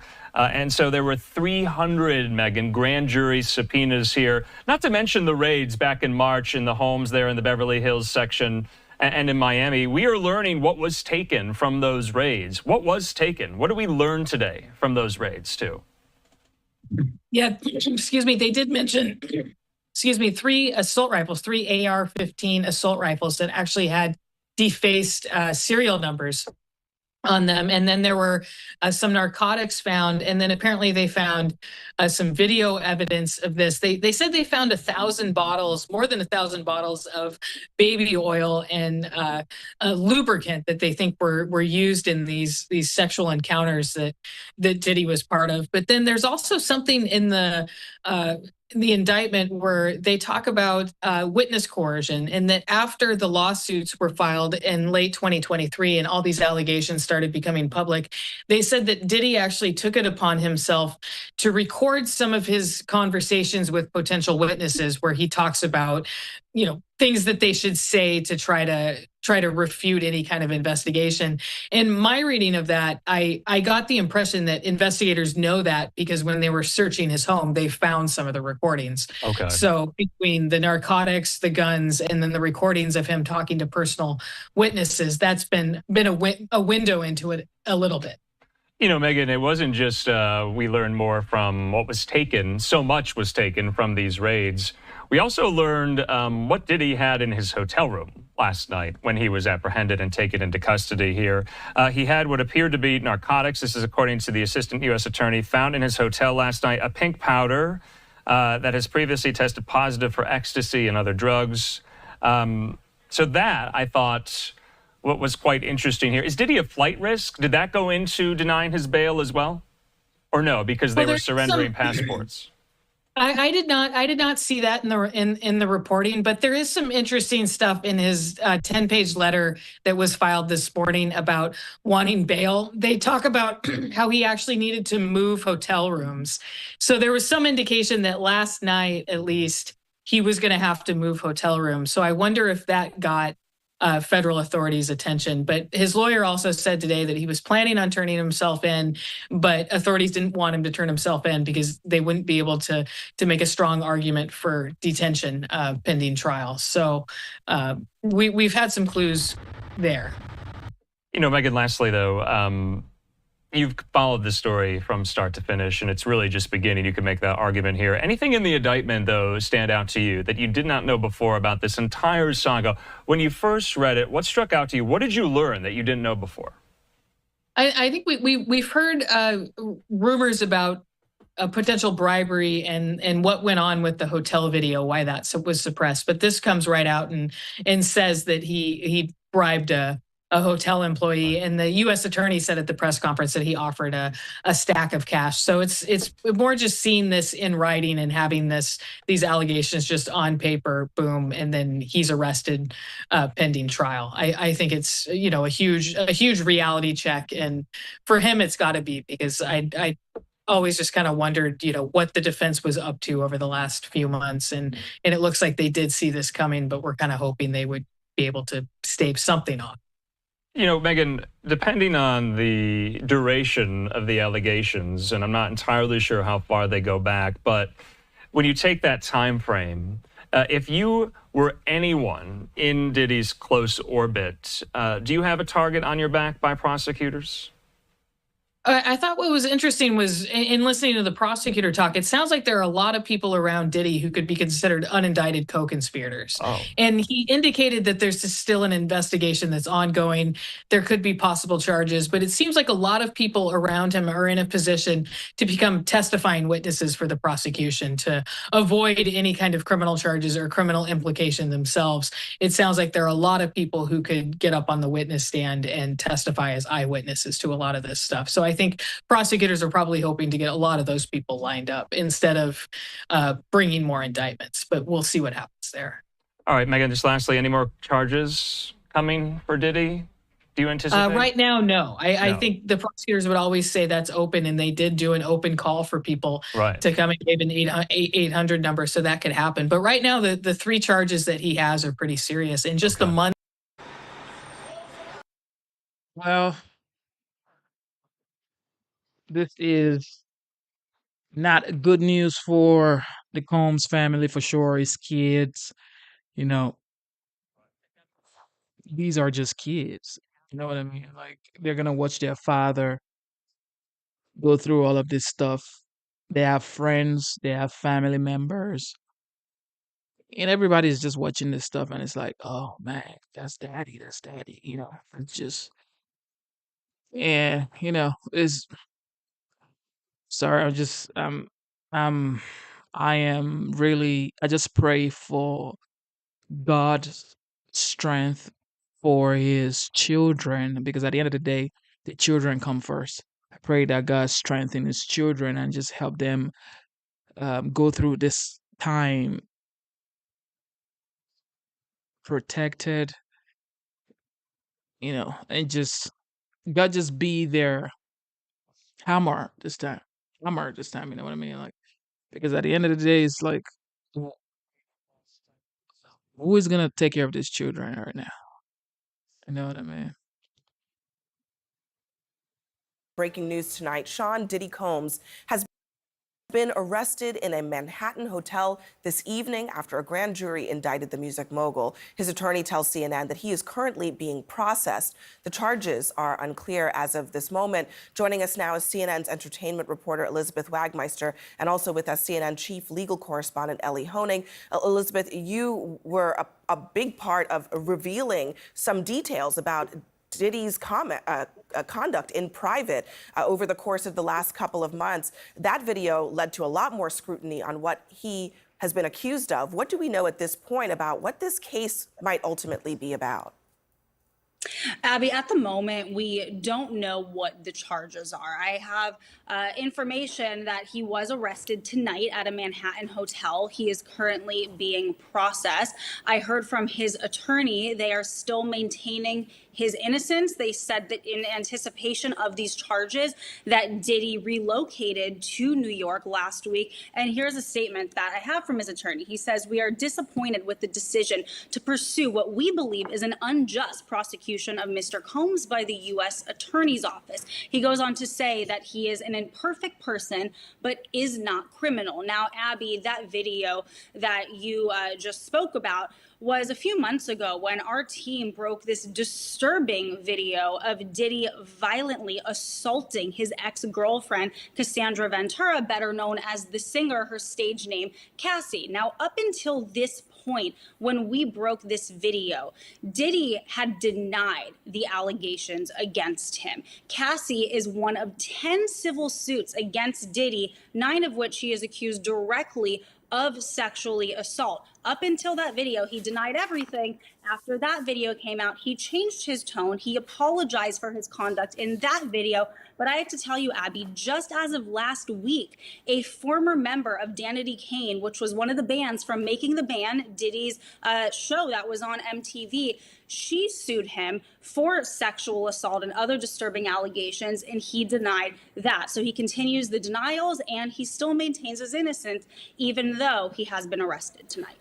And Ellie, not a huge amount of information available tonight, but Elizabeth brought up something that I want you to give us a little bit of insight into. Diddy is here in New York, in Manhattan. He apparently came here in anticipation that something like this might happen. What should we understand about what that might mean? It could very well be that this is a federal arrest being processed here in New York.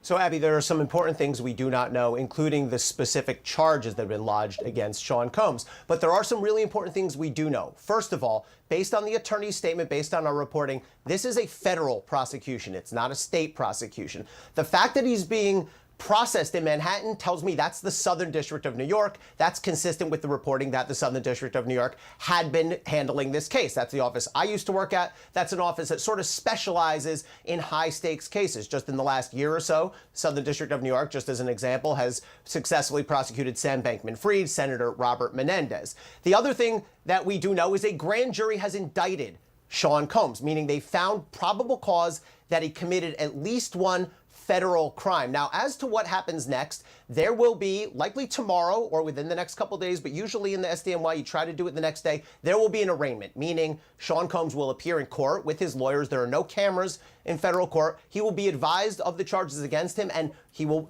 almost certainly enter a not guilty plea. But the key thing to watch for is then we'll have the question of bail. Will prosecutors agree to let him out on bail? Will prosecutors ask the judge to lock him up pending trial? That could end up in a contentious argument. So these are things that are going to play out over the next 24 or 48 hours. And finally, Abby, with respect to the charges themselves, it's important to note, we've all seen that video, but assault and sexual assault are not federal crimes. Those are prosecuted in state court. So what I expect to see when we see this indictment is some sort of crime with some element of organization to it, sex trafficking, something along those lines, if it's based on some of the allegations we've heard. And of course, back in March, his homes in LA and in Miami were raided. All of this leading up to this moment. Elizabeth and Ellie, a lot more to this story will be coming up in the coming days and weeks. Ladies and gentlemen, one more time.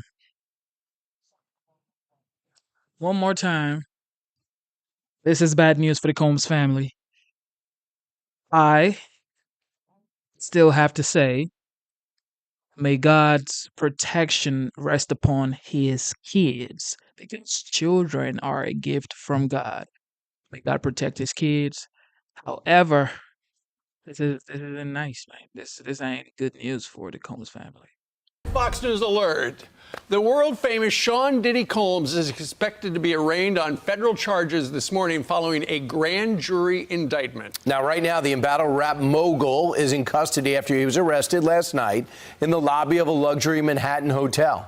And Todd Pyro has the story for us. Hey, Todd. Hey, good morning to all of you. The indictment against Diddy will be unsealed this morning, and that according to the U.S. Attorney for the Southern District of New York. Homeland Security actually taking the lead on this case. The charges against the embattled rap mogul not yet revealed. His attorney, though, telling the New York Times he believes Diddy is being charged with racketeering and sex trafficking. Diddy's lawyer giving a statement to Fox News Digital saying, quote, "We are disappointed with the decision to pursue what we believe is an unjust prosecution of Mr. Combs by the U.S. Attorney's Office. He is an imperfect person, but he is not a criminal." To his credit, Mr. Combs has been nothing but cooperative with this investigation. He looks forward to clearing his name in court. Now, his homes in Los Angeles and Miami were raided back in March in connection to a federal human trafficking investigation.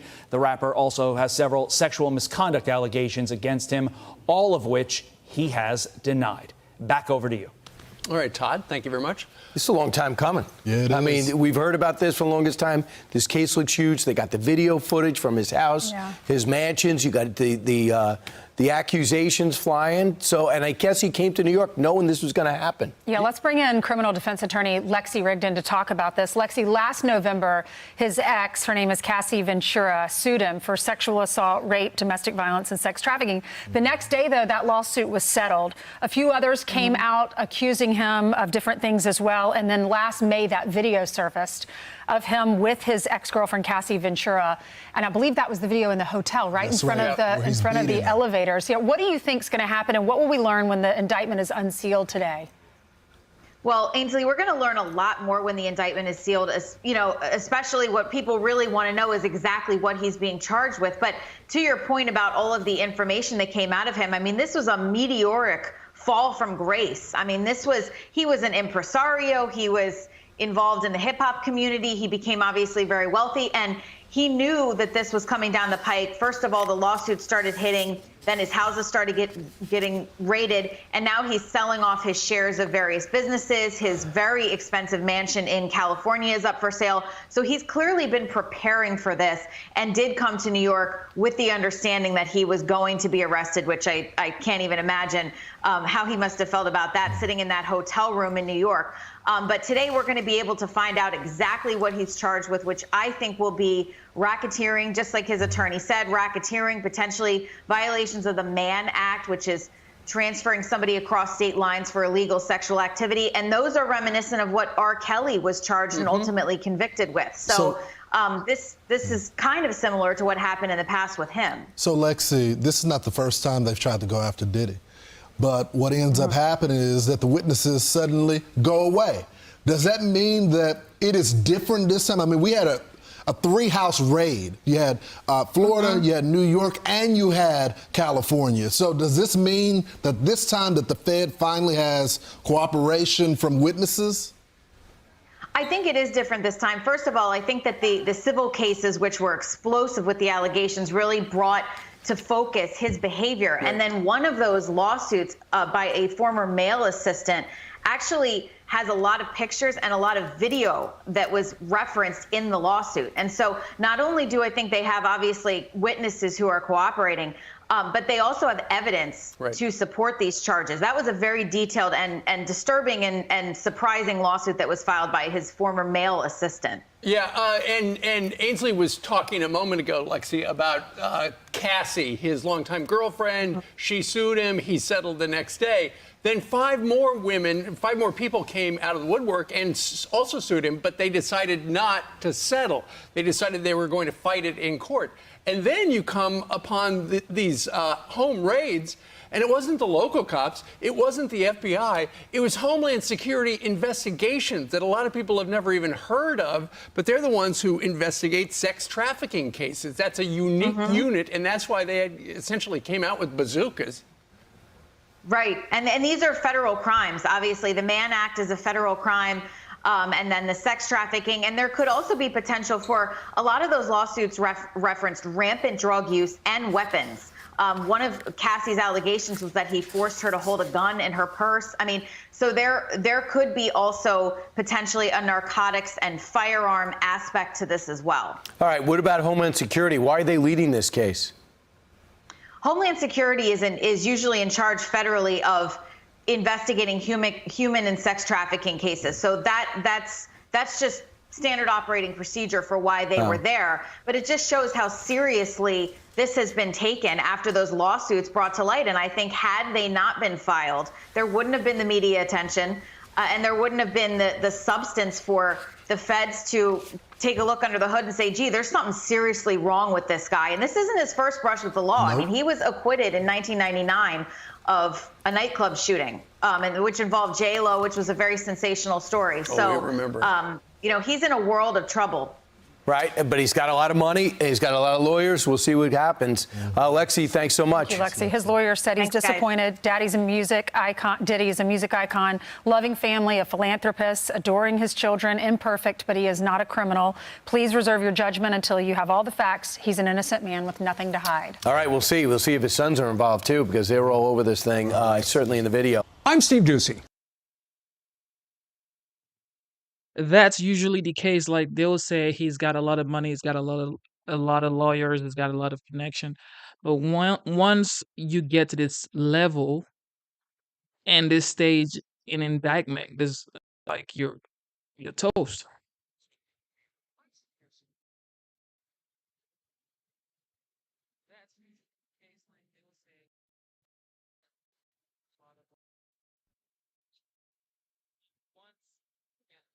Okay, let's And we're see back what's with some breaking news. A federal detention hearing for Sean Diddy Combs has just ended, and CNN's Kara Scannell is outside the courthouse in New York. Kara, obviously, this is a huge case. What just happened? Yeah, Jake. So the magistrate judge overseeing this hearing today has remanded Sean Diddy Combs into custody after he was charged with that sex trafficking case. He was let out of the courtroom by the U.S. Marshals, and he will be held in federal detention as this case moves forward. Now, this followed a lengthy hearing with both prosecutors and Diddy's attorneys arguing reasons why he should be kept behind bars and why he should be released. Diddy's lawyers saying that he has taken voluntary steps, including turning over his passport to his lawyers, saying he would report any of his movements to prosecutors. But the judge finding that that was just not enough. She said, "My concern is that this is a crime that happened behind closed doors, even when pretrial services is monitoring." So she said there was nothing that his lawyers had offered that made her feel comfortable that he would return to this courthouse for subsequent court hearings and for a trial. She said that it was both his substance abuse and the fact that some of this physical abuse that's been alleged occurred when he was using drugs and alcohol, that was a reason why she couldn't trust that he would not commit any additional crimes while he was left on bail. So Sean Diddy Combs is not going to be walking out this door. He is in federal custody, where he will be unless his lawyers are able to convince a different judge to release him. Let's bring in criminal defense attorney Stacey Schneider. And Stacey, you say today's indictment reads like a mob indictment. What was most shocking to you of all these allegations? Yeah, the fact, Jake, that the government in this indictment presented evidence alleging that Sean Combs was running a criminal enterprise, and they actually named it in the indictment, the Combs Enterprise. And they said that this enterprise consisted of him as the alleged leader, his employees, assistants, staff, allegedly, that were able to procure women and alleged male sex workers to engage in performances for his own sexual gratification. Where it differs from a mob indictment, it has all the elements of putting together this racketeering allegation of all these moving pieces using resources from his businesses. But the fact that this is about an allegation of sexual gratification being accomplished by alleged human trafficking.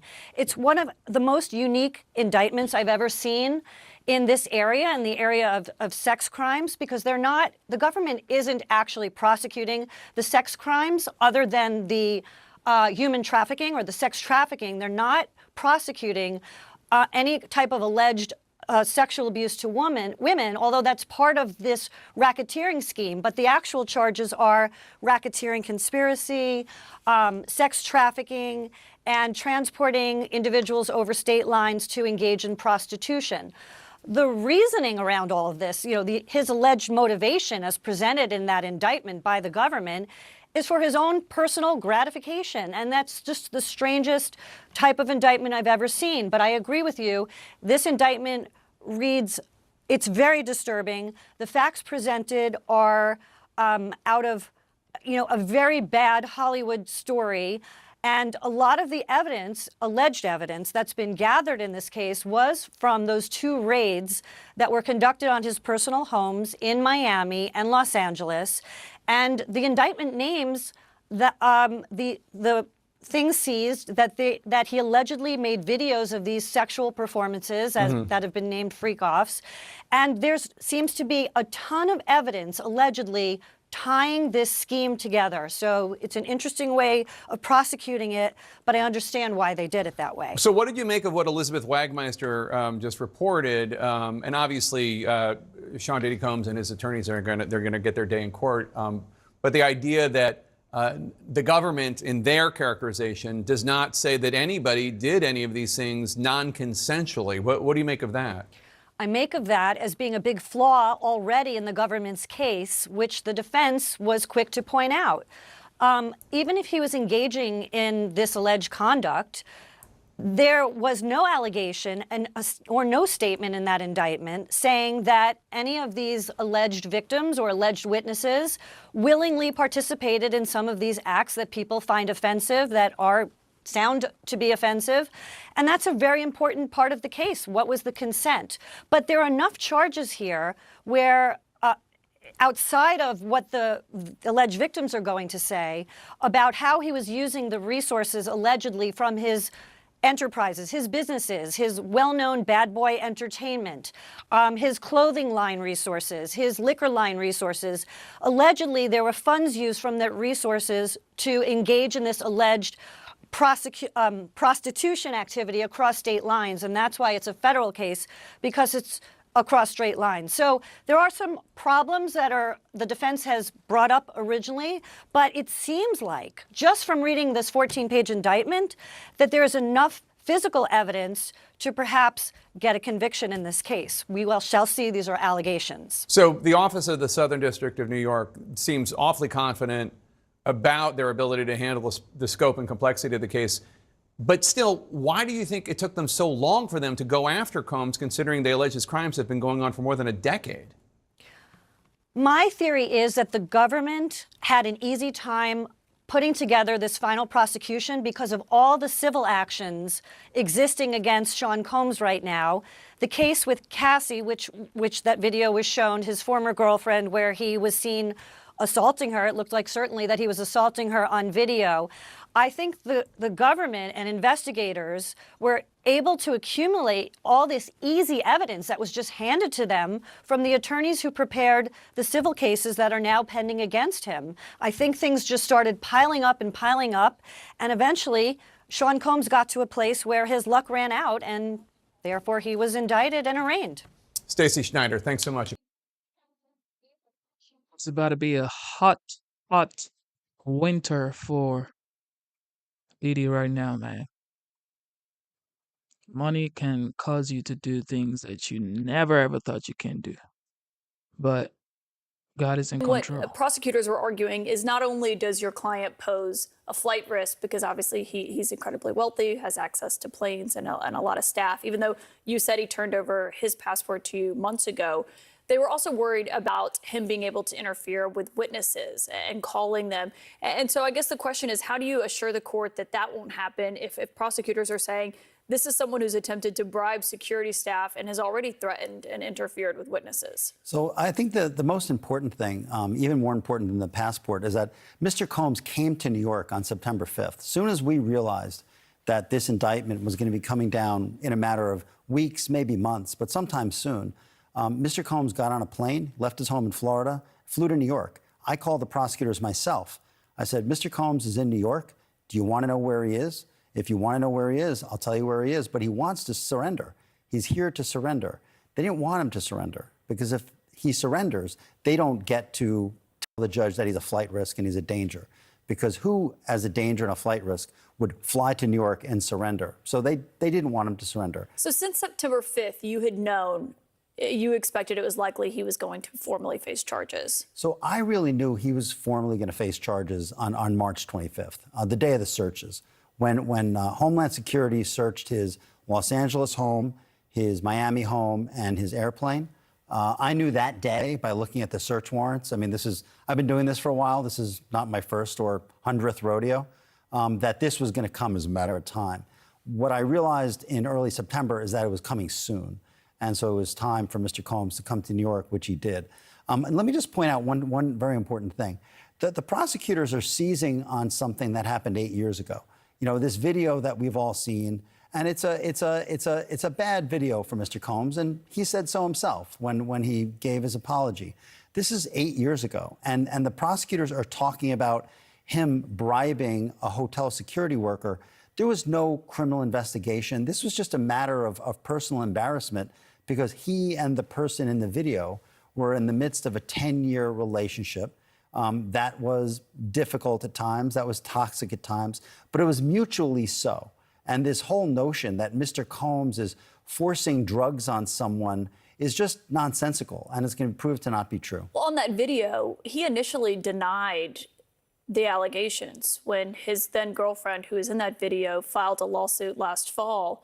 And we have that video. I should note CNN was the first outlet to exclusively report on it. He denied that that happened when she filed it in a complaint. And then when the video came out is when he apologized for it. So I wasn't his lawyer back then, so I don't, and I don't think he denied. I mean, I think the lawyers were the ones mostly making the denials. I think they were denying sex crimes. I mean, because at the end of the day, the gravamen of that civil complaint wasn't a misdemeanor assault, which is what you see on that video. Not minimizing it, but it's a misdemeanor assault. What the gravamen of the complaint was sex crimes, and he denied that, and he still does. Well, and you're saying that this is all just about that one relationship, but when you read through the indictment, they say that there's not just one victim. They say there's multiple victims here today. And what I heard described was they said they have 50 witnesses or victims. Yeah, I think it's 49 witnesses and one victim. I think if you broke it down, and I say that because count 2, which is the sex trafficking count, has victim number 1, and there is no victim number 2 anywhere in the indictment. So you're saying that there are not other women, because what they were essentially arguing here is that he coerced and forced women into sex acts by using physical force, financial pressure, emotional abuse, and narcotics for what they described as these freak-off sessions. They're saying that he self-described them as that. Yeah, there's one victim in the indictment. That the charging document. One victim does count, right? No, of course, but I'm just not. It's not 50. I mean, what they did, and it's a little too cute, is it's 50 witnesses or victims. Well, it's one victim. That's all that's in the indictment. Our reporter who was in the courtroom today said that he appeared to have a stunned expression on his face. Was he surprised that he was arrested last night? No, he definitely was not. I mean, I told him myself in early September, you are going to be arrested soon, and you're going to be charged with racketeering, and you're going to be charged with sex trafficking. So come to New York. It wasn't a long conversation. He agreed. So we knew this was coming. And in fact, we offered that he would turn himself in. So if there are these witnesses and victims, and as you're saying that you believe it's one victim and 49 witnesses who saw this behavior, that's pretty powerful, though, to have that many people who have, if they go to court and argue that they witnessed this behavior by your client. Well, no. What's your defense against that going to be? So my defense is very well established. I interviewed myself the different men who were being brought sort of into Mr. Combs and this person's intimate situation. I've flown around the country. I've interviewed a large number of them. There's not the slightest inkling, according to the interviews that I've done, of anything that's coercive, non-consensual. Nobody was too drunk. Nobody was too high. These were adults in a relationship. This is a 10-year relationship. We can't forget that. This is a 10-year relationship, and it was adults and consensual, and everybody who was there wanted to be there. So I feel very confident in our position. You said you interviewed the men, but what about the women? I haven't interviewed the woman. The woman's not available to me. She's presumably a grand jury witness, and we would not. We cannot try to interview a grand jury witness. And you don't think that there are any other women who are going to say that they were coerced into this, given drugs, and essentially as prosecutors were saying that that's what kept them compliant? So there are a lot of women in these civil cases. There's been a mountain of civil cases ever since the civil case that was filed in November. I don't see them as victims in the indictment. That's my point. And so when you talk about that video of Cassie Ventura, that was his then girlfriend, in the video, I mean, just when you saw that, you said it's a bad video. It's pretty difficult to watch. It is, no question. So let me tell you what happened. Will that be used as evidence in court, do you think? 100%, 100%. So what I said in court today, and I'll say it again here, is the two of them were in a hotel. It was just the two of them in a hotel room. She found out that he was seeing someone else. She was going through his phone. She hit him in the head with his own phone. And then she walks into the hallway with 2 bags. One of the bags has all of his clothing. She's taking from him, which is why he runs out in a towel. So this isn't her fleeing from one of these freak-offs. Why would she take his clothing? That's not what it is. And when the evidence comes out, this is going to be completely different than the government's portrayed it. But on this video, and I just want to show that again now, how do you defend against allegations that he hit, kicked, and dragged women when he's on video hitting, kicking, and dragging a woman? Sure, he's not charged with hitting, kicking, and dragging a woman. He's charged with sex trafficking, and he didn't traffic anybody. But he's charged with a conspiracy here where he was using physical abuse, emotional abuse, financial pressure, as prosecutors allege, to keep these women in his fold. Maybe just Cassie Ventura, but keeping these women in the fold. Cassie Ventura lived by herself. She had her own house. She had a family. She had a career. And he was seeing another woman at the time. He wasn't around a lot. She could have done whatever she wanted to do. All of these allegations of, I was forced, I was coerced, I had to stay, are nonsense. And it's going to be proven to be so. That video, in the indictment, it alleges that your client paid hotel staff $50,000 to make it disappear from the hotel surveillance system. Did he pay off the hotel staff? Not that I know of. I know that's an allegation. I don't know that is true. What I was concerned about when I heard about this allegation is whether there was an allegation that there was some sort of law enforcement investigation pending, because then that would be a crime. But there was none. And so this is not a crime. You said you're portraying this as adults who were at these events that wanted to be, I shouldn't even call them events. That's not certainly how anyone else would label it, but that they wanted to be there. But they also allege that they were recorded and essentially used as blackmail. Is that not true? That's not true. That's not true. How can you prove that when they have electronic evidence that, as they argue, over 90 cell phones, laptops, iCloud storage accounts, 30 electronic and storage devices, hard drives, thumb drives? Yeah. You're not worried about that? No, because if they had it, they would have put it in the indictment. And it's not in the indictment. When it comes to your client's credibility, I think people will look at what he said last fall. And it's not just his attorneys. I mean, he pays those attorneys. They're speaking on his behalf. They're the ones calling her claims baseless and ridiculous. And when you read the indictment today, they line up with what she alleged in that lawsuit last fall. If the claim is that he had unwanted sex with her, that claim is baseless. And it will be proven to be baseless when we have a trial. But the claim is obviously the conspiracy, the racketeering. It's much larger than just that, obviously, as you know. It is, but the government wants it to be. But count 2, which is the sex trafficking count, relates to one person and one person alone. All of this talk of dozens of victims and 50 witnesses, if they had that, if they really had it, it would be in the indictment.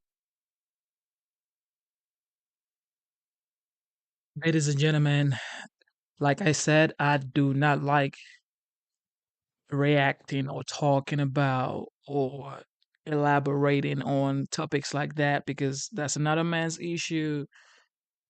I hope they get it resolved, and I hope justice is served. I also pray for his kids. Okay, back to business. We are going to throw it back to the legend, the OG, the 45th President of the United States. Some people say he might be the 47th President of the United States. You know what time it is. Smash the like button. Subscribe to the channel. The former President Donald J. Trump acknowledging the veterans and the military. Let's get it. Well, first of all, at ease. Let's have a good time. Let's have a good time. And we had an incredible meeting that lasted for about an hour. And you have no idea what we've come up with. You're going to be so happy. You're going to be so happy. I want to just first say thank you for everything. And on behalf of Melania and myself, we had a great flight in. So I want to thank you, honey. Come say hello, honey. Just say hello.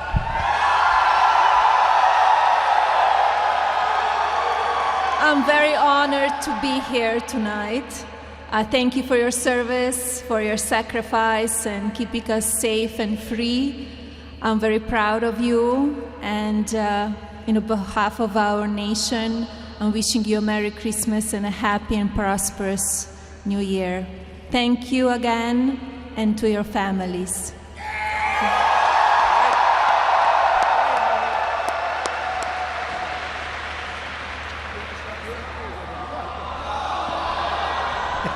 Let's let her make the speech, right? Yeah, she's great. Very popular First Lady and a great person. And I want to thank General LaCamera for the incredible job he's done. And I was just saying we had a meeting with him and some of your great representatives. And we have some ideas that are more than ideas that are going to be just, we like to win. Do we like to win? We're going to win. I want to thank everyone at Al-Assad Air Base, special people. We came in, we felt very safe coming in. It was a pretty difficult journey in certain ways, but we felt very, very good, very safe. And also, we knew exactly where we were going, and we're going to say hello to you and to wish you all a Merry Christmas and a Happy New Year. Very important. Thank you very much. Great job. So Melania and I are thrilled to be here with the extraordinary men and women of the American Armed Forces, the greatest military, and especially as we get all of this billions and billions of dollars of new equipment that I approved over the last 2 years. You're getting such new equipment, your eyes are popping, right? Your eyes are popping. You're getting the best equipment in the world. As you know, it was being very rapidly depleted, and it wasn't good. And we weren't going to let that happen to you or to our country. And I just want you to relax. Let's have a good time for a few minutes, and then I'll be heading to another location, and then I'll be heading back. But I have you totally in mind, totally in mind. We came to Al-Assad to share our eternal gratitude for everything you do to keep America safe, strong, and free. Though you are thousands of miles away from your home and your loved ones, I hope you all had a Merry Christmas. I also know that, speaking for your families, they are missing you and they love you. And you know, they're every bit a part of your success. They make it possible. So they're very special to us, all of the families. It's because of your sacrifice that America's families can celebrate in safety and in peace, and we're doing great back at home. There are many incredible patriots to recognize here right now, and I'd like to start by say a few words for Colonel Michael Maddox. Colonel, thank you very much. Thank you, Colonel. Great job. Thank you, Colonel. No games. I can see, I know people. No games with the Colonel. No games with your general, right? Not a lot of games. It's called, they want to win. I want to thank the 201st Regional Support Group. One that everybody knows of, even back in the States, Task Force Thunder and their Lieutenant Colonel Kent Park.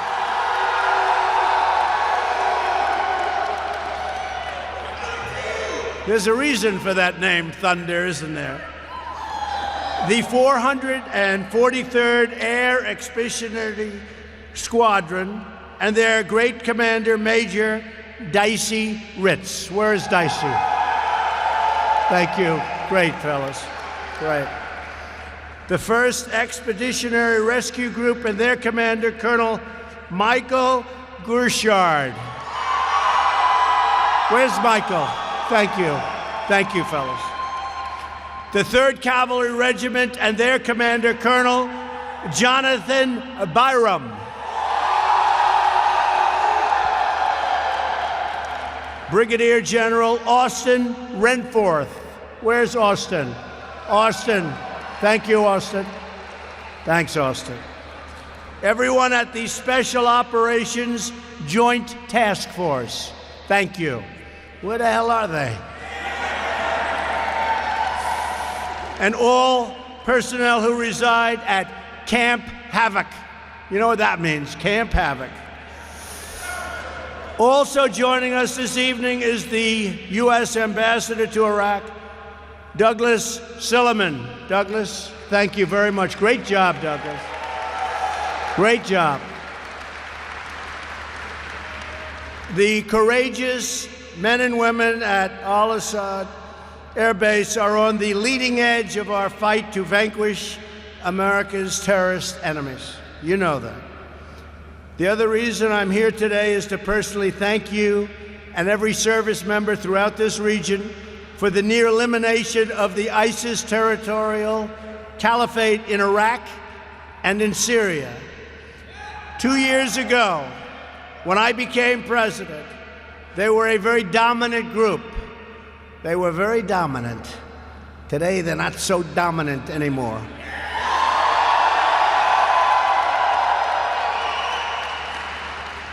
Great job. I looked at a map, and 2 years ago, it was a lot of red all over that map. And now you have a couple little spots, and that's happening very quickly. That's happening very quickly. You'll be seeing that. I want to just say great job. And we'll be watching ISIS very closely. We'll be watching them very, very closely. The remnants of ISIS. No enemy on earth can match the awesome strength of American soldiers, sailors, airmen, and Marines. Nobody's even close. And nobody is even close in terms of our equipment. We make the greatest equipment in the world. Whether it's missiles or ships or anything you want to name, we have the greatest in the world. The jet fighters, the new F-35, the super F-18s. We have the greatest fighter jets in the world. We make the greatest equipment in the world. But you strike fear into the hearts of our enemies and bring comfort to all of our allies and those who cherish peace. And we want peace. And the best way to have peace is strength. When we're strong, we're going to have peace. If we're not strong, you know what happens. So we're stronger than ever. And very soon, when it all comes in, when that equipment keeps flowing, it's being made, much of it now, there'll be nobody ever in history that's even close. American and coalition forces have had one military victory after another over the last 2 years against ISIS, including the retaking of both Mosul in Iraq and Raqqa in Syria. We've liberated more than 20,000 square miles of territory. Think of what that is, 20,000 acres is a lot. Think of what 20,000 square miles is. It's a lot. This was all formerly held by ISIS and liberated more than 3 million civilians from ISIS's bloodthirsty control. The men and women stationed at Al-Assad have played a vital role in the military defeat of ISIS in Iraq and in Syria. Because of these gains, our service members in Syria can now return home to their families. Some will come here for a stay, but a lot of them are going to be going back home where they want to be with their families. They've done a fantastic job. Originally, years ago, they came here, and it was supposed to be for 3 to 4 months, and that was a long time ago. That was many years ago. But what a job you have done, what a job they have done. I made it clear from the beginning that our mission in Syria was to strip ISIS of its military strongholds. We're not nation building. Rebuilding Syria will require a political solution, and it's a solution that should be paid for by its very rich neighboring countries, not the United States. Let them pay for it, and they will. They will. In fact, Saudi Arabia yesterday, you probably read, stepped up to the plate and has already made a commitment of substantial funds for development. And President Erdogan of Turkey has also agreed to take out any remnants of ISIS. And we'll be working with them. We're going to be working with them. Our presence in Syria was not open-ended and was never intended to be permanent. 8 years ago, we went there for 3 months, and we never left. But now we're doing it right. And we're going to finish it off. 1 year ago, I gave our generals 6 more months in Syria. I said, go ahead, get them.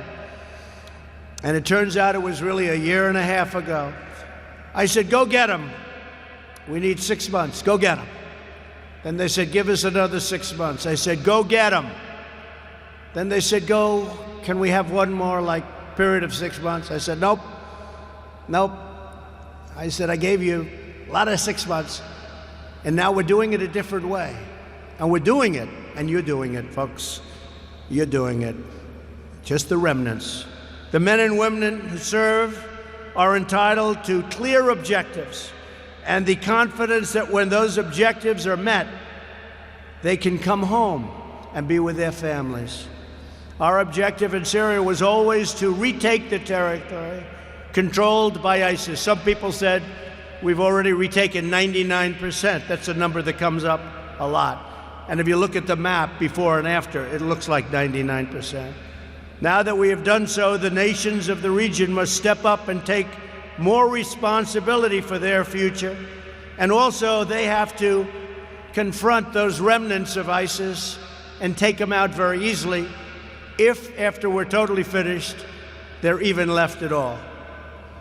There will be a strong, deliberate, and orderly withdrawal of U.S. forces from Syria. Very deliberate, very orderly, while maintaining the U.S. presence in Iraq to prevent an ISIS resurgence and to protect U.S. interests, and also to always watch very closely over any potential reformation of ISIS, and also to watch over Iran.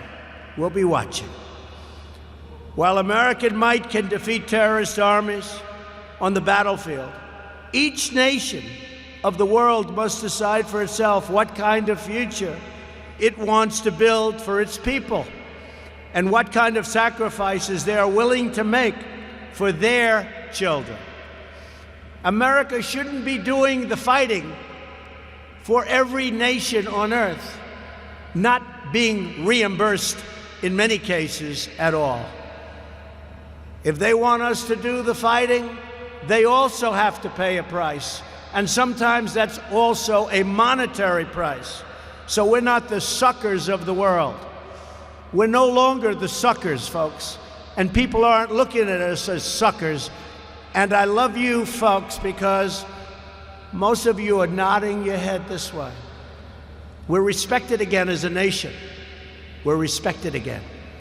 America is safer and peace is more possible because of the incredible courage and devotion of every patriot here tonight. Some people say, well, maybe somebody comes from the area and they hit us on our homeland. If that happens, they will suffer consequences over here like nobody has ever suffered before. Let me just tell you, and I hope they hear that loud and clear. And that's not a threat, that's going to be a fact. If anything should happen at all, nobody will ever have suffered the consequences that they will suffer. Just remember I said it. We will honor, you're welcome, you're welcome. We will honor your service by doing everything in our power to defend our homeland and to stop terrorists from entering America's shores. And that includes strengthening of our borders. I don't know if you folks are aware of what's happening. We want to have strong borders in the United States. The Democrats don't want to let us have strong borders. Only for one reason. You know why? Because I want it. If I said, I think just standing here looking at all these brilliant young faces, these warriors, you're warriors. You're modern day warriors. That's what you are. But you gave me an idea, just looking at this warrior group. I think I'll say, I don't want the wall. And then they're going to give it to me. I figured out the solution. First Lady, tell Nancy Pelosi, I don't want the wall. Oh, We want the wall. And we get the wall. That's another way of doing it. That's another way of doing it. Now, we have to have it. And, you know, not only human trafficking, drugs, illegals, a lot of criminals, bad records. We've seen murderers come in through the, you saw what happened with the caravan, as we call it, caravan of thousands of people. And by the way, our Border Patrol did an incredible job, and our military did an incredible job, and local law enforcement on the various parts of the border did an incredible job. And those caravans are slowly breaking up, and they're going back where they came from, and they have to come into our country legally. And that's what you're fighting for. You know, when you think about it, you're fighting for borders in other countries. And they don't want to fight the Democrats for the border of our country. Doesn't make a lot of sense. At this sacred time of the year, our thoughts turn to the American heroes who gave their last breath in defense of our country, including the 7 brave souls who perished last March on the Jolly 51 rescue helicopter. You know exactly who we're talking about. Some of you were great friends of theirs. Through their incredible sacrifice, our fallen heroes have achieved immortality. That's what it is. It's immortality. Immortality. They will live forever in the hearts of their countrymen, in your hearts, and in the history of the United States of America. They will live forever. The dignity and glory of the American warrior is recorded on the fields of battle and in acts of valor that will live for all of time. You're going to be remembered for all of time. And under my administration, we're winning now. We're not playing to lose slowly like they've been doing for 19 years. We're fighting in areas where we shouldn't be fighting and spending hundreds of billions of dollars doing it. No, you have the right thought process now going for the first time in a long time. Thank you. We want to fight where it's meaningful, which is basically what you're just saying. And you understand that better than anybody. The people in this room understand that better. Your general understands it. I just met with them. Your general understands it. We want to fight for the meaningful things. No force in history has done more for the cause of justice and peace. I want each and every one of you to know that we will always protect those who protect us. You protect us. We are always going to protect you. And you just saw that because you just got one of the biggest pay raises you've ever received, unless you don't want it. Does anybody here? Is anybody here willing to give up the big pay raise you just got? Raise your hand, please. Oh, I don't see too many hands. Okay. Don't give it up. It's great. You know what? Nobody deserves it more. You haven't gotten one in more than 10 years. More than 10 years. And we got you a big one. I got you a big one. I got you a big one. They had plenty of people that came up. They said, you know, we could make it smaller. We could make it 3%. We could make it 2%. We could make it 4%. I said, no. Make it 10%. Make it more than 10%. Because it's been a long time. It's been more than 10 years. Been more than 10 years. That's a long time. And, you know, you really put yourselves out there, and you put your lives out there. So congratulations. We're fighting every day to ensure you have also the tools, the equipment, the training, and resources that you need to fight and to win. We don't play prevent defense anymore. We're not doing that. That's why when you see me doing things, I always have things in mind. I always have lots of things in mind, things that you have in mind too. But a lot of other people don't. A lot of the media doesn't want to report it correctly. But we have a lot of things in mind. But you ever see it like in football, where a team is holding the other team scoreless? They can't throw, they can't pass, they can't do anything. Now it's 3.5 quarters. They gotta just hold them. And they say, let's change to prevent defense. And that's what happens. And you know what it does? It prevents them from winning. How many times have you seen that? We don't like prevent defense. We want real offense and we want real defense, and that's what we're doing. We have secured a record increase to our military budget, and we are purchasing all of this great equipment. $700 billion last year, $716 billion with a B, with a B. And we were fought very hard by the Democrats and others. But I said, we have to take care of our military.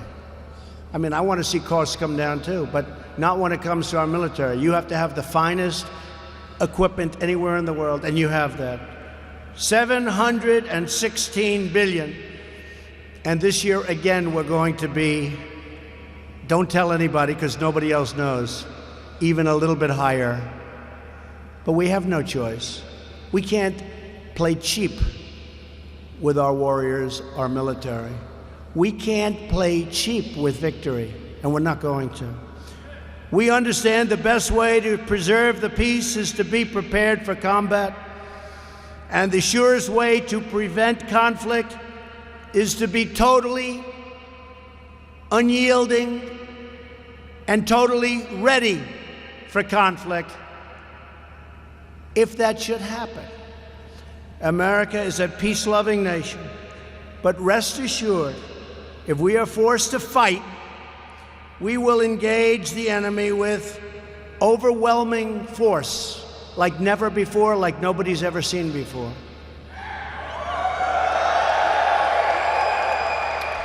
There is no military more capable, and now more lethal, more fearless, and more skilled than the United States Armed Forces. Nobody is even close.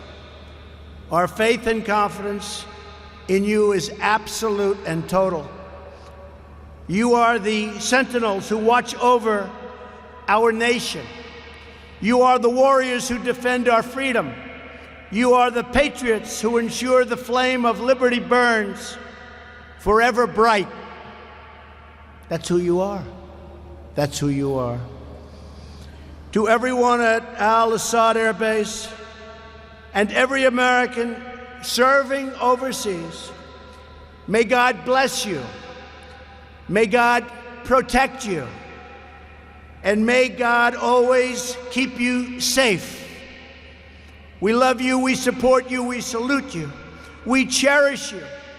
And together we pray for justice, goodness, and peace on earth. We are putting America first for the first time in a long time, longer than anyone can remember. At the same time, we're here to help others. And for all of you that have those red caps, and I saw them before, I signed a lot of them, it says, "Make America Great Again."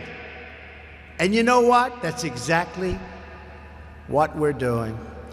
So we flew all night on Christmas evening. The First Lady, myself, John Bolton, and a lot of other great people on that plane. Thank you, John. And it was worth every minute of it. And I just want to thank you. You're outstanding, outstanding people. And we will never let you down. Just remember that. God bless America. Thank you very much. Thank you. You just listened to the 45th President of the United States. Some people say he might also be the 47th. The facts are, people say he doesn't have respect for the military, but here you have it, acknowledging the military. Here you have it, having a conversation with them. upholding them, inspiring them. So, this is what it is when people talk about this man and they always say wrong information, which I think should not be the case. This is why I throw it back for you guys. This is why I bring these types of videos to you guys so you guys can see for yourself what sort of man this man was when he was in the White House. Also, for the past 16 years, the Dems have held the executive branch, which is the White House. Trump has had it for 4 years. Obama had it for 12 years, then Trump for 4 years, then Biden for 4 years now. But yet, people still say Trump is the issue. Trump is the reason why the economy is bad. So, what is better, 12 or 4? You know, for the past 16 years, the GOP party had it for 4, the Dems had it for 12. So, we should thread likely and see what time it is. All right. Thank you for tuning in. Subscribe to the channel. Smash the like button. Let's get it. More from the 45th OG, former President Donald J. Trump. Let's get it. Well, thank you very much. I want to begin by thanking the Prime Minister and President of Vietnam. We're in Hanoi. It's an incredible city. What's happened over the last 25 years has been incredible for the people of Vietnam, the job they've done, economic development, really something special. So I want to thank all of the people of Vietnam for having treated us so well. We have, I think, reasonably attractive news from Pakistan and India. They've been going at it, and we've been involved in trying to have them stop. And we have some reasonably decent news. I think hopefully that's going to be coming to an end. It's been going on for a long time, decades and decades. There's a lot of dislike, unfortunately. So we've been in the middle trying to help them both out, see if we can get some organization and some peace. And I think probably that's going to be happening. We have Venezuela, as you know, has been very much in the news, and we're sending supplies. Supplies are getting through a little bit more. It's not easy. It's hard to believe somebody would say, let's not do it. What difference would that make, except it's great for his people to let it get through? But we're sending a lot of supplies down to Venezuela. People are starving to death. And you would really think that the man in charge currently would let those supplies get through. We are getting them into some of the cities and some of the areas that need them the most, and it's not an easy job. It's very difficult, actually. On North Korea, we just left Chairman Kim. We had a really, I think, a very productive time.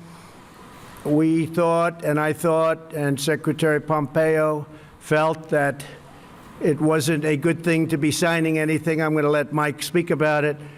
But we literally just left. We spent pretty much all day with Kim Jong-un, who is,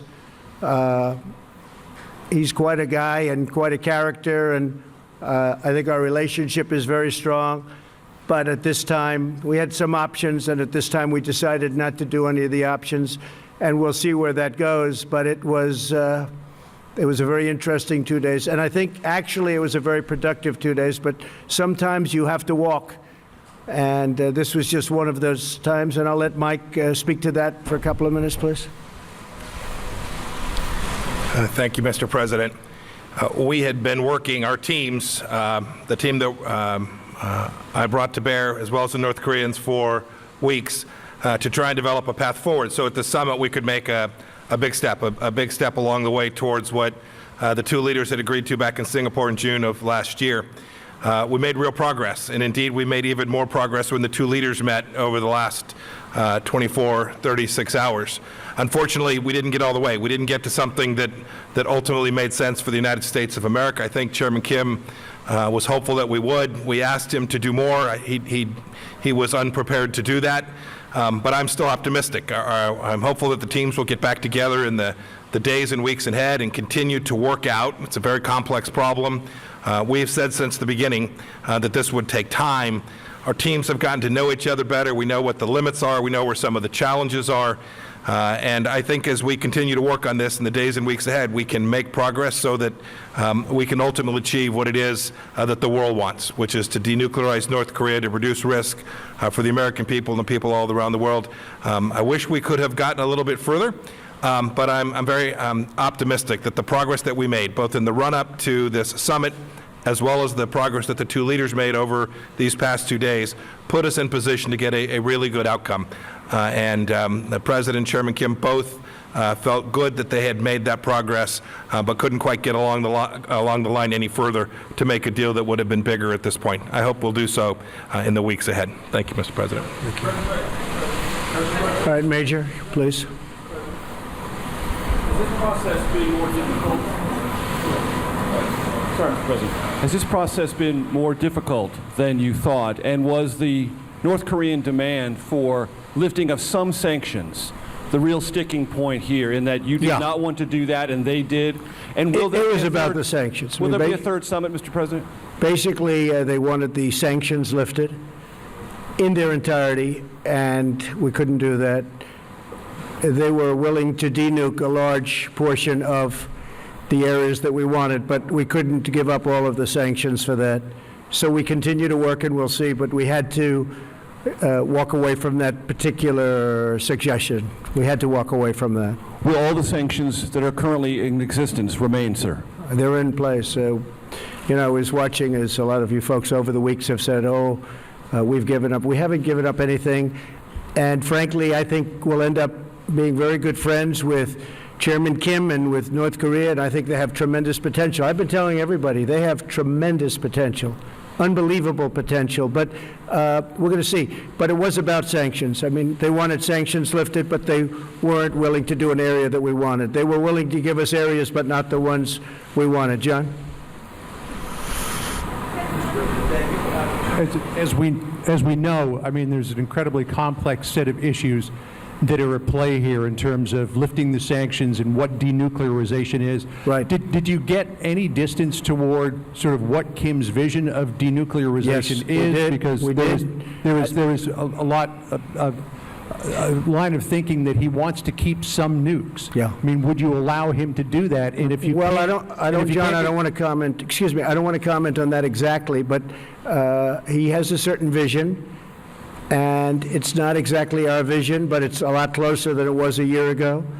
And I think, you know, eventually we'll get there. But for this particular visit, we decided that we had to walk, and we'll see what happens. Okay? No, look, we have a gentleman nobody's ever heard of that was Sean Hannity. What are you doing here, Sean Hannity? Should we let him do a question? I don't know. Yeah, John, go ahead. just follow up with you? Yeah. So if he wants the sanctions completely off and you want more on denuclearization, how can you bridge that gap between now and the next time you might sit down together? With time, it'll be bridged, I think, at a certain point. But there is a gap. We have to have sanctions, and he wants to denuke, but he wants to just do areas that are less important than the areas that we want. We know the country very well, believe it or not. We know every inch of that country, and we have to get what we have to get, because that's a big give. Yes, Sean, please. I work in radio and TV. The mic's on. Mr. President, thank you. Mr. Secretary, good to see you. Mr. President, if you could elaborate a little bit more. We have some history. President Reagan walked away in Reykjavik. A lot of condemnation at the time, and it ended up working out very well in the end for the United States. Was this mostly your decision, what message would you want to send Chairman Kim as he's listening to this press conference about the future and your relationship? Well, Sean, I don't want to say it was my decision, because what purpose is that? I want to keep the relationship, and we will keep the relationship. We'll see what happens over the next period of time. But as you know, we got our hostages back. There's no more testing. And one of the things, importantly, that Chairman Kim promised me last night is, regardless, he's not going to do testing of rockets and nuclear, not going to do testing. So, you know, I trust him, and I take him at his word. I hope that's true. But in the meantime, we'll be talking. Mike will be speaking with his people. He's also developed a very good relationship with the people, really the people representing North Korea. I haven't spoken to Prime Minister Abe yet. I haven't spoken to President Moon, South Korea. But we will, and we'll tell them it's a process and it's moving along, but we just felt it wasn't appropriate to sign an agreement today. We could have, I just felt it wasn't very appropriate. Yeah, Jonathan?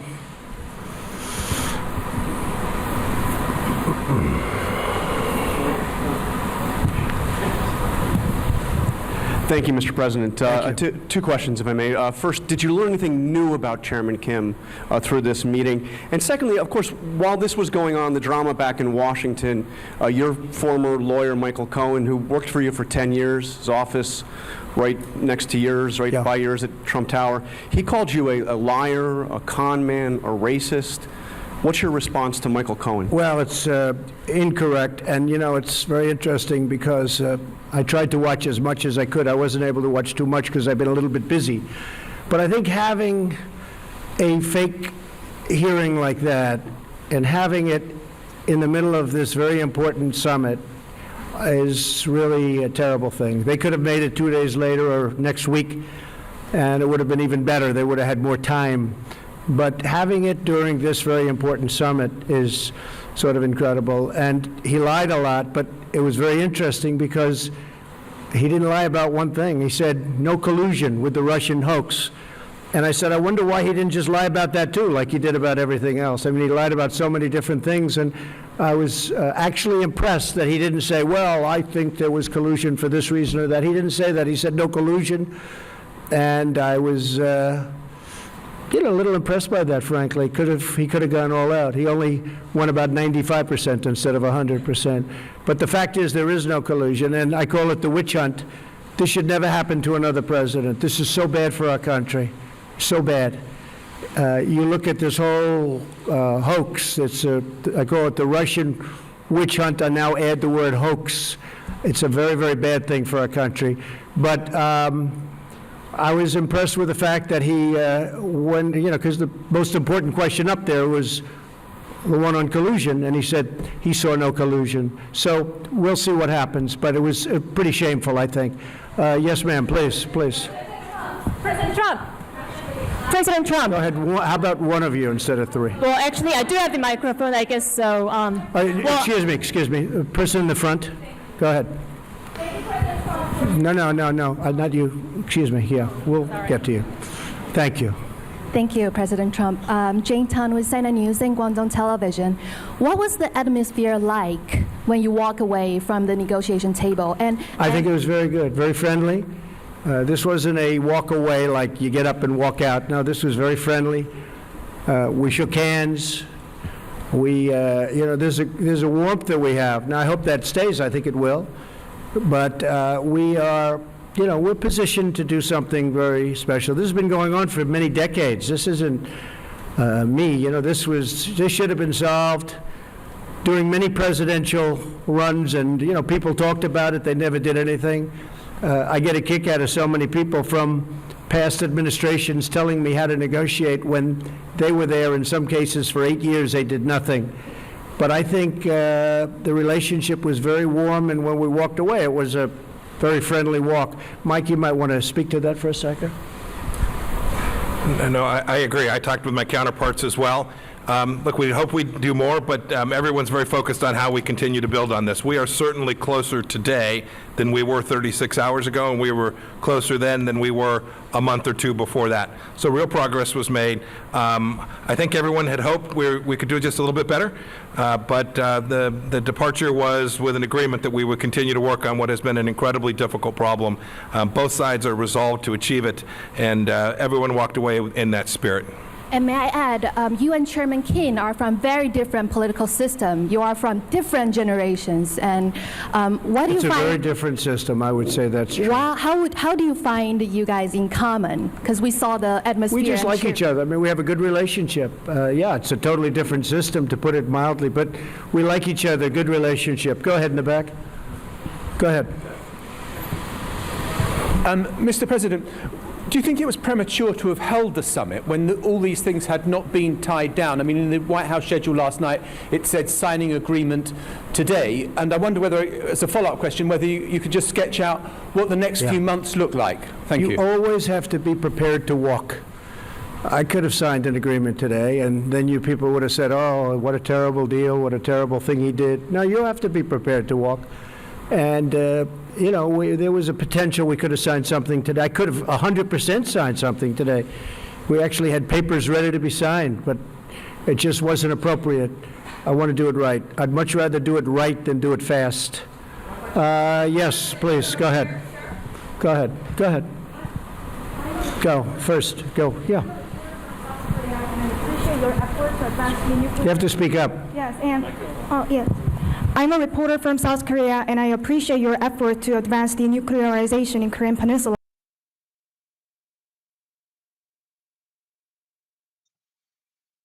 Thank you for tuning in. Subscribe to the channel. We are currently listening to the OG, the 45th President of the United States. Some people say he might also be the 47th. Are we going to agree on the fact that this man may be the greatest press handler ever? He answers question and they just go bunkers on him. Smash the like button one more time. Subscribe to the channel. Let's get it. And could you elaborate on the options and the various ways that you discussed with Chairman Kim to advance denuclearization? Could you specify? We discussed many ways, and the denuclearization is a very important word, become a very well-used word. And a lot of people don't know what it means, but to me it's pretty obvious. We have to get rid of the nukes. I think he's got a chance to have one of the most successful countries, rapidly too, on Earth. Incredible country, incredible location. You're right between, if you think of it, you have on one side Russia and China, and on the other you have South Korea. And you're surrounded by water, and among the most beautiful shorelines in the world. There's tremendous potential in North Korea, and I think he's going to lead it to a very important thing economically. I think it's going to be an absolute economic power. Yes, go ahead, please. Go ahead, yeah. Mr. President, David Sanger from the New York Times. I know, David. 6 months ago when you spoke, or 8 months ago in Singapore, you said if you didn't have something in 6 months, we should come back and ask you about it. In that time, you have seen Chairman Kim increase the number of missiles he's produced and continue to produce more nuclear material.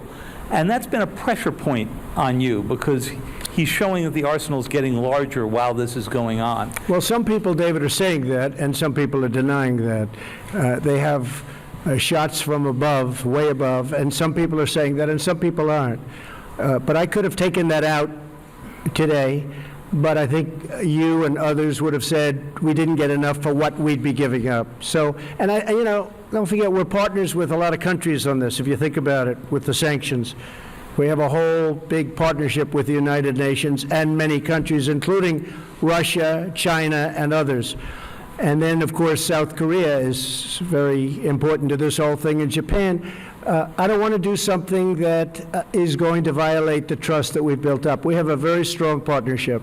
So can you just give us a little more detail? Did you get into the question of actually dismantling the Yongbyon complex? Yes, absolutely. And does he seem willing ultimately to take all of that out? Sure, totally. He does. He just wants all the sanctions off first. He would do that, but he wants the sanctions for that. And as you know, there's plenty left after that.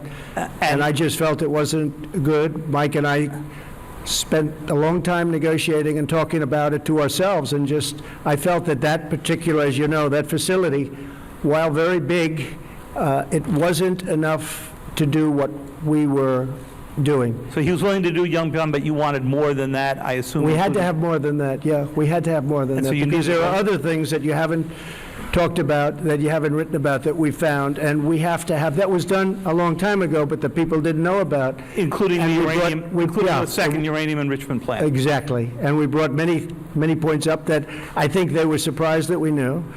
But we had to do more than just the one level, because if we did the one level and we gave up all of that leverage, it's been taking a long time to build. So I want to take. He was not willing to take out that second. David, I want to take off the sanctions so badly because I want that country to grow. That country has got such potential, but they have to give up more. We could have done that deal. Mike, you want to speak to that? Only, David, there are also timing and sequencing issues that were associated with that as well, which we didn't quite get across the finish line as well. But remember, too, even that facility, even the Yongbyon facility, and all of its scope, which is important for sure, still leaves missiles, still leaves warheads and weapon systems. So there's a lot of other elements that we just couldn't get to. And the listing of all of them. Which yes, sir, and a declaration associated. All of those things we couldn't quite get there today. That's right. Go ahead.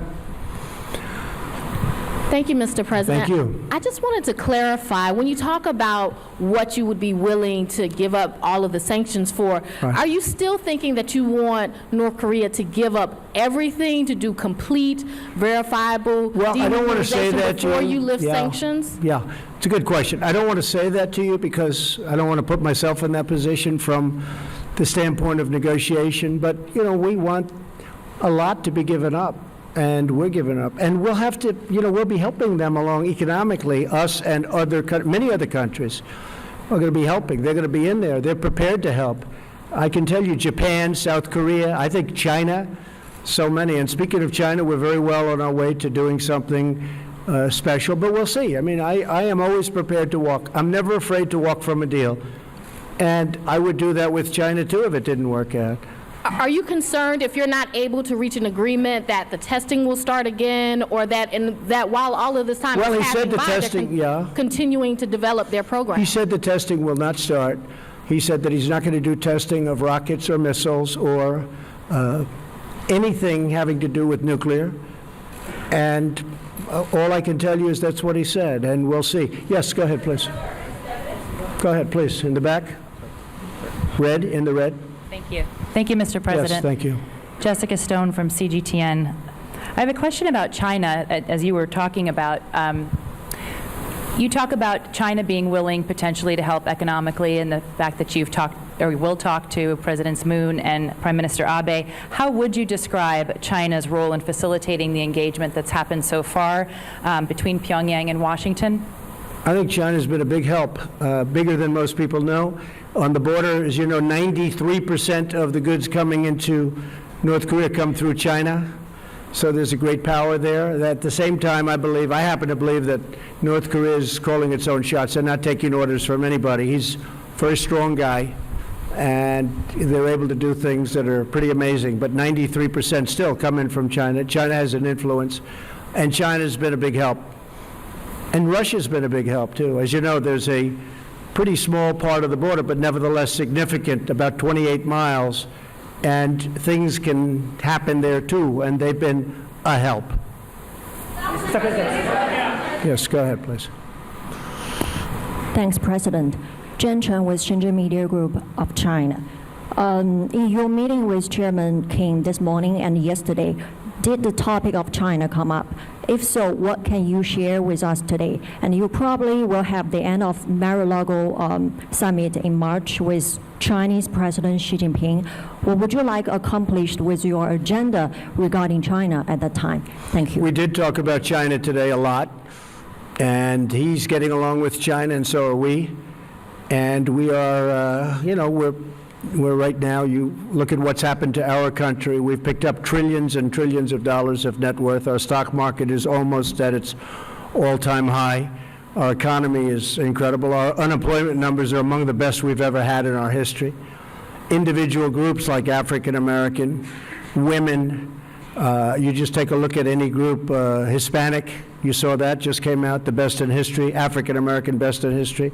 So many different numbers are coming out so good. So we have the strongest economy, probably, possibly, that we've ever had. Fiat Chrysler just announced that they're going to spend $4.5 billion right next to Detroit in Michigan. They're building a tremendous plant. It's actually an expansion of another plant. It's going to double up their jobs and even more than that. A lot of great things are happening. And with China, they're having some difficulty, as you know. But I think that a lot of the difficulty is because of the tariffs that they're having.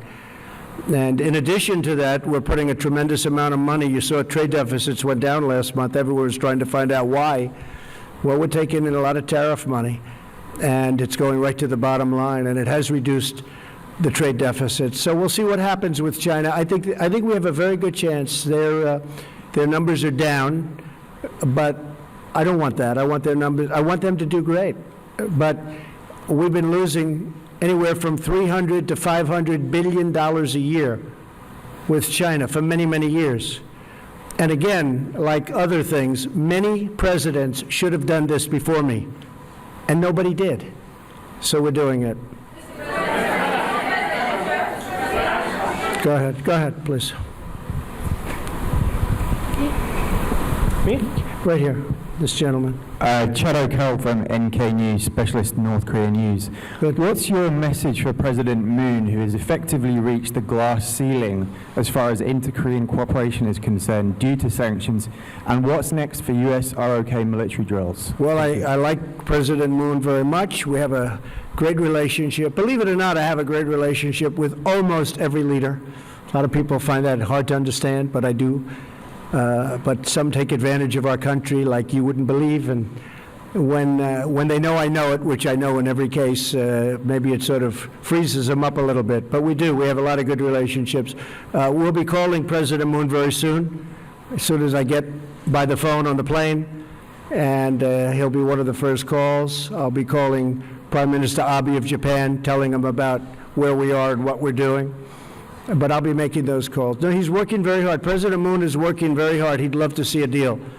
And he's been very helpful. Okay? Thank you. Go ahead, please. Thank you, Mr. President. I'm Yang Sheng, reporter from Global Times, China. I would like to ask you that what are you expecting China to do in the next step to mediate your relationship with North Korea? Thank you. To use China? Yeah, from China. Well, we do. I mean, China's been very helpful. President Xi is a great leader. He's a highly respected leader all over the world, and especially in Asia. And he's helped us, Mike, I would say he's helped us a lot, right? Yes. I actually called him just recently to say, hey, whatever you can do on this. But he has been very helpful at the border, and he's been very, very helpful with, I think, North Korea generally. Could he be a little more helpful? Probably. But he's been excellent. Go ahead, please. No, yeah, please. Sorry. Maybe Hallie next. That's okay. You're friends. Thanks, Mr. President. Did you commit with... Thank you for tuning in. Thank you for smashing the like button. Thank you for subscribing to the channel. We are currently listening to the 45th President of the United States. Some people say he might be the 47th. But this is a throwback video. This is a throwback video so we can see what this man accomplished, the kind of demeanor he had when he was the commander-in-chief of the United States of America. Thank you for tuning in one more time. Thank you for subscribing one more time, and enjoy the legend, the OG, the 45th President of the United States, Donald J. Trump. Chairman Kim to a next summit during your term? No. Okay. We'll see if it happens. It happens. I have not committed. They are, at this point, some would say a nuclear power. Do you accept North Korea as a nuclear armed state, at least for the time being? And are you thinking about reimposing the military exercises with South Korea, or will you keep in a freeze? Well, the military exercises, I gave that up quite a while ago because it costs us $100 million every time we do it. we fly these massive bombers in from Guam. And when I first started, a certain general said, "Oh, yes, sir, we fly them in from Guam. It's right next door." Well, right next door is 7 hours away. And then they come and they drop millions of dollars of bombs, and then they go back. But we would spend, we spent hundreds of millions of dollars on those exercises, and I hated to see it. I thought it was unfair. And frankly, I was sort of the opinion that South Korea should help us with that. We're protecting South Korea. I think they should help us with that. So those exercises are very expensive. And I was telling the generals, I said, look, exercising is fun and it's nice, and they play the war games. And I'm not saying it's not necessary, because at some levels it is, but at other levels it's not. But it's a very, very expensive thing. And, we do have to think about that too. But when they spend hundreds of millions of dollars on those exercises, and we don't get reimbursed, we're spending a tremendous amount of money on many countries, protecting countries that are very rich, that can certainly afford to pay us, and then some. And those countries, by the way, and those countries know that it's not right, but nobody's ever asked them before, but I've asked them, and we're gaining a lot of money. We picked up over $100 billion just in NATO over the last 2 years. $100 billion more has come in. And we're doing that with a lot of countries. You'll be seeing that a lot. Yes, sir, please. President, sir. Yeah, 1 second, please. Yes, thank you, Mr. President. You have a personal relationship, and I believe Vice President Pence does, with the family of Otto Warmbier. I'm wondering, you've talked about this week's about Kim Jong-un being my friend. You called him on Twitter. You said you have a great relationship. Have you in Singapore or here confronted Kim Jong-un about Otto Warmbier's death? I have. Asked him to take responsibility. And what did he say to you? And why do you call him your friend? I have, and I have talked about it.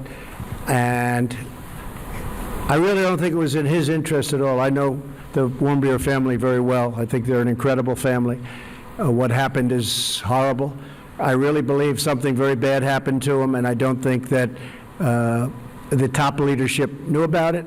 And when they had to send him home, by the way, I got the prisoners back, I got the hostages back, and Otto was one of the hostages, but Otto came back in shape that was not even to be talked about.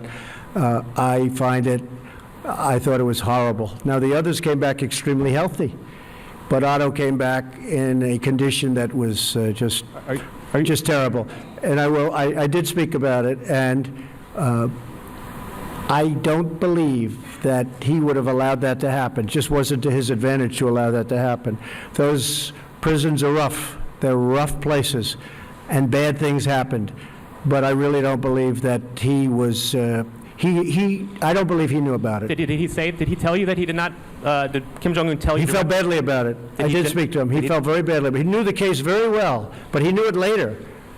And you got a lot of people, a big country, a lot of people, and in those prisons and those camps, you have a lot of people, and some really bad things happened to Otto. Some really, really bad things. Why are you? But he tells me that he didn't know about it, and I will take him at his word. Yes, ma'am. Go ahead, please. Please go ahead in the back. No, in the back, behind you. Thank you. Mr. President, Schwarzman Valentino, Sputnik News Agency. Have you discussed the issue of possible inspections to North Korea nuclear sites during your negotiations? You're going to have to speak a little louder. And where are you from? Russia, Sputnik News Agency. Okay. Have you discussed the issue of possible inspections to North Korea's nuclear sites during your talks with the chairman? Why don't you answer that, Mike? I can't. Good. Inspections I was worried nuclear about sites. Sure. International inspections, yes. Inspections on North Korea? Yeah, inspections we'd be able to do that very easily. We have that set up, so we would be able to do that very easily. The inspections on North Korea will take place, and if we do something with them, we have a schedule set up that is very good. We know things that, as David was asking about certain places and certain sites, there are sites that people don't know about that we know about. We would be able to do inspections, we think, very, very successfully. Yes, ma'am, please. Yes, go ahead, please. Yes.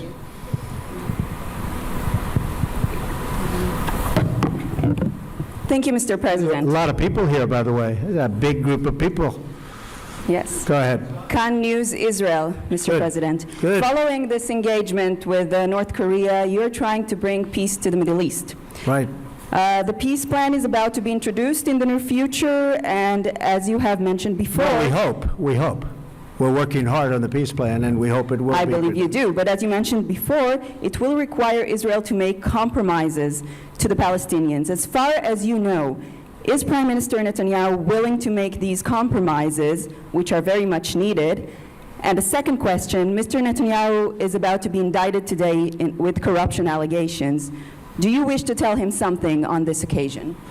Well, I just think he's been a great prime minister, and I don't know about his difficulty, but you're telling me something that, you know, people have been hearing about, but I don't know about that. I can say this, that he's done a great job as prime minister. He's tough, he's smart, he's strong. He is very defensive. His military has been built up a lot. They buy a lot of equipment from the United States, and they pay for it. Of course, we give them tremendous, as you know, subsidy also. $4 billion is a lot each year, but they've been very, very good. They've been incredible, actually, in many ways. But there is a chance for peace between Israel and the Palestinians. And, you know, it's interesting. All my life, I've heard that the toughest of all deals, when they talk about tough deals, we all like deals, but the toughest of all deals would be peace between Israel and the Palestinians. They say it's like the impossible deal.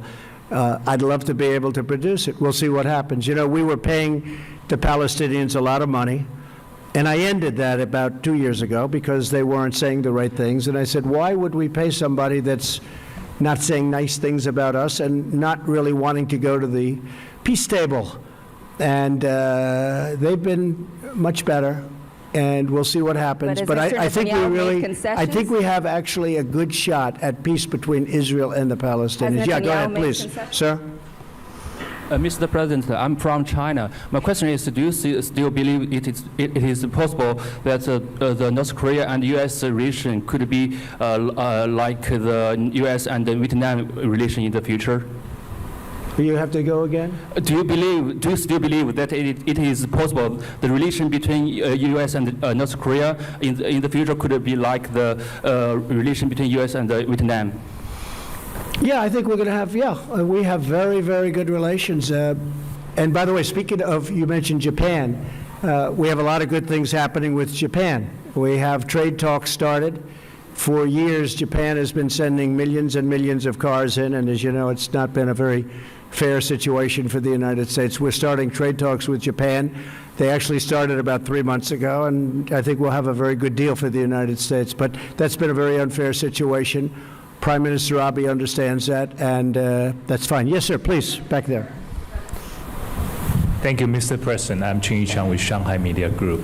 Do you think the next meeting could be soon or might take some time? Well, I can't tell you. I mean, it might be soon.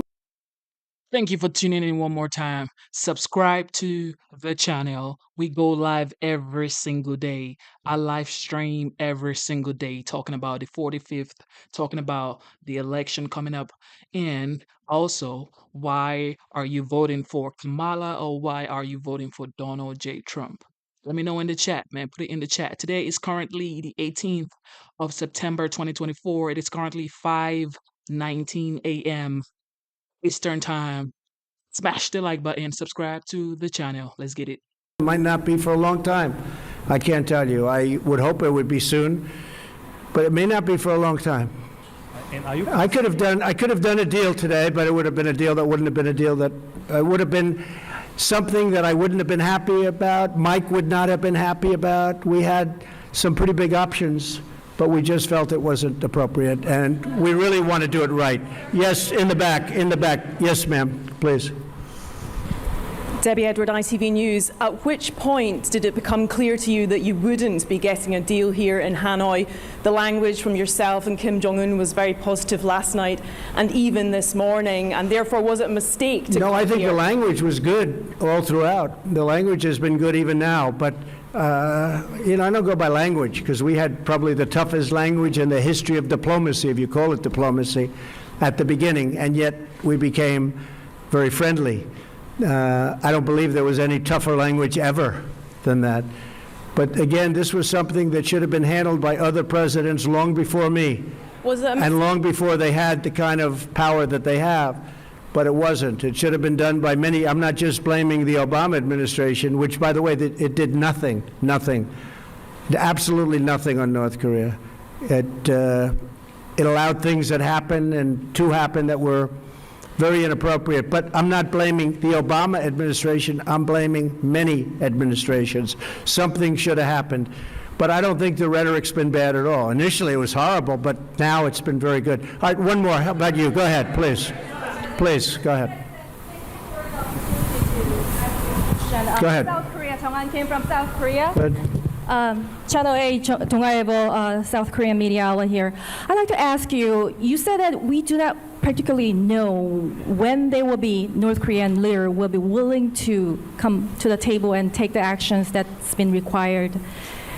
If that's the case, would the U.S. be willing to strengthen the sanctions and perhaps put the pressure on North Korea to move forward? I don't want to comment on that. I can just tell you this, that we have very strong sanctions. I don't want to talk about increasing sanctions. They're strong.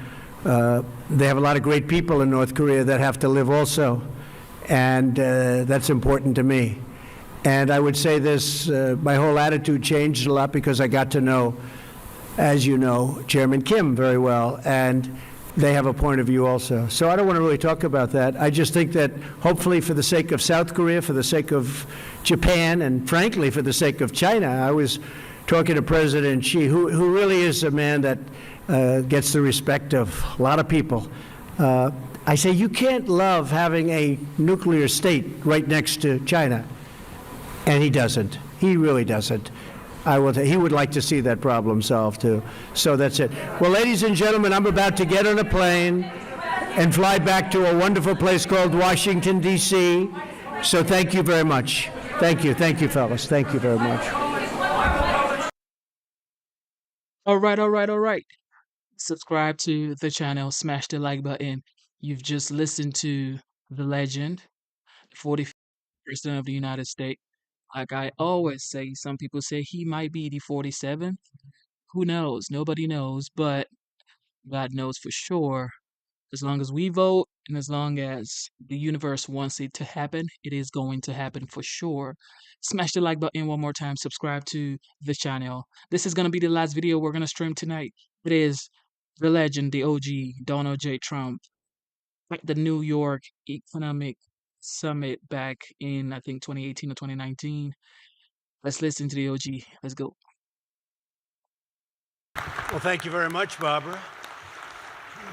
It's so sad that this is live. She said it's live. Well, it's always live. There's always somebody with a phone. It becomes live. Ask a lot of politicians that are no longer in politics. I want to thank Marie-José Gravis for your incredible leadership of the club. It's an honor to be here. It is wonderful also to be back in New York with so many friends and distinguished leaders, business and finance, academia, and I have to add, in real estate. All my real estate friends are here. I'm especially grateful for and to your longtime club members because it's a club with a tremendous reputation and somebody doing an absolutely incredible job as director of the National Economic Council, a friend of mine who I got on. I've been hearing this voice for 35 years. It's driving me crazy. Larry Kudlow.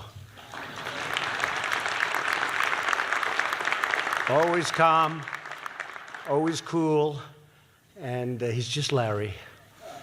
And he's terrific, I'll tell you that. 3 years ago, I came to speak before this storied forum as a candidate for president. And at that time, America was stuck in a failed recovery and saddled with a bleak economic future, and it was bleak. Under the last administration, nearly 200,000 manufacturing jobs had been lost. Almost 5 million more Americans had left the labor force, and jobs were not exactly what you would call plentiful. And 10 million people had been added to the food stamp rolls. In 2016, the Department of Labor predicted that Americans would continue dropping out of the workforce in record numbers. They predicted and projected a decade of sluggish growth, and they expected unemployment over 5%, and really 6, 7, and even in some cases 8% for years to come. The so-called experts said the Americans had no choice but to accept stagnation, decay, and a shrinking middle class as the new normal. That was said all the time. In short, the American people were told to sit back and accept a slow, inevitable decline. But I never believed for one moment that our magnificent nation was destined for a diminished future. I knew that our destiny was in our own hands, that we could choose to reject a future of America and really look at a future of American decline unacceptable, and to build a future of American dominance, which is what I wanted. It couldn't be any other way, or I would have never done this. I refused to accept that Americans had to lower their expectations or give up on their dreams. America is the single greatest country in the world, and I knew that working together, we could make it even greater. In 2016, I stood before you, supremely confident in what our people could achieve if government stopped punishing American workers and started promoting American workers and American companies. Our middle class was being crushed under the weight of a punitive tax code, oppressive regulations, one-sided trade deals, and an economic policy that put America's interest last, and a very deep last at that. I knew that if we lifted these burdens from our economy and unleashed our people to pursue their ambitions and realize their limitless potential, then economic prosperity would come thundering back to our country at a record speed. That's what's happening. Today, I'm proud to stand before you as President of the United States to report that we have delivered on our promises and exceeded our expectations by a very wide margin. We have ended. Thank you. I was waiting for that. Thank you. I was waiting for that. I almost didn't get it. We have ended the war on American workers. We have stopped the assault on American industry. And we have launched an economic boom, the likes of which we have never seen before. I did this despite a near-record number of rate increases and quantitative tightening by the Federal Reserve since I won the election. 8 increases in total, which were, in my opinion, far too fast an increase and far too slow a decrease.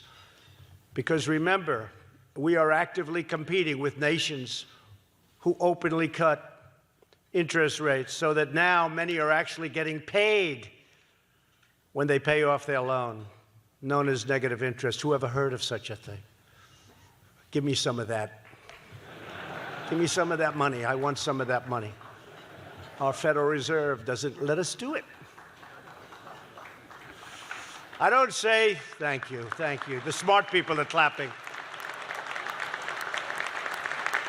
Only the smart people are clapping. I don't say that's good for the world. I'm not president of the world. I'm president of our country. But we are competing against these other countries nonetheless, and the Federal Reserve doesn't let us play at that game. It puts us at a competitive disadvantage to other countries. Yet in the face of this reality, our economic policies have ushered in an unprecedented tide of prosperity, surging all throughout the nation. We're paying interest By other comparisons, we're paying actually high interest. We should be paying by far the lowest interest, and yet we're doing better than any nation by far on earth. The extraordinary numbers tell the story. Back in 2016, before I took office, the Congressional Budget Office projected that fewer than 2 million jobs would be created by this time in 2019. Instead, my administration has created nearly 7 million jobs and going up rapidly. We beat predictions. Thank you. We beat predictions by more than 3 times the highest estimate that I saw during the campaign. Nobody thought it was even possible to get close to a 7 million number. 2 million was maxed out if you were lucky and if you did a great job. Unemployment has recently achieved the lowest rate in 51 years. African American unemployment, Hispanic American unemployment, and Asian American unemployment have all reached the lowest rates in history. Women's unemployment, the best numbers in 71 years. We expect that number of 71 years, which isn't good compared to the other numbers, is it? But women also will soon be historic, we think. Blue-collar jobs are leading the way in our middle-class boom. We've added 25,000 mining jobs, 128,000 energy jobs, 1.2 million manufacturing and construction jobs, and manufacturing was supposed to be dead in our country. You would need, according to a past administration representative, at the highest level of that past administration, you would need a magic wand to bring back manufacturing jobs. Well, we brought them back, and we brought them back to over 600,000 manufacturing jobs as of today.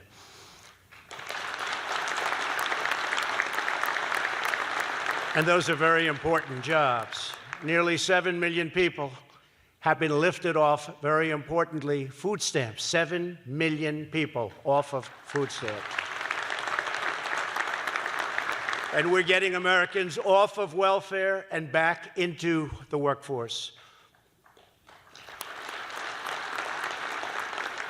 Nearly 2.5 million Americans have risen out of poverty. That's a record. The rate of African American and Hispanic American families in poverty has plummeted to the lowest level ever recorded by far. Most of you people wouldn't know these numbers because most of you aren't very active in the market. But since my election, the S&P 500 is up over 45%, the Dow Jones is up over 50%, and the NASDAQ is up 60%, slightly more.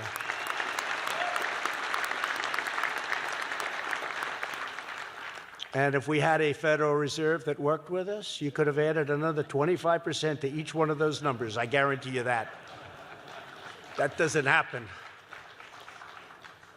But we all make mistakes, don't we? Not too often. We do make them on occasion. American markets have vastly outpaced the rest of the world. This exceptional growth is boosting 401ks, pensions, and college savings accounts for millions and millions of hardworking families. You hear so much about inequality and all of the differences and all of the problems. The single biggest benefactors of what we've done are middle-class workers and low-income families. It's been amazing, actually. Altogether, we've added nearly $10 trillion of new value to our economy. That's in a short period of time. Remember, I only use numbers from the time of the election because I can't go to January 20th. It's not fair. We picked up tremendous stock market and economic numbers. They actually went wild the day after I won.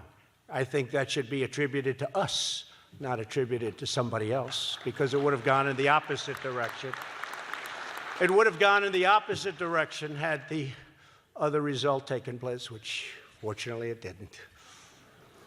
Last year, GDP growth matched the fastest rate in more than a decade.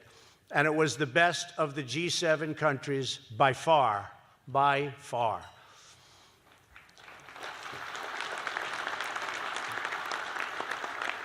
Perhaps most importantly, after years of stagnation and decline, American wages, salaries, and incomes are rising very fast. Median household income is now at the highest level in the history of our country. The average median income under President Bush rose only $400 over an 8-year period. Under President Obama, it rose $975 over an 8-year period. And under my administration, it rose $5,000 over slightly more than just 2.5 years. That's a big difference. And if you remember, President Obama was paying 0% interest for a long period of time, while we're paying a much higher rate of interest. But in addition to the $5,000, we have to add $2,200 for the tax cuts, average tax cuts, and $2,000 to $3,000 for regulatory and energy cuts. So that would be a total of almost $10,000 versus $400 and versus $975. So that's something. So you have over 8 years, you have $400. Over 8 years, you have $975. Over 2.5 years, we're almost up to 3, but this was done and calculated only as of 2.5, and it's only gone up since then. We're at almost $10,000. So our consumers, because of this, are in the best shape probably in the history of our country, and I think it's going to be very long-lasting, very, very long-lasting. This also allows me the latitude and timing to take some of the horrible, incompetent, just terrible trade deals that have been made over the years and make them great. It's like make America great again, make the trade deals great. I don't know if I can use the word again. Make them great, period, because I don't think they were ever any good. Haven't seen it. We were great, and then we weren't so great, but we're great again. And by the way, on jobs, just now, I'm glad this is today, because just now, they just announced we have the highest number of people working in our country, in the history of our country, almost 160 million people. We've never been close to that number.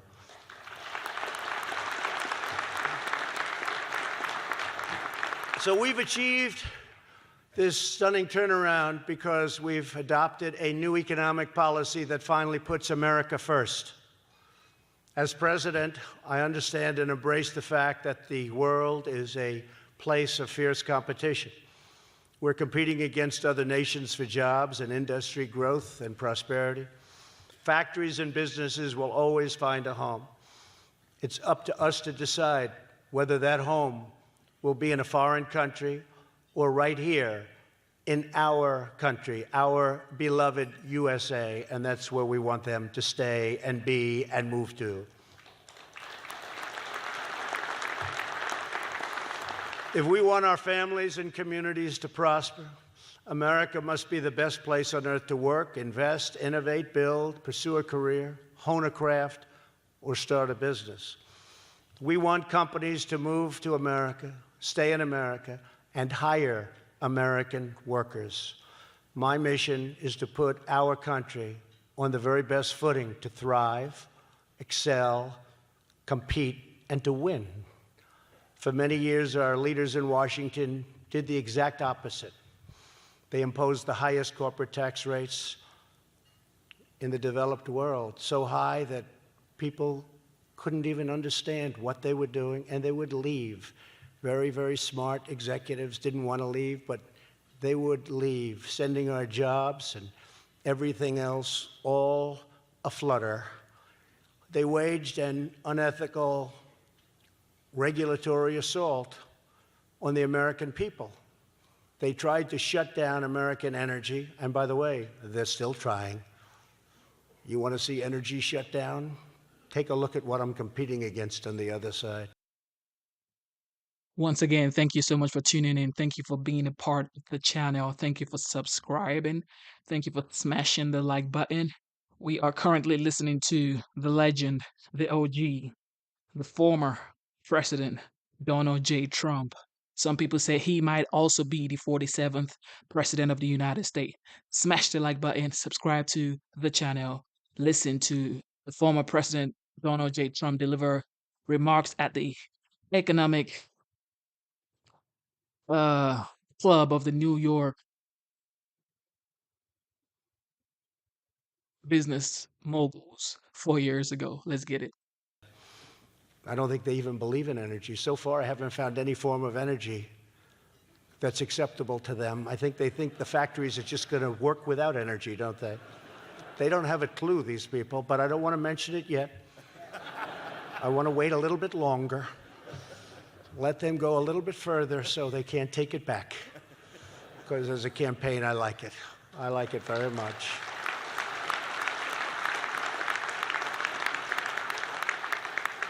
Let them keep talking. Every time they talk, I say, boy, this looks like it might be easier than I anticipated.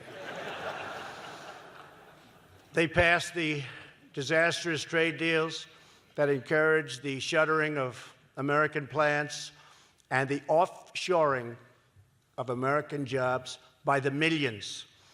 In short, the failed political class sold out American workers, sold out American prosperity, and sold out the American dream. This was the alarming situation I was elected to end. And ending it's never that easy. You see that. You do have people that want to keep it going that way, but they're losing, and they're losing now rapidly and fast. Those days are gone, and we're not going back.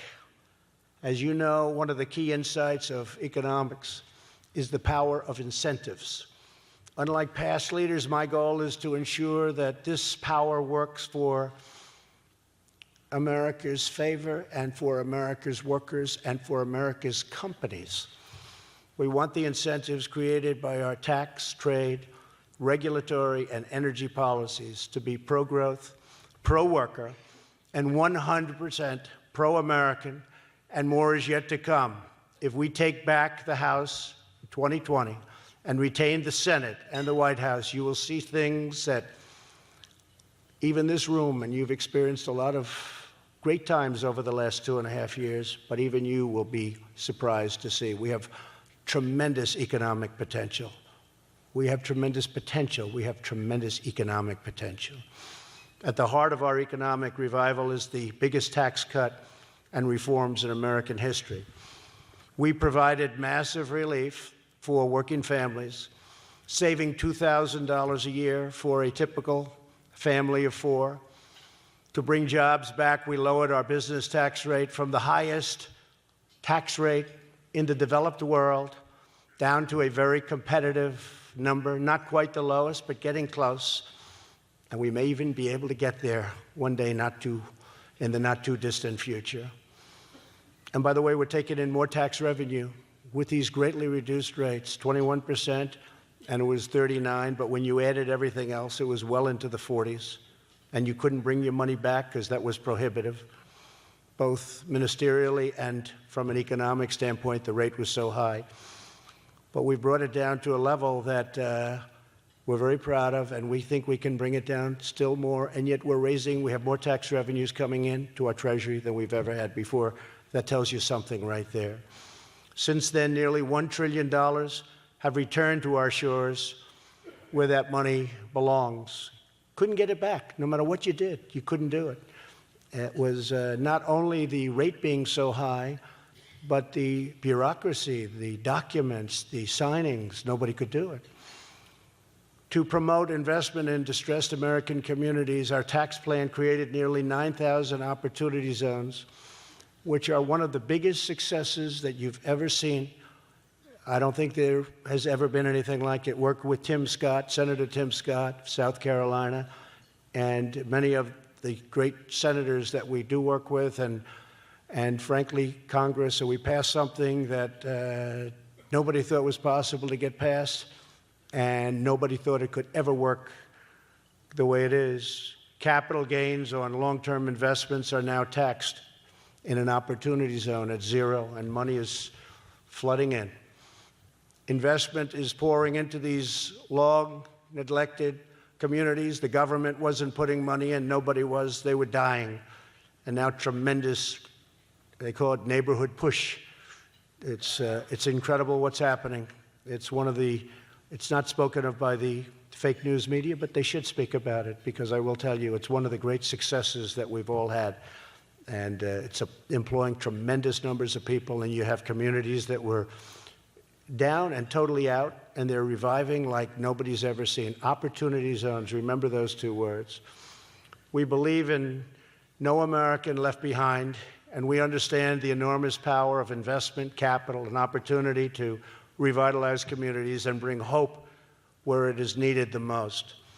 To liberate our economy, my administration launched the biggest, boldest, and most ambitious campaign to reduce regulation.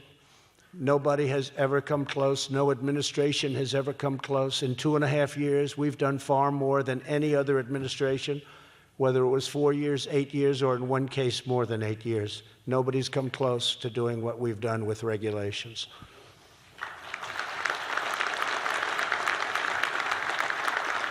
And I happen to think, as great as the tax cut was, the largest in our history, I really happen to think that the regulation cuts may have had an even bigger impact on the economy, and it was quicker because we were able to do them very early in the administration, earlier than the tax cuts. Within days of taking office, I issued an executive order to end the outstanding, horrible federal intrusions that you saw. It was an onslaught into business, into people's lives, and it was really done by unelected bureaucrats. They were really accountable, and nobody held them accountable. And sometimes it's not pleasant to hold them accountable, but I do it. I do it. And we had no choice because we were going nowhere fast. My order required that for every one new regulation, 2 old regulations must be eliminated. But instead of 2 for 1, we have now eliminated 9 for 1, and we think that within the next 6 months, it will be close to 20 for 1 instead of 2 for 1. And it sounds like a lot, but you have no idea when you look at the piles and piles and piles of regulation on each one of our great secretaries. We have some great people working here. But you'd go into rooms that are half the size of this, and they would literally be stacked to the ceiling with regulations. Nobody's ever seen anything like it. And we have actually, I think, a fairly long way to go. We need regulation, but it has to be smart regulation. Highways were taking 20 years to get built, to get approved. You'd put in an application, 20, 21 years later, they'd reject it. It would cost many, many times more, 25, 30, 40 times more. But they were taking 20 years. We're trying to get that down to 1. And it may get rejected, and that's okay. But you haven't spent 20 years on environmental impact statements in order to build a simple highway or roadway that's desperately needed. So we have it down close to 1 year. We want to hit the 1-year number. And if it doesn't work, we're going to reject it, but it's going to be rejected fast, swiftly. But mostly it's not going to be rejected. We ended the ridiculous Waters of the United States rule. What a beautiful name. The name was beautiful. The act was a disaster. It didn't allow you to do anything. When I signed it, I said, you know, Waters of the United States, what could be a more beautiful title? I'm going to get killed when I signed this. To kill it. I had to kill it. It made land development prohibitive. It made impossible situations for farmers, for everybody. And I had 35 people in my office, farmers and builders and ranchers and others. Strong people, very strong men and women, and almost all of them were crying. They said, you've given our life back. These laws were horrible. They took away everything. You would have a puddle in your land, and they would call it, you were under river control, you were under lake control for what is called a puddle. You couldn't get anywhere near it. And if you did, you'd literally be arrested. We're streamlining approvals for critical infrastructure. Our regulatory roadblock is also leading to major price reductions in health care and prescription drugs. We've got the prescription drugs down, first time in 53 years that prescription drug prices have gone down. And if we had help from the Democrats, which we do not have, you possibly have noticed that, we would be able to cut prescription drugs by 30, 40, and 50%. I've told some of the governors, Ron DeSantis in Florida, go buy them from other countries. I'm okay with it. I'm going to give them an executive order because Canada and other countries sell the exact same drug from the exact same factory for sometimes 50, 60, and 70% less than we do. And rather than going through the political charade and all of the things where the middleman, I hope we don't have any middlemen in here because somebody's not going to like me too much. We have a middleman. Any middlemen? I think they have to be the richest people in the world, if you want to know the truth. They make far more than the drug companies in most cases. But I said, buy it from other countries. You go out to other countries, and what's happening already is the companies are coming back and they want to make great deals because now I'm giving the right to governors to go to Canada, go to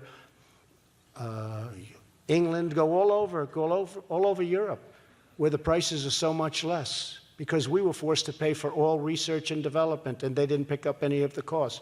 Ridiculous rules, so unfair to our country.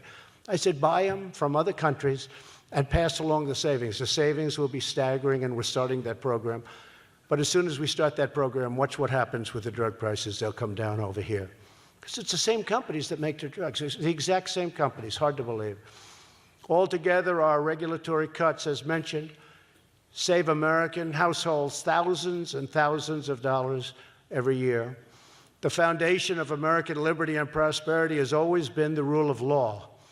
Throughout history, economies have failed when the rule of law is abandoned. That's why we must protect the constitutional rule of law in our country at all costs. So important. We've got some lawless people in some very high positions. They're lawless. For this reason, we have now appointed, as of today, 161 and fully approved brand new federal judges, Court of Appeals judges, to interpret our Constitution as written. That will soon be 182 judges. And as you know, 2 Supreme Court justices who are great gentlemen, both fully in and making some very big decisions even today as we speak. The 161, 162 that we have now will be at 182 within 2 months. And then we normalize, meaning we go through the normal system. When I came into office, one of the first things I said was, how many federal judges do I have to appoint? Because I always heard it was the single most important thing a president can do, federal judges and Supreme Court justices. They said, sir, you have 142. I said, what? Because I was always told you would never have any. Maybe you'd have 1 or 2, maybe 3 if the previous president wasn't doing a good job. But they said, you have 142. I said, you have to be kidding. And we did. We had 142, and we've added to that through different things. And we will be at 182. That will be a record. Nobody's ever done that before. It was shocking. But I just want to say thank you very much, President Obama. We appreciate it very much for the 142. Thank you. I'm sure his party is thrilled with him, but if they aren't, they won't say anything. Don't worry about it. Thanks to these and other policies, last year the World Economic Forum recognized the United States as the globe's most competitive economy. We've put it back into this position where we are competitive like no other nation. To fuel our economic boom, we are boldly pursuing American energy independence. And you see that in the Middle East, where ships are at great danger, and they keep saying, what happened to the American ships? They don't see too many American ships over there anymore. Do you notice that? We stopped the radical crusade to dismantle U.S. energy production and empower rogue regimes. we withdrew from the one-sided, horrible, horrible, economically unfair, close your businesses down within 3 years, don't frack, don't drill, we don't want any energy, the horrible Paris Climate Accord that killed American jobs and shielded foreign polluters. It was a disaster for this country. Ask them, how are they doing in Paris with your Paris Accord? Not too good. And I will tell you, when I signed, that was another one. Clean waters of the United States, well, the Paris Accord too. And I said, this is going to take guts. I just closed my eyes and I signed it. I got one day of a big hit from some of the radical left newspapers, and then after that, everybody thanks me. They thank me so profusely. You're talking about trillions and trillions of dollars of destruction would have been done to our country with the Paris Climate Accord. And it is so unfair. It doesn't kick in for China until 2030. Russia goes back into the 1990s, where the base year was the dirtiest year ever in the world. India, we are supposed to pay them money because they're a developing nation. I said, we're a developing nation too. Why aren't we? Under the WTO, China is called a developing nation. So we wrote him a letter recently. Larry knows it. I'm not sure Larry liked the idea too much, but he went along with it. We wrote him a very tough letter, Larry, and we said, what? I wrote the letter. Oh, Larry wrote it. He said, oh. Well, you hopped on that bandwagon quickly, didn't you? That's okay. But we wrote him a letter, and we said much more strongly than the letter that not fair to have China as a developing nation. One of the reasons they've taken advantage of us is because of that, and we're considered the big fat cow, and no longer. We have a lot of things to work out. And I will say this, because they know that I'm very tentative on the WTO, we're winning cases for the first time. We just won a $7.5 billion case. We never won cases. They'd rule against us because they said, hey, don't worry about the United States. They're the stupid people. Don't worry, rule against them. Keep rule. We had case after case. Now we're winning cases because they really think that I'll do something very powerful, which we have the right to do. And they're right when they think that way. And we're winning a lot of cases at the WTO level that we never even would have thought of winning before. America is now the #1 producer of oil and natural gas on the entire planet Earth. Net energy imports.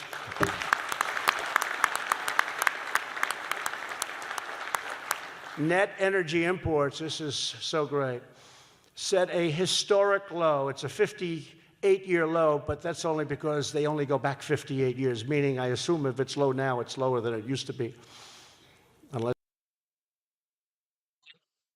Thank you for tuning in. Thank you for being a part of the show. Smash the like button, subscribe to the channel. We are currently watching the OG, the legend, the former President Donald J. Trump deliver a remark in New York 4 years ago. Let's get it. Something happened that's very strange back then, but it's at a historic low. We are now a net exporter of natural gas, and we recently became a net exporter of crude oil and petroleum products for the first time in our country's history. It's a big thing. According to the Council of Economic Advisors, the astonishing increase in production made possible by the shale revolution saves Americans $2,500 for a family of 4 in lowering electric bills and prices at the pump. And the number is actually now even higher than that. My administration is also restoring the principle that to be a strong nation, America must be a manufacturing nation. These are great jobs. These are brilliant, great people that know how to manufacture. These people were underappreciated and undertaken care of, but we take care of them. We cherish them. Past leaders wrote off American manufacturing as dead, but their policies were the ones that were actually killing it. We killed manufacturing. That's why we were losing all those jobs, because we made it impossible to manufacture. We've opened it all up.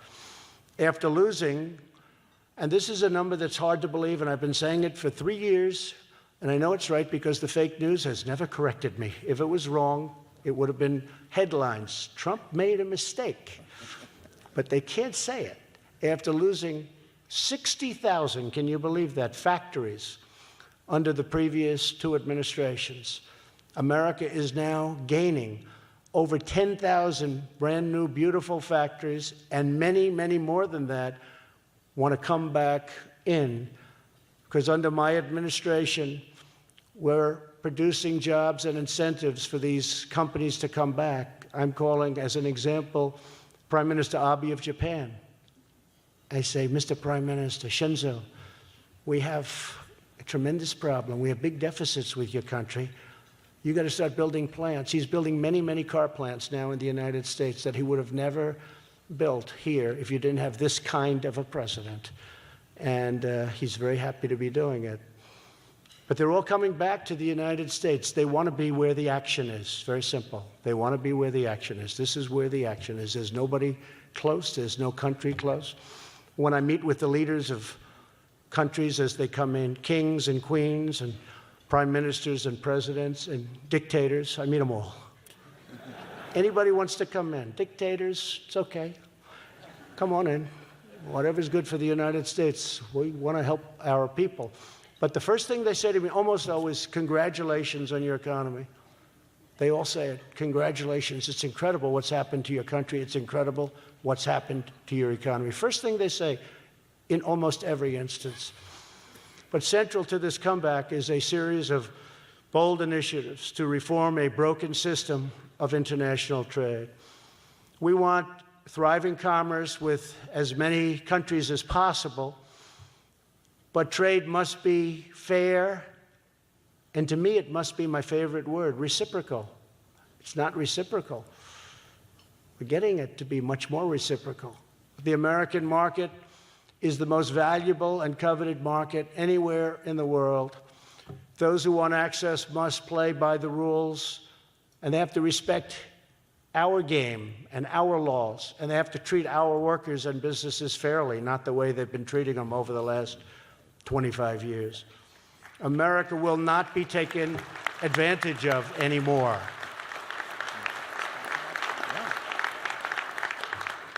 Many countries charge us extraordinarily high tariffs or create impossible trade barriers. Impossible.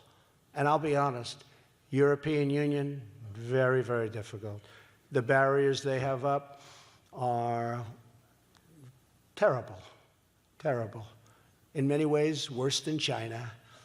We're working on legislation known as the United States Reciprocal Trade Act, meaning quite simply what's good for them is good for us. They want to charge us, we charge them. It's a very simple thing. Even people that aren't well-versed in what we all do say, I went to a couple of senators, went to Lindsey Graham. I said, Lindsey, let me ask you, what do you think of that? They're charging us 100%, we'll charge them. That makes sense to me. Really does make sense to everybody. Because it's very unfair the way we're treated by certain countries. There are certain countries that the average tariff is over 100%. And we charge them nothing. And then they call it fair trade. That's not fair trade. That's stupid trade. Of course, this will be subject to regaining the House to be able to do these things. Nowhere has the change in U.S. strategy been more vital or dramatic than in our dealings with respect to China. Before my election, Washington politicians stood by and did nothing while China ransacked our companies, stole our intellectual property, subsidized their industries at the expense of ours, and dumped their products in a deliberate strategy to close American factories all across our land.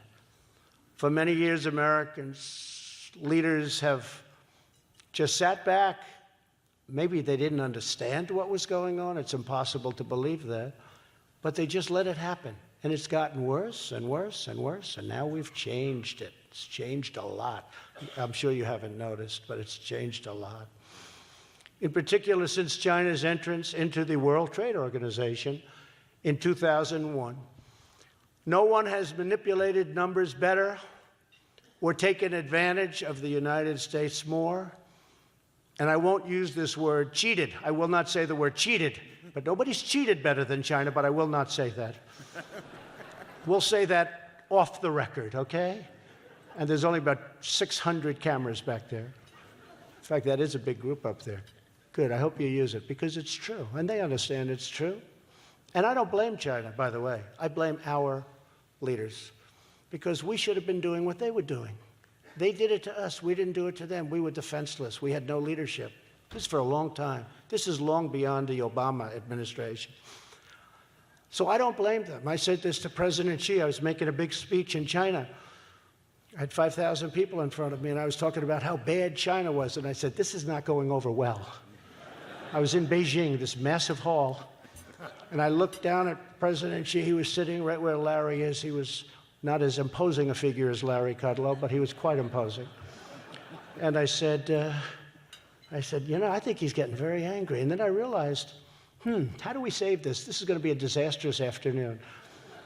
And I said, but I don't blame China. I blame our leaders. And then I realized it's true. I blame our leaders for allowing it to happen. I've told that to you and many people many times. But the theft of American jobs and American wealth is over. They understand that. My administration has taken the toughest ever action to confront China's trade abuses. We're taking in billions and billions of dollars in tariffs that China is paying for. We're not paying. China is paying, because they're devaluing their currency to such an extent, and they're pouring tremendous amounts of cash into their system.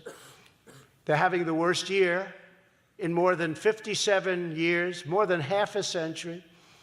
Their supply chains are cracking very badly, and they are dying to make a deal. We're the ones that are deciding whether or not we want to make a deal. We're close.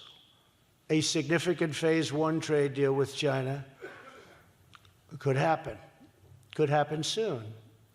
But we will only accept a deal if it's good for the United States and our workers and our great companies, because we've been hit very hard. We'd have deficits for many years, go back many years, $500 billion a year, not million. $500 million a year is a lot. $500 billion a year trade deficits with China. And we have them with many other countries, just not nearly as large. China probably makes up almost 60% of our deficits. We also renegotiated the last administration's failed trade agreement with South Korea. It's a terrible agreement. Our new agreement doubles the number of American cars that can be sold to South Korea under the U.S. standards, and it keeps America's 25% import tax, known as the chicken tax on small trucks, which was all ready to disappear. It was going to disappear. The deal from the previous administration was projected by them to add 250,000 jobs, and they were right. It did add 250,000 jobs. Unfortunately, the jobs went to South Korea, not to the United States. That's what we got stuck with. We also struck a deal, which is historic, with Japan. It's just partial, because we're having very tough negotiations and strong negotiations with Japan to substantially reduce barriers for American agriculture and facilitate $40 billion in digital trade and agricultural purchases. That deal was signed. And it's a great deal, but it's only phase one of the Japan deal, too. A lot of these leaders don't like me too much, folks. When you hear that I'm not so popular in various countries, please don't accept that as, gee, he doesn't have a good personality. Just realize what I'm trying to do for you. It's about time, okay? Please. They recently came out with a poll that President Obama is much more popular in Germany than I am. I said, guess what? He should be. He should be. The day I'm more popular than him, you know I'm not doing my job. Let's put it that way. Because we're treated very badly by countries. They take advantage of us, and they have for many, many years. It's hard to break that cycle. But we're breaking it, and we're getting along with them, believe it or not. We're actually, I think they respect us far more today than they ever have, if you want to know the truth. We're replacing one of the worst trade deals ever in history, NAFTA, with the brand new U.S.-Mexico-Canada agreement, a historic win for American farmers, energy producers, and manufacturers. And the reason it's such a good deal for us is I said, listen, if you don't sign this deal, we're going to charge you tariffs on your product coming into the United States, including all of those cars that are now manufactured in Mexico. 30% of our business was lost over the last 20 years, went to Mexico. I said, so if you don't sign it, so it's good agreement, we're going to just charge you tariffs. And they signed everything we wanted. The USMCA will create up to 500,000 American jobs and add at least 1.2% more to our total GDP, and it should be much higher than that. Yet Democrats in Washington would rather pursue outrageous hoaxes and delusional witch hunts, which are going absolutely nowhere, don't worry about it, than pass the USMCA and deliver real stuff for the American workers. It's a great bill, USMCA, and put pressure on the Democrats. There's tremendous pressure already. And most of them, if you had a vote today, I think most of them would actually vote for it. But Nancy Pelosi, nervous Nancy, has to put it out there and sign. And if she doesn't, she's doing her party a tremendous disservice, and she's doing this country a tremendous disservice. As we create millions of new jobs, we are also transforming lives. Under the last administration, nearly 1.8 million Americans in their prime working years simply gave up. They gave up looking for work altogether and dropped out of the labor force. Under my administration, 2 million prime-age Americans have come off the sidelines already, people that we thought maybe would never work again, and they fully rejoined the labor force, something we're very proud of. And this includes a group that was having a hard time from the day of our founders, the day they signed. These people have had a hard time. They're former inmates, people that went to jail, who are getting a fresh start thanks to the landmark criminal justice reform bill that I signed into law, but maybe equally so because the economy is so good. They're coming out of jail now and they're getting jobs. And I will tell you, the people that have been hiring them, and I get reports, they cannot believe how good they've been, and obviously not in all cases.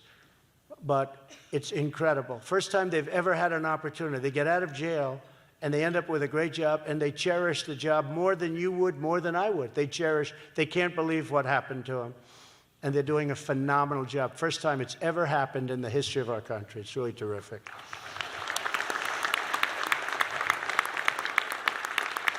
When we say hire American, we mean hire all Americans by focusing on the needs of people, not the desires of government. We're helping our citizens realize their ambitions and pursue rewarding careers. Over 1.1 million fewer Americans are now forced to rely on part-time work today than when I was elected. That's a tremendous number. People are working 2 jobs and 3 jobs and making less money than they made 21 years ago. That was the stat. A record number of Americans are quitting the job that they have to take a job that they like even better. They like the job better. They like getting up in the morning, like we all do. They like going to work. And they have something that they can do, and they're getting paid more money for it, which is something that's probably never happened before in this country to the extent it's happened now. This increased competition is driving up wages for blue-collar workers, who are the biggest beneficiaries of what we're talking about and all the things that I'm mentioning today. Real weekly wages for the lowest paid earners have grown more in the first 3 years of my administration than in the entire decade before my election, and decade and much more than that. Since the election, real wages have gone up 3.2% for the median American worker, but for the bottom income group, real wages are soaring, a number that's never happened before, 9%.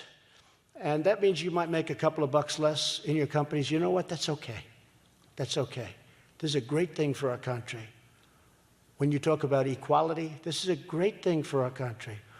Our tight labor market is helping them the most. Yet Democrats in Washington want to erase these gains through an extreme policy of open borders, flooding the labor market and driving down incomes for the poorest Americans and driving crime right through the roof. They want nothing to do with looking at the people that are coming in. And some very, very bad people are trying to get in. But we're building the wall. It's going up rapidly. We have tremendous help from Mexico. Despite what you read, it was a terrible thing that you read over the last period of a few days, but also over the last years. But they have 27,000 soldiers on our border now, protecting us from people coming into our country. And because of that, I'm not tariffing Mexican goods.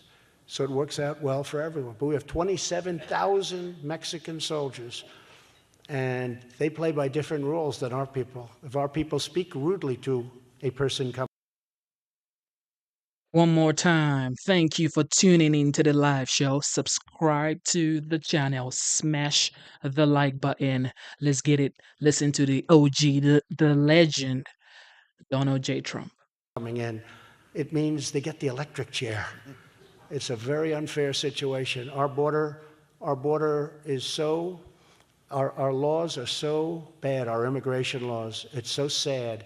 We have what's called loopholes, many loopholes. I could fix them in 15 minutes, but the Democrats don't want to fix them for two reasons. They don't want to give us a win, and honestly, I think they maybe just don't care. And it would solve all of the problems, and you wouldn't need Mexico's help. But we want to thank Mexico. We want to thank the president. And I've likewise offered a lot of help because they have a tremendous problem with the cartels in their country, a problem like nobody would believe, where the cartels are almost ruling a country. And I am offering to the president of Mexico the ultimate hand. And he and I have a very good relationship. And let's ultimately see what happens. But those cartels are horrible, what they're doing. You see it every day. All you have to do is turn on the news. I want people to come to our country, but they must come in legally, and they must come through a system of merit. We now know all of our obligations. Our moral obligation is to the American workers, and we're committed to helping them climb that great ladder of success. To equip them with the skills they need, we launched the Pledge to America's Workers. 367 private sector partners are providing more than 14 million skills and career training opportunities for U.S. workers. And I have to say, I'm very proud of her. My daughter, Ivanka, that's all she wants to talk about. I say, Ivanka, can we please talk about something else? No, Dad. I met today with Walmart. They're taking 1 million people. She wants to make these people have great lives. And when she started this 2.5 years ago, her goal was 500,000 jobs. She's now created 14 million jobs, and they're being trained by these great companies, the greatest companies in the world, because the government can't train them. It's a great thing. So Jared's here, and you'll thank Ivanka. She's done an amazing job. 14 million from 500,000. We're at 14 million and going up. Today, the world is witnessing the resurgence of a strong and proud and prosperous America. The world is a better place because of it also. But everything that we've achieved is under threat from the left-wing ideology that demands absolute conformity, relentless regulation, and a top-down control of the entire U.S. economy. Far-left politicians in our nation's capital want a massive government takeover of health care. They want to give government bureaucrats domination over every aspect of your business and your life. They want to eliminate American oil and natural gas. They want to enlist us in global projects designed to redistribute American wealth and kill American jobs all over our nation. Washington's Democrats and their radical agenda of socialism would demolish our economy, reinstate the avalanche of regulations that have already ended, decimate the middle class, and totally bankrupt our nation. As long as I'm president, America will never be a socialist country.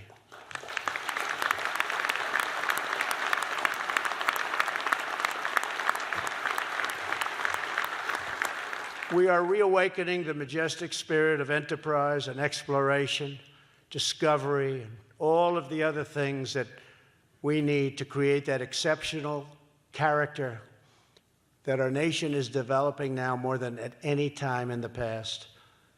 We're a nation of unbridled pioneers and adventurers and risk takers. We inherit the legacy of courageous, free, and independent souls who ventured across oceans, braved the wilderness, settled the frontiers, tamed the Wild West, and raised up towering cities of concrete, iron, and steel.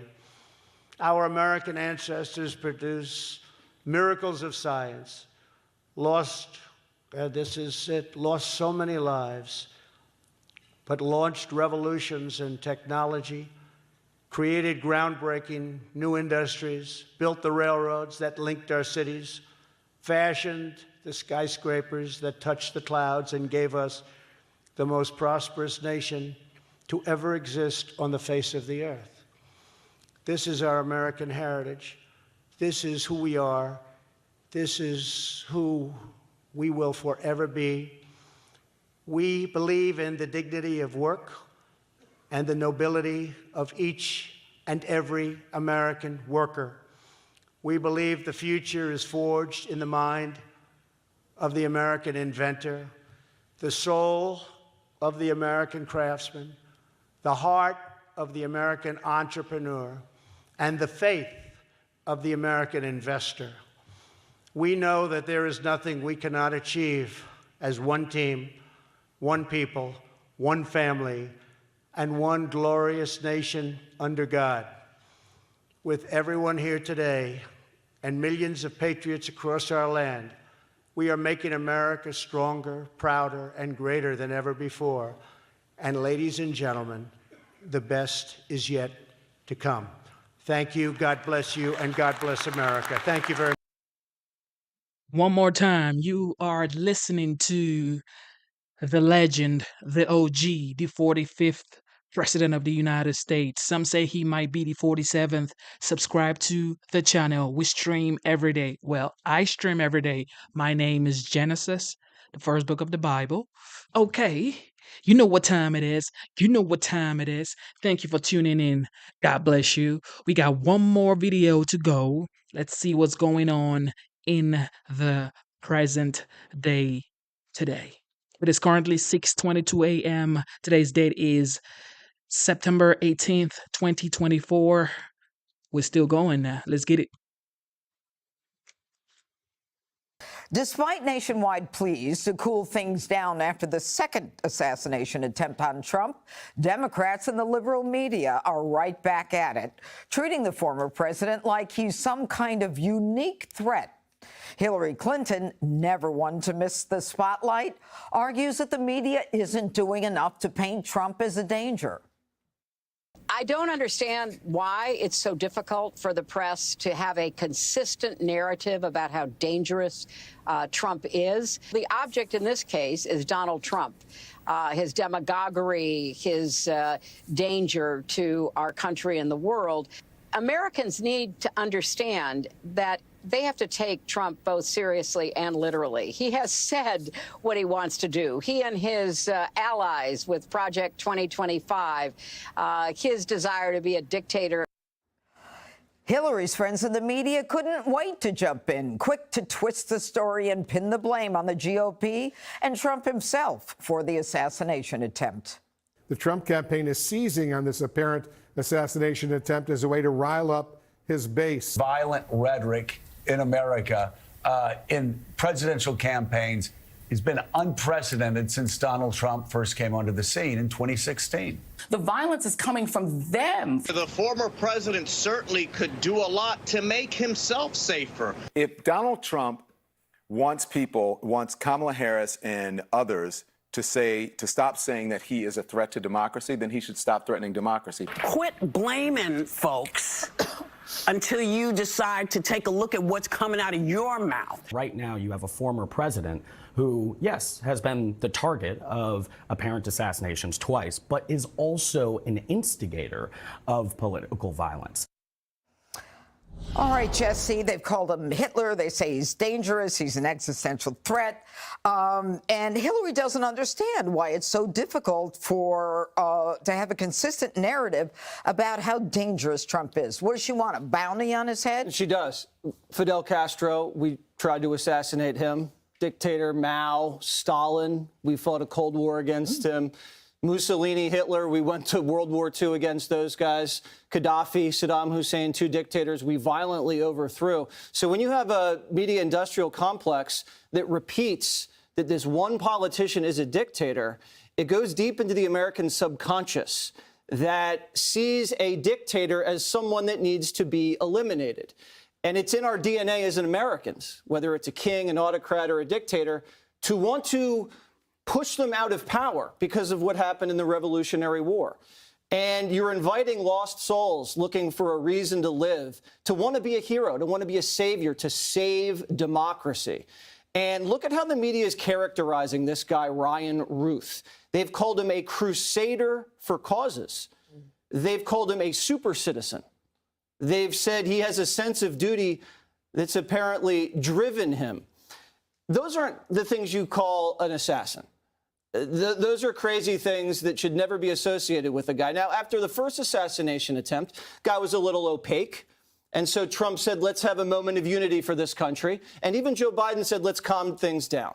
And then they went right back to it. And then you have a second assassination attempt. And Donald Trump has had it. You get 2 shots. That's enough. And he laid the blame squarely on the left.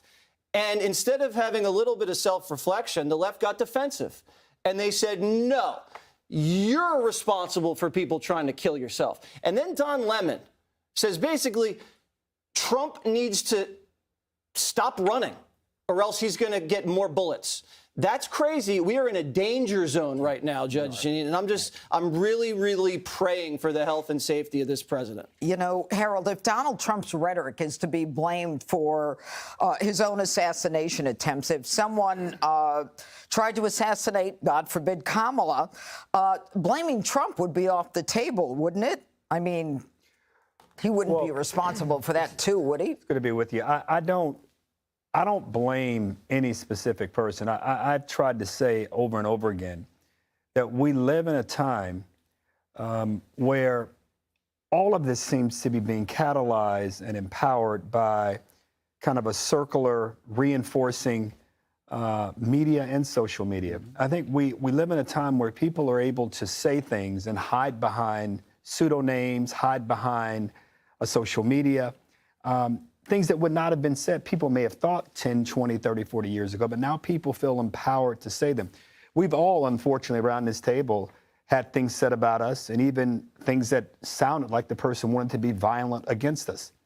This is a moment for everyone to take account for all of their words. I think there's a difference between tough, spirited, even critical narratives and language in campaigns. Greg said something yesterday, how he didn't want to police, and he can, I may be paraphrasing it wrong, but he didn't want to police what people said or how they said it. We should be able to take that in public life. But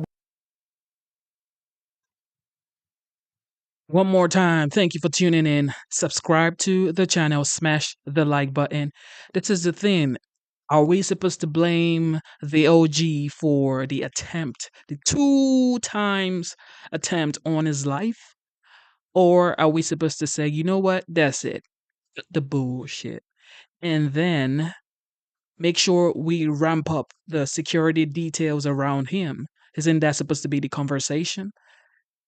You know what I mean? Like, if we're trying to bring the country together, that should be the conversation. Everybody comes together, rally around him and say, you know what, we get it. It's just an election. You shouldn't be losing your life for an election. Okay. That's not what we want. We want peace around the nation. Okay? You know what time it is. Thank you for tuning in one more time. Subscribe to the channel. Let's listen to what Fox has to say. We've reached a point where it is emboldening people and radicalizing people. I read some things about, I agree with you, that this guy tried to kill someone and it happened to be the president of the United States. He seemed to, over a period of time, disagree with President Trump on some serious issues. Now, there's nothing wrong with that. But when you're radicalized to the point where you think it's okay to act on it, even this kid in Butler, Pennsylvania, something's wrong. And we all, I think, have to step back and try to understand what's happening here. And if there are things we can all do individually, we should all commit ourselves to trying to do that. But I'm with you. This guy tried to kill the president of the United States, and anyone that tries to characterize it any differently is lying to themselves, is lying to our political system, is doing a disservice to the conversation, a massive disservice, fatal disservice to the conversation we're trying to have about what indeed is a danger to our country. You know, speaking of a disservice, Dana, you know, Wolf Blitzer says that the Trump camp is actually seizing on the assassination attempt as a way to rile his own base. Yes, it goes back to that Politico headline I had that Republicans are outraged about the second assassination attempt, as if nobody else is, that if you're a Democrat, you wouldn't be outraged by it, which I hope is not true. But the victim blaming here is really off the charts. It's like Donald Trump wore a really short skirt to the putting green, therefore he deserved to possibly get assassinated. I mean, where have we heard that before? And then people would be outraged by it. And we're at this, I heard it described today as a civilizational crossroads. And there are many people on the left who have said, you know, it would be better if he just didn't exist. Yeah. Well, be careful if you get your wish, because your problems are not going to go away. And you need to try to beat him and the policies on the merits. And they're actually not trying to do that. We'll get into more of that later in the show. How do you explain the fact, Greg, that the left is so nonchalant about this, that there are people who think America would be better off without Donald Trump?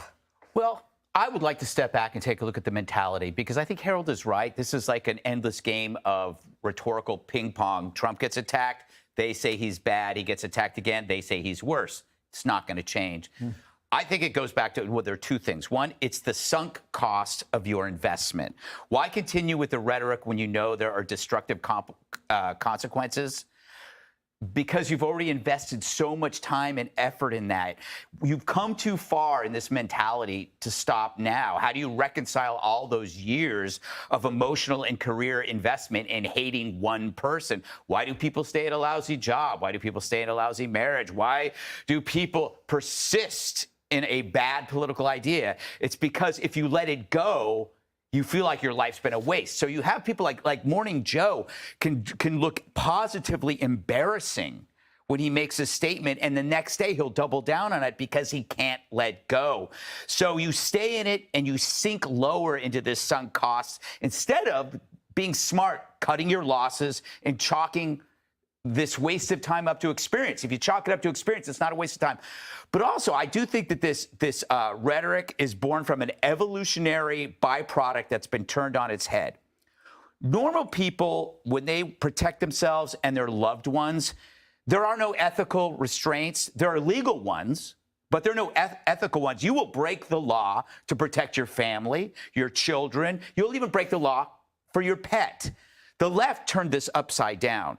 So there are no ethical restraints to protecting your ideas, your political ideas. It's not about how you feel about your kid or your parents. It's how you feel about climate, trans rights, a patch of land in the Middle East. These are not important issues to your family life or home life, but somehow it's been reversed. It's an inversion of concerns. So the most important issues in your life are pushed aside, and you've replaced it with these ideas that take over your life. You see this with activists. They're estranged from their family, their friends. It is what it is. He is saying the facts, okay?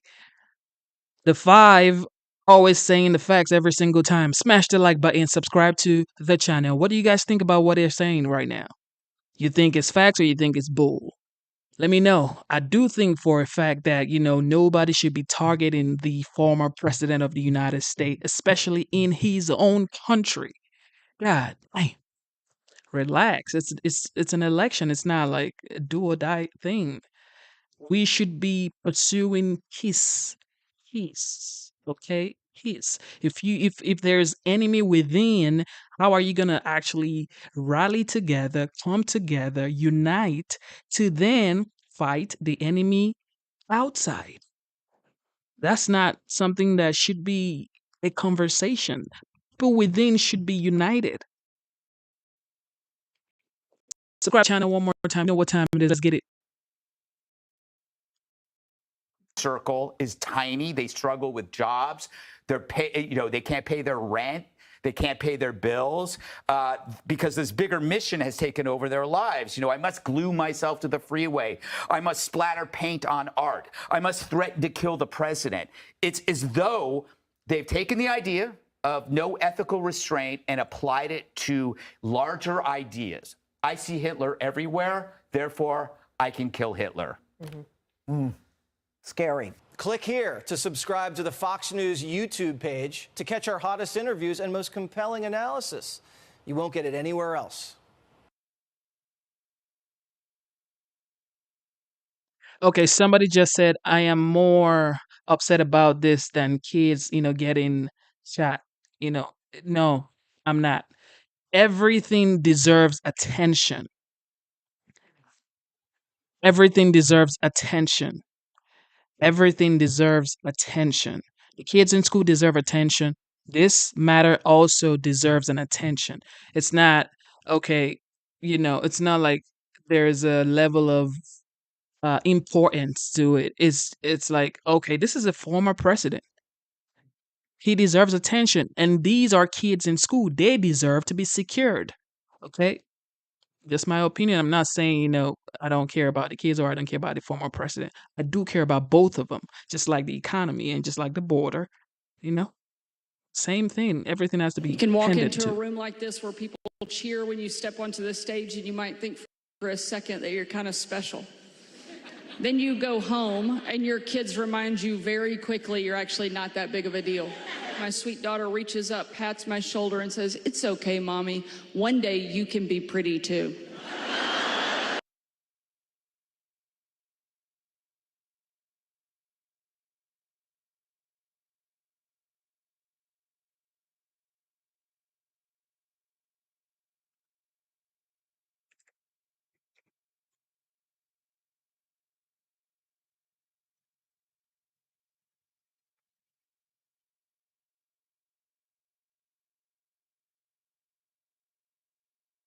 My shoulder and says, "It's okay, Mommy. One day you can be pretty too."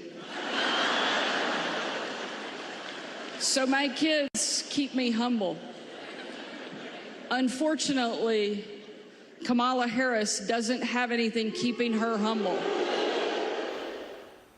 CNN political analyst Coleman Hughes joins us in our fifth seat. Childless cat? No, you're not a childless cat lady. Never mind.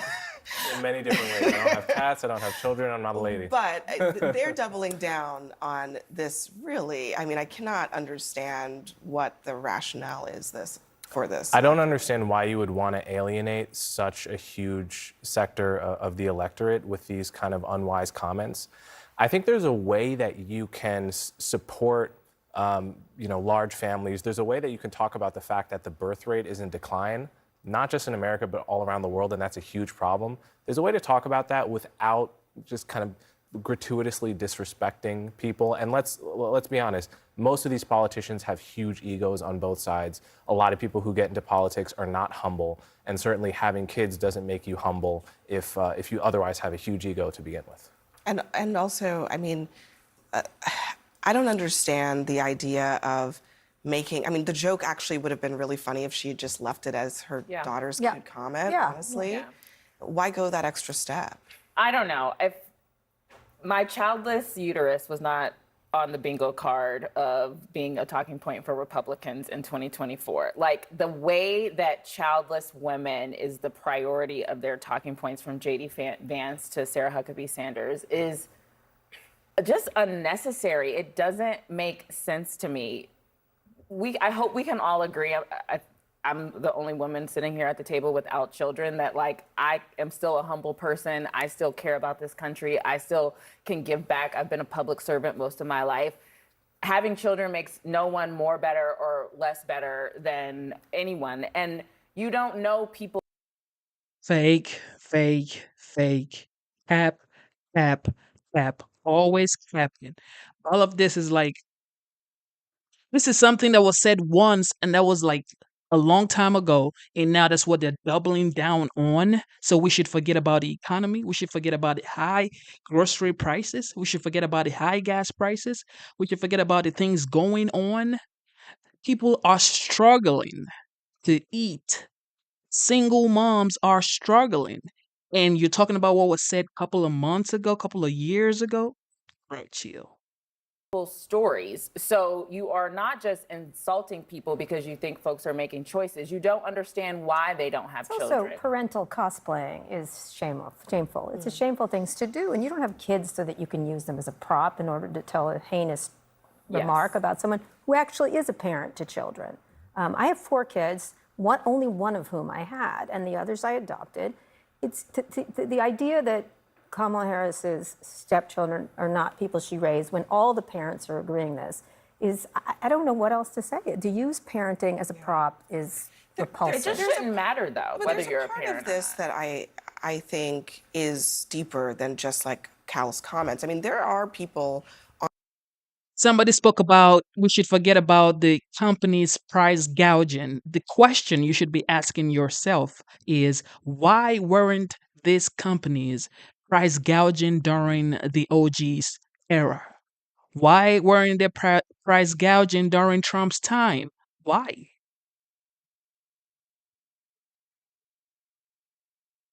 Brie Fox has no profile picture. She has no profile picture, and then she wants to talk on my chat.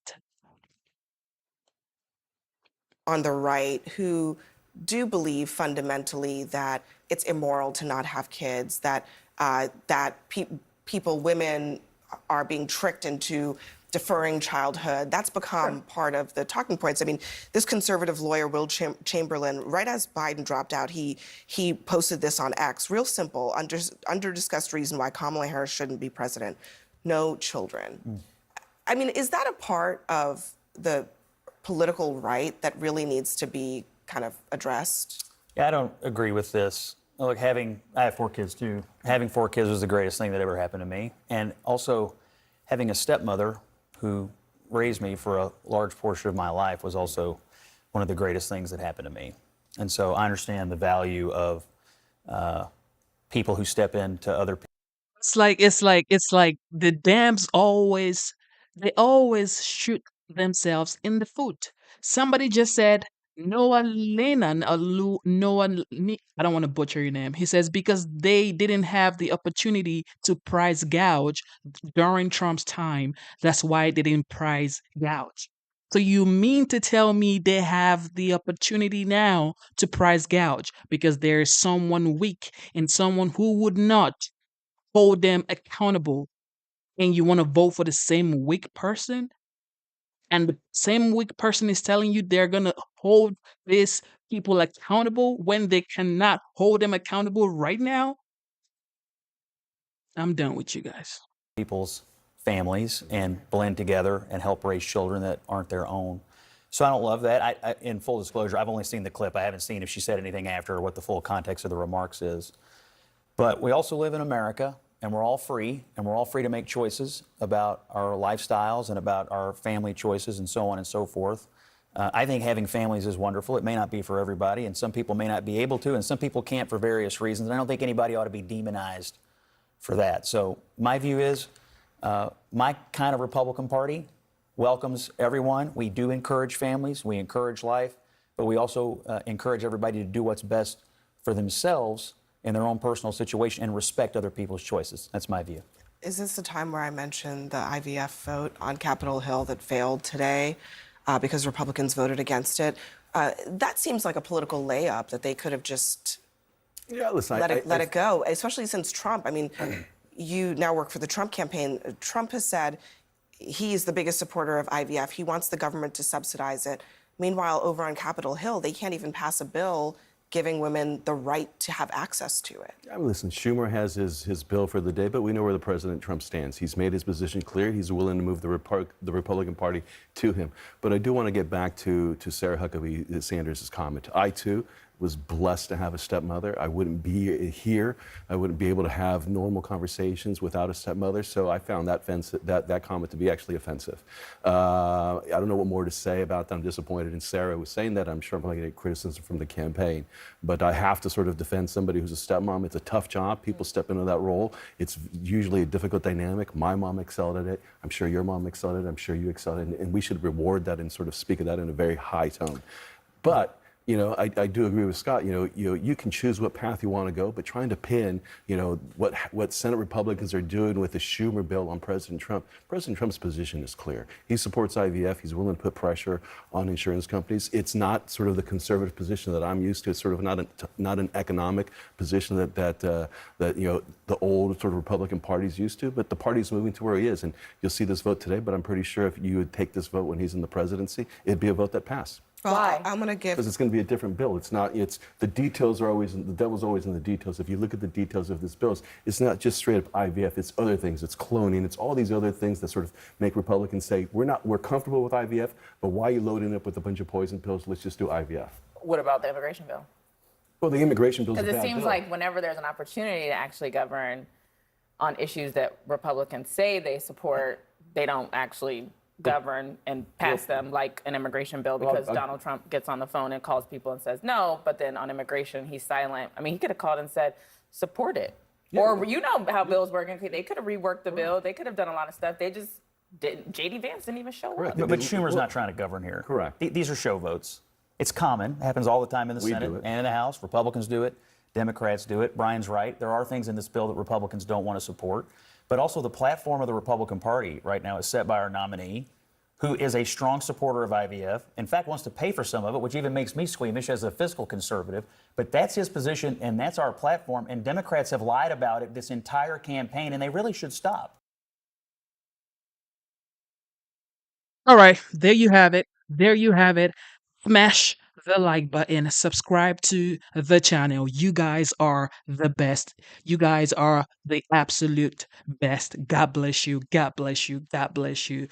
Like I always say, instead of looking for perfection, seek for consistency. One more time. Instead of looking for perfection, seek for consistency. God bless you. God bless your family. God bless your children. God bless your business. God bless the United States. Be the change you are looking to see. Okay? Thank you one more time. Subscribe to the channel. It is what it is. It is what it is. You know what time it is. I will be back today. I will be back today. It is currently 6:47 a.m. and today's date is the 18th of September 2024. God bless you. I am out. I am out. It is your boy, Genesis. Thank you for being here.